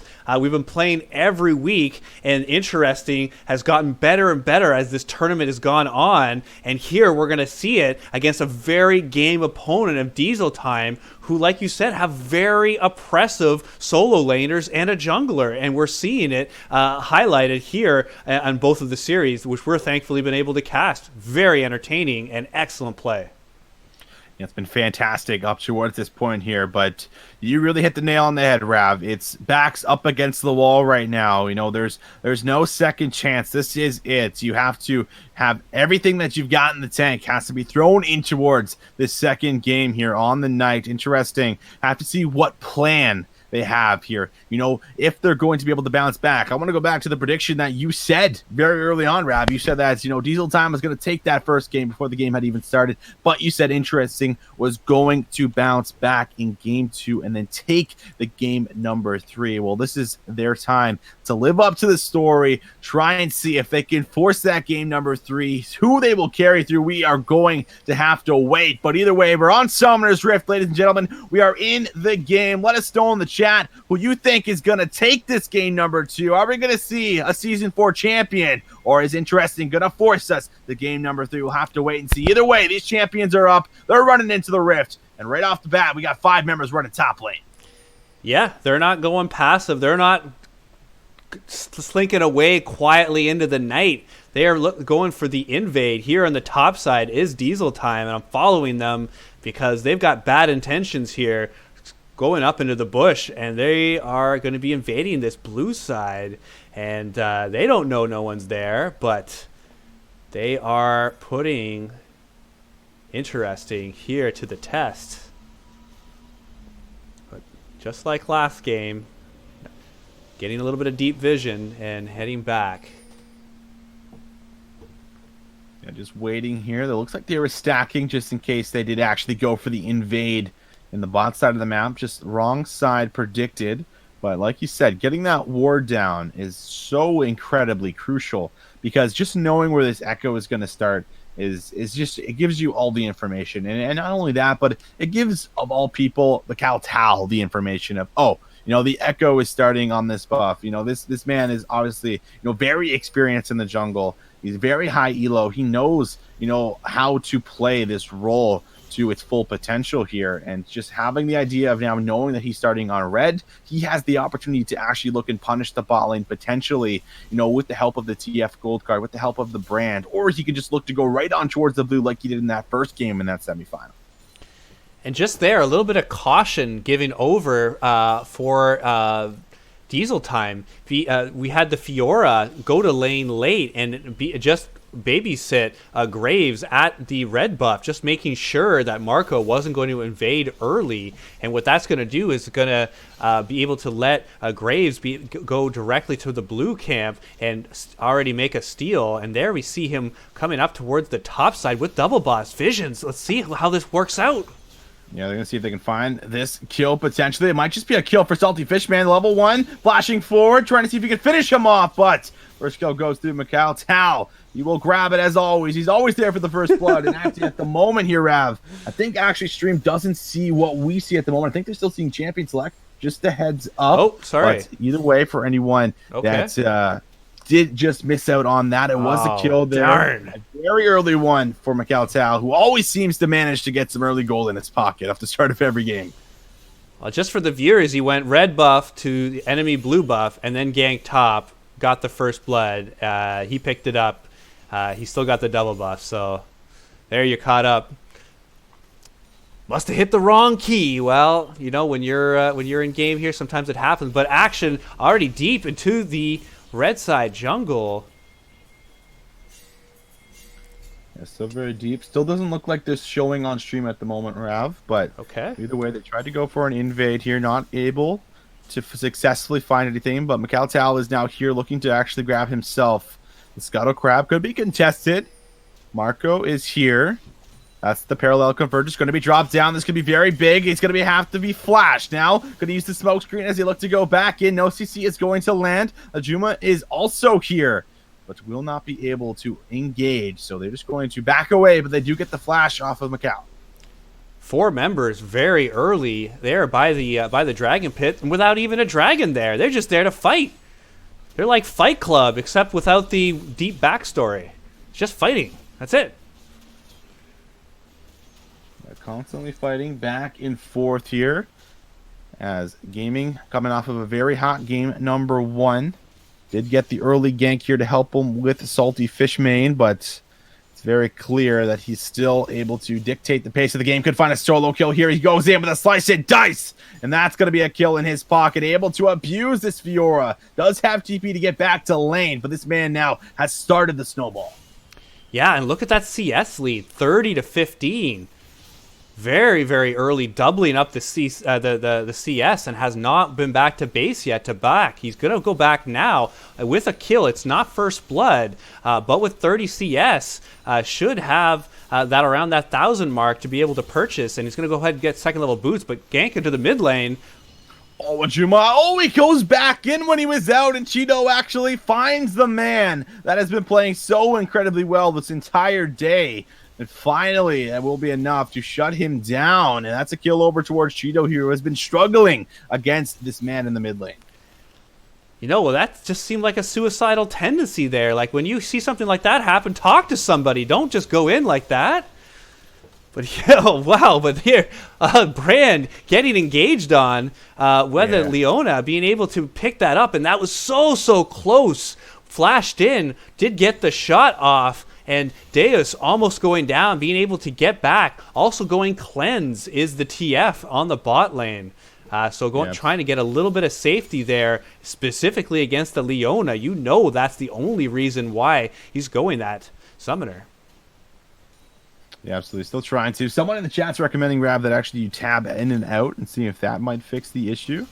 Because I guess at the moment they're still not seeing anything on their side. But either way, at the moment we could see Salty Fishman in a bit of trouble, but he's still pretty strong. Has a Dominus available on that Renekton. And when we know that champion has that ultimate up, he has the ability to 1v2. And, well, I think they can see in-game now. So, welcome, ladies and gentlemen, towards the game here. As you can see the score 3-1. 600 gold built up right now for the side of Interesting, as they've just been doing an excellent job of finding plays on the map here and snowballing a lot of these lanes. Yeah, and you're seeing it all over the map as well. Over here for Interesting, being able to get a number of their different carries kills, but Renekton is especially doing a good job in top. But as I say this, it's a 2-on-1.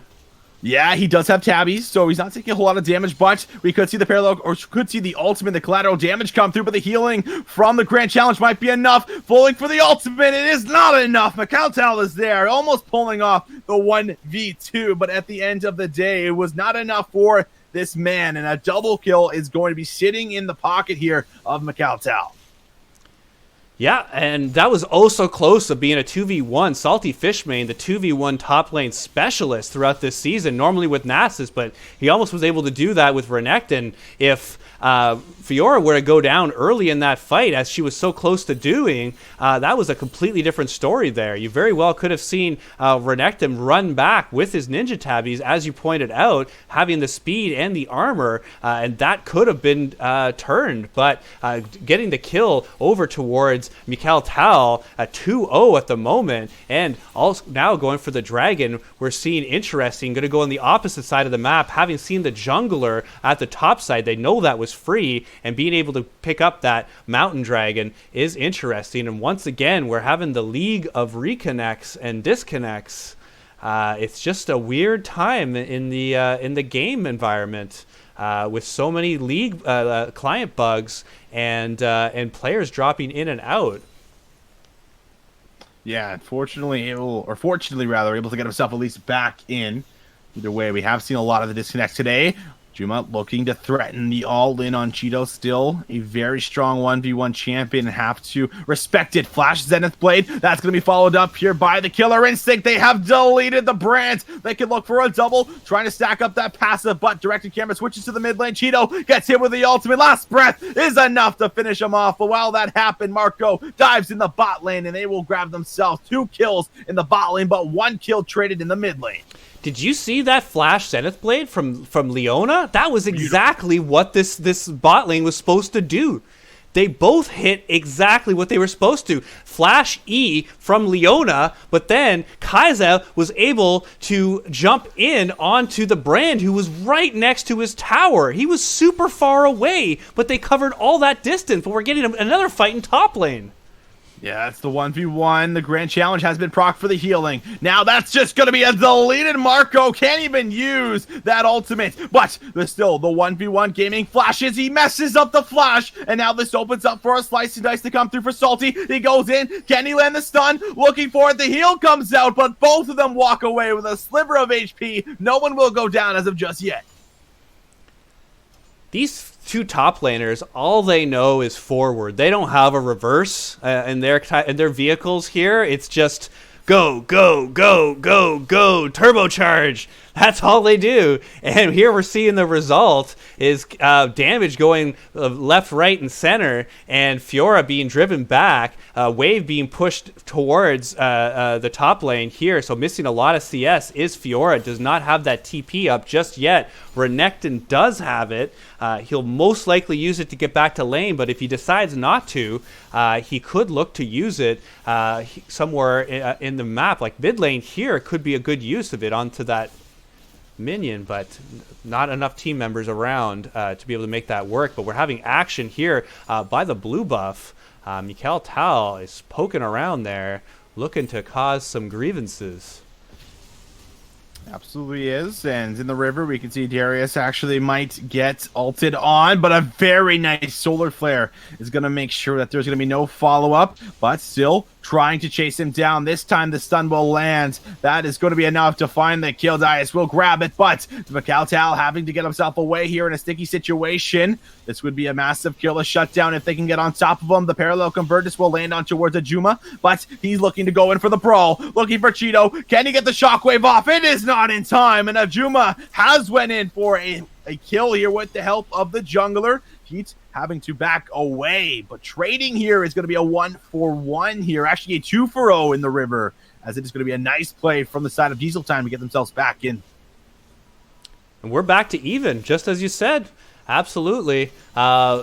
Interesting with the early lead, but coming right back is Diesel Time, getting kills bot lane, mid lane, every which way, and once more right onto the jungler. Marco going down, and a good flash here from Hayek, because he was going down if that hit. There's no way he was getting out. And now we have a lead for Diesel Time. Macaltal 2-0-3, and once again a disconnect from Cheeto.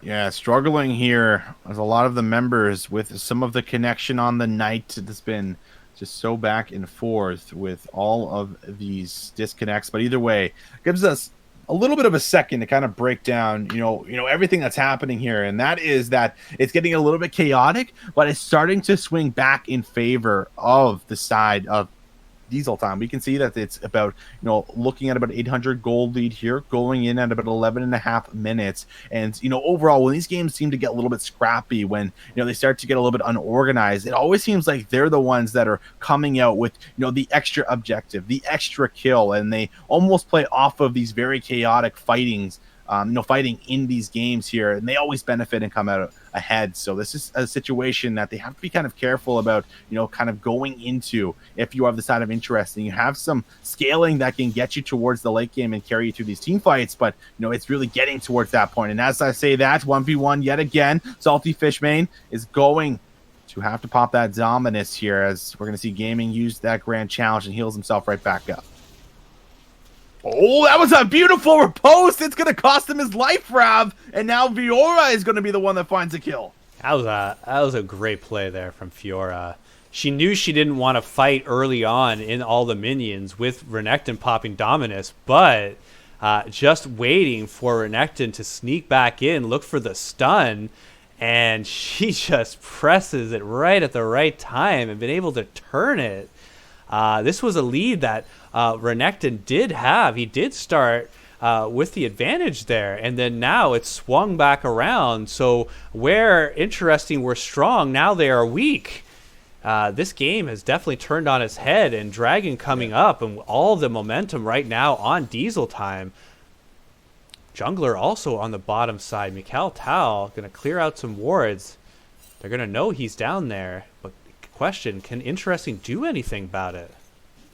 Yeah, it feels like he either wanted to set up a gank or go and play for this dragon. Leona's down here to make sure that they actually aren't on it just yet. Now some vision will be dropped. Parallel convergence is now going to be used, but he will not be baited in towards that Tri-Brush.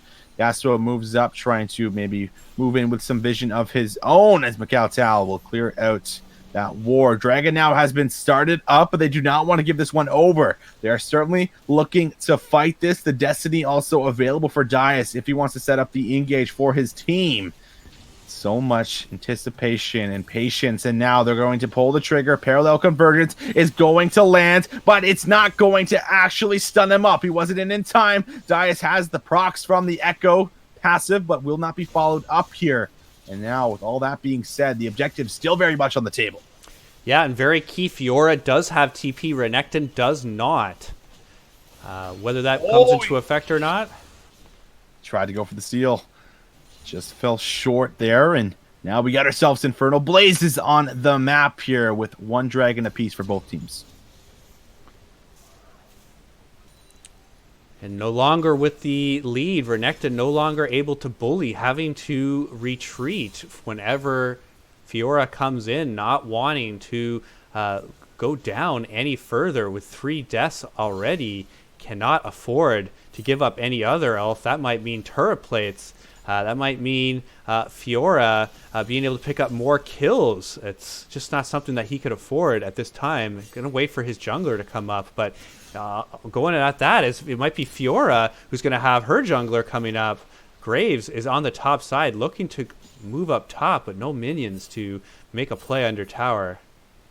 Does he need minions? If there's 4 of them, he doesn't need minions. That's right. He's got enough of his own teammate minions here to be able to assist him with the dive if they decide to go for it, but he is shoving in the wave. It might end up costing him, as they are now going for the all-in. The Dominus is available. It now has been popped. Also going to invest the ultimate. Gaming might actually fall down. One more turbo shot, but he flashes perfectly. Stays alive, and Ajuma picks up the 5th kill. Marco comes through and finally is going to be able to take down the top laner. Flash engage in the bot side. Looking for Dias. We are going to see the brand back them up, but they have already lost the Twisted Fate. So jumping over the wall is actually going to save his life, but he's not out just yet. Still trying to get himself away. Ajuma on the chase. Graves there shortly behind him, but not able to chase him down and finish off the kill, as that is a lot of trading on the map we just had.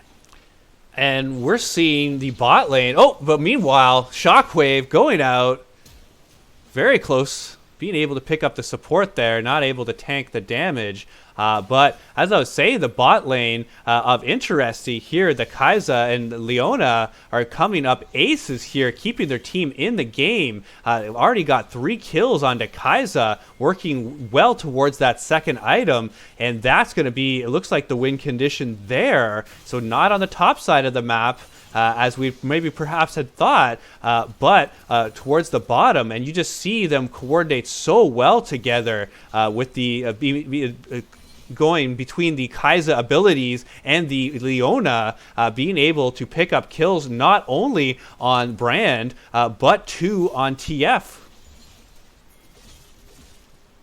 2 on TF here. Struggling in the matchup. The Kai'Sa definitely looks to carry this game out. Salty Fishman, I think he should be okay.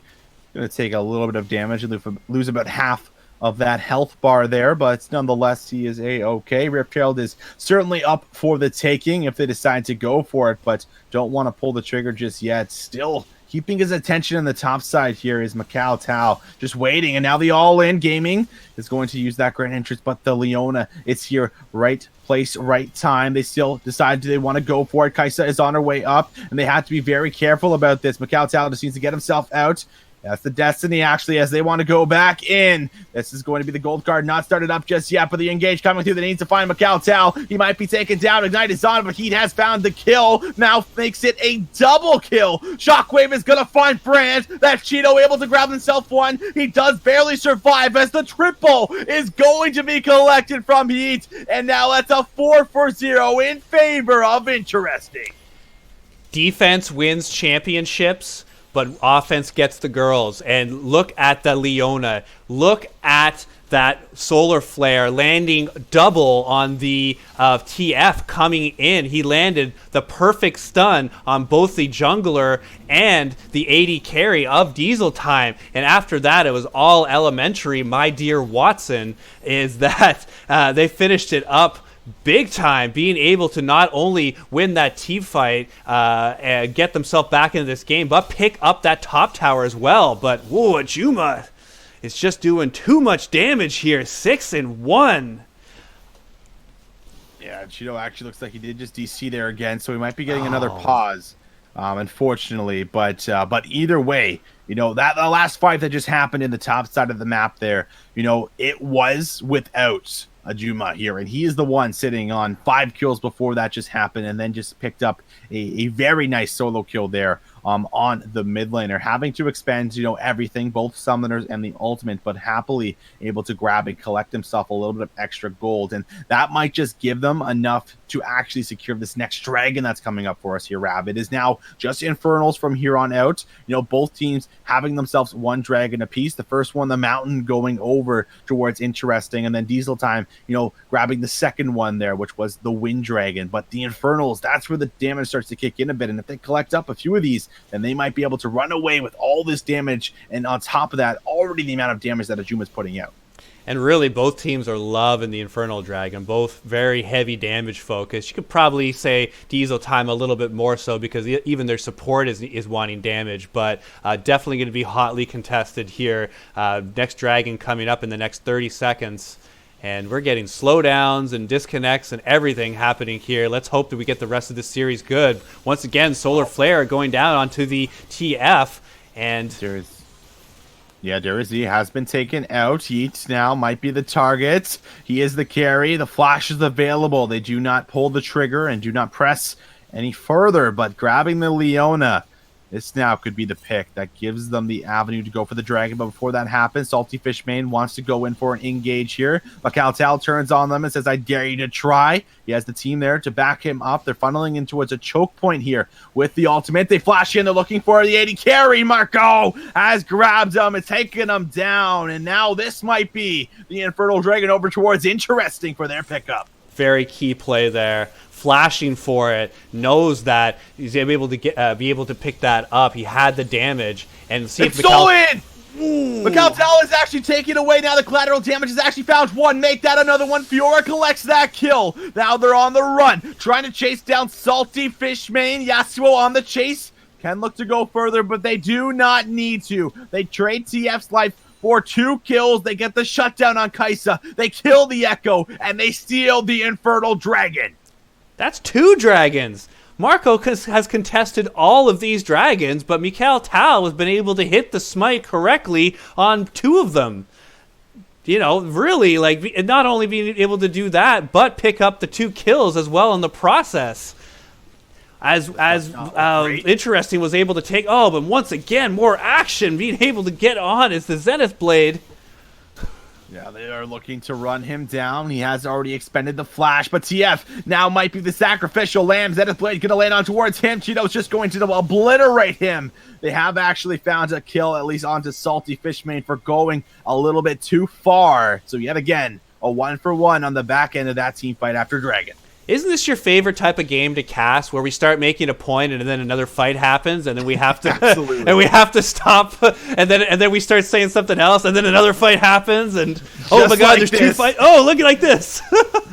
Yeah, as you say it, well, it lives up to the expectation. Ajuma chunked out pretty low. Is going to have that passive proc there on that Phantom Dancer, but Macaltal goes in, finds one. Cheeto is there for the trade, but the Destiny is going to be active. Cheeto is 1 HP, but the Ignite is there. Brand will finish him off. We have a 1-for-2. They take down the Juggernaut in the jungle, but it's at the cost of a jungle pick of their own and their mid laner. But picking up the mid turret is interesting, so getting that gold brings it very close to even, about 1,600 difference in advantage for Diesel Time. Yes, they do have the Dragon lead, but a whole lot of their gold is funneled into this Yasuo. If Ajuma can go down at some point in the team fight, then Interesting has a chance. But if he can just keep landing melee shots, going back and forth between the team members, he's going to do enough damage. He has the Infinity Edge, and he can win this game for his team, Diesel Time, and take this championship. Let's see if he can do it. Rav, they are so close here. We are 22 minutes into game number 2, up 1-0 in this series. They have their mid laner 6-1 here. 2 item spike for the Yasuo. They have the split push, one of the best split pushers in the entire game here for League of Legends. Fiora closing in on the Triforce here, her second item. The Graves popping off. Everything seems to be going right for the members that need to carry this game out for themselves here. It's truly desperation right now for the side of Interesting. You have to be looking at Heat on the Kaisa. You have to be looking at Cheeto to land these massive shockwaves, because if they don't pull off these very important, crucial plays here, this game is going to slip from them, and they're just not going to be able to force that game number 3. And I'm looking for Leona to keep doing what she's been doing, landing key ultimates and following it up with the CC so that her team they do have enough damage, and if they are able to follow up in the right place at the right time, they can win. but it's getting Diesel Time funneled into that right spot, catching that one member out, and we know Darius is able to land it, and Marco getting all kinds of damage. Just how far behind that TF is he's able to go really deep and take 2 tower shots and still pick up the kill, even miss a skill shot in the meanwhile. Let's see if he can get out. The Great Escape is ongoing, but it does not look like he will be Steve McQueen in this battle. Sadly not. Takes down the TF for his life. Not sure if it's worth. TF has been struggling pretty hard in this game number 2 after getting subbed into that AD carry role. Now we're starting to see that epic objective play a bigger and bigger factor here for us, ladies and gentlemen. Just takes a couple kills to go through, and then a team decides to pull the trigger, and they can just go and shred out that Baron. And that's a flash forward. The Kaisa might get caught in, but the Zenith Blade is going to be perfect in towards the Solar Flare. Keeping her AD carry alive is going to be the man himself. VisionZz with the plays will deny Ajuma from finding that kill on the Kaisa. And this really shows anyone who says that support doesn't do anything in the game. Like, this is categorically not true, and we're watching it right in front of our eyes. With Leona being able to be the start and finish of a lot of these team fights. Without her, this game is lost. This game would be really, really far behind. But this bot lane here now, hard carries for interesting. And let's see if the rest of the team can follow suit. Next dragon is up. This is the 4th dragon, and starting it. Wow. Oh, flashing in, looking for the damage, but Michael actually has maybe found his own death. He has been deleted and shut down. Now 3 will fall. Looks like it might be 4. Flashing over the wall will be Neve, and he does manage to survive. But 3 members drop. They grab the Infernal Dragon. They could look to gun it towards the Baron. Visions, they are. They've got 4 members. One just came up, but picking up that 2nd dragon, now both of them at 2 apiece, and they may not start it, but they're at least going to clear the vision for it. Let's see what they do, because the 2 members of Diesel Time are close and can contest, and wow, this is awfully risky here. This could be the entire game based on this single call. Oh, I'm on my seat's edge here of what's going to happen. There's vision being seen, and they know that they're weak. Juma, he's such a big threat. Now he has to pull off the 1v4 miracle. He takes down 1, but he's quickly traded out. Cheeto is there for the trade. Going in is going to be Fiora, but she gets hit with a Zenith Blade. Flashing forward, has now found the heal with the Grand Challenge. Marco in the backline getting zoned away from Neve, but pressing forward is going to be Mikhail Tao. Always there, picks up his 6th kill. Marco has the passive movement speed. He's on the run, but he is being hunted down, and the collateral damage finishes him off. Interesting. Decide to pull the trigger on the Baron, but it will cost them the Baron, and now the game has been broken open. Yeah, just a little bit aggressive on that play. The play could have been correct if they had more health bars, but they were running in the Baron with 2 out of 3 members at half health, and they just were not able to burst it down quick enough. And by the time they realized it was a mistake, Diesel Time able to collapse, pick up the kill onto Marco, and be able to take this Baron. Now 3,000 gold lead with Baron. This game is not over yet. There's still all the tier 2 turrets for interesting. They do have turrets to give here. Let's see how that they can play this defensively. A single pick could knock one of the members of Diesel Time out for a minute. It could really slow them down. Diesel Time, let's see where they put their focus. Did they decide to go into the side lane? Did they do a 1-3-1? Did they do a 1-4 with Fiora split pushing a top? Let's see. That's probably where I would go, because I don't think that Twisted Faith can be alone, and you kind of want the Yasuo with your team. So they are going for a 1-3-1 to start, but let's see how they finish that off when they get close to the turrets. Yeah, we'll have to keep watching and waiting to see what lanes they decide to pressure. Already getting the macro started, but I don't think you realize you're on a ward there, Gaming. And now he is trying to get himself away, but the killer instinct is invested. Marco finishes off the kill. This might hinder the push here with the Baron, but while that's happening, they do at least get themselves to tier 2 in the bot side here. Split splitting with the Juma. Level 16 has himself 3 items, still such an important piece of the puzzle. But this will delay the push for the time being until Fiora's back on the map. Interesting likes that. They take out the Fiora and so delay the Baron for a minute. They only lose 1 tier 2 turret. They like how this is going, but going aggressive here is TF, but he forgets what position he's in this game. He's really just a gold card. You can't be diving into the enemy without any vision in their jungler and expect to get out. And there you see a couple of shots and a skill, and that's it. He's gone down, and that's 2/3 of this Baron that's going to be used up by a couple of members advancing a little bit too far without the appropriate vision.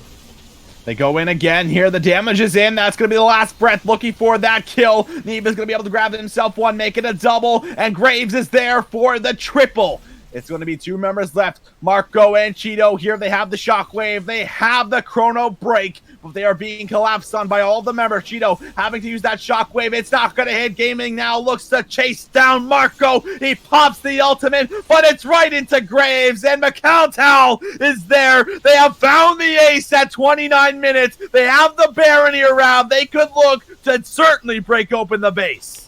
Yeah, they do. I don't think there's a lot of time left on this Baron, and they don't have any minions at this time. So let's see how long this lasts. I don't think they have any more than 30 seconds. That could be enough for the inhibitor, but we're just going to have to see. There, they just lost it, but there's still not enough members of interesting to be able to stop this. And a single inhibitor for that Baron, you're really happy if you're Diesel Time to be able to win that critical team fight when it matters, and then be able to push right down the middle. And now they're having super minions push for them in mid lane with the next dragon coming up momentarily.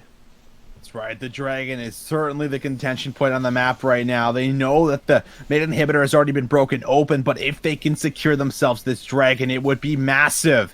2 sitting on both sides. That's going to be the destiny. They're using everything. They're funneling in towards the river. Darius E will go in trying to buy time with the solar flare here, but he gets hit with the gold card. He surely should fall down, but Ajuma has actually been thrown in towards the fray. He has been deleted here by the Kaisa. Marco might soon follow as he goes golden for a quick moment, but it's going to be a 1 for 3. Kaisa and the Renekton, the only ones up on the map. They have the super minions in the mid lane. They could look to threaten the end at the moment here, Rav. This could be it. Let's see what they decide to do. It looks like that's what the call is. Very exciting to finish this game. Let's see. They have the super. They have the health bars. There's only 2 members. They just have to hit the towers. They're going for the all-in here. He trying to back away to his fountain as Fiora zones them both away. Salty Fishmane does not have the health bar. That is the gold card. That is the Kaisa down. The second tower is going to fall. It is only the Nexus in between their championship now. A few autos away from being the Season 4 champions. And there it is, ladies and gentlemen. They do it. Diesel Time. Show us how dominant they are. And they will be the Season 4 champions. They came, they saw, they conquered.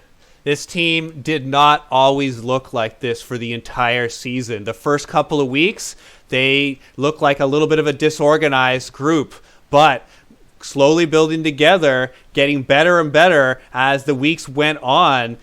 Jungle being able to play with the rest of his team, not only carrying from his position, but other members being able to step up. And here we saw it once again with Ajuma and Gaming being able to win their lanes and take dominant roles on this team. And it's just really, really nice to see, especially how this game ended there, crashing into the base with a team fight win, being able to take on the 2 members of Interesting to take it on. They were not hesitant in that call. You saw they all started moving for the mid. There wasn't anyone flanking off to get that dragon or go to the side lane. Someone made that call. I want to think it's probably the jungler, but I'm not sure. I'd be very interested to see who's making those calls on Diesel Time, the team. But there we have it, the Season 4 champions, and they do it in stylish fashion. Stylish fashion, beautifully done. And now there's one big topic that we have left to discuss here, Rav, and that is our MVP here on the day for the side of Diesel Time. I felt like there was a couple of members that truly stepped it up, but at the end of the day, you know, I'm kind of looking at the mid lane here. I think Ajuma, you know, really throughout the semifinals, you know, going in towards the grand finals here, he got completely banned out in the first game. He still popped off on the rise. This game, he got put on the signature pick. He had told he had to put the carry pants on. Well, he did exactly that. Mikhail Tal was right there behind him the entire time and was putting up the same stats and the numbers. But I think the mid lane was certainly the difference in both of the series that we had. Yeah, and that's certainly a debate on that one. But you made a good argument there, and a lot of the game played through the mid lane, as we saw, and with Ajuma championing that role, then having him as the series final MVP, you definitely could see it. So there you go. We're having Ajuma take it. Diesel Time taking the win. Visions, it's getting late tonight. Do you have anything you want to say to all these kind folks? Thank you for tuning in, guys, and thank you for having me, Rav, inviting me towards the finals cast on the day here. So just want to give a very big thank you and my gratitude for having some fantastic games to cast with you here on the day, Rav. What a games, what a cast, what a guy. There we are. There we have it. The season 4 is in the books. Rav Exel, I've been with here since game 1. Here, right at the final game. So thank you, Visions, for joining. Congratulations once again for Diesel Time. I really hope this team signs up again for the next season. Really like to see them take on some other teams. It's going to be bigger and better than ever, season 5. But here we have it, season 4 in the books, and we have ourselves a champion. And whoa, what great champions they are. Have yourself a good night, everyone. See you later.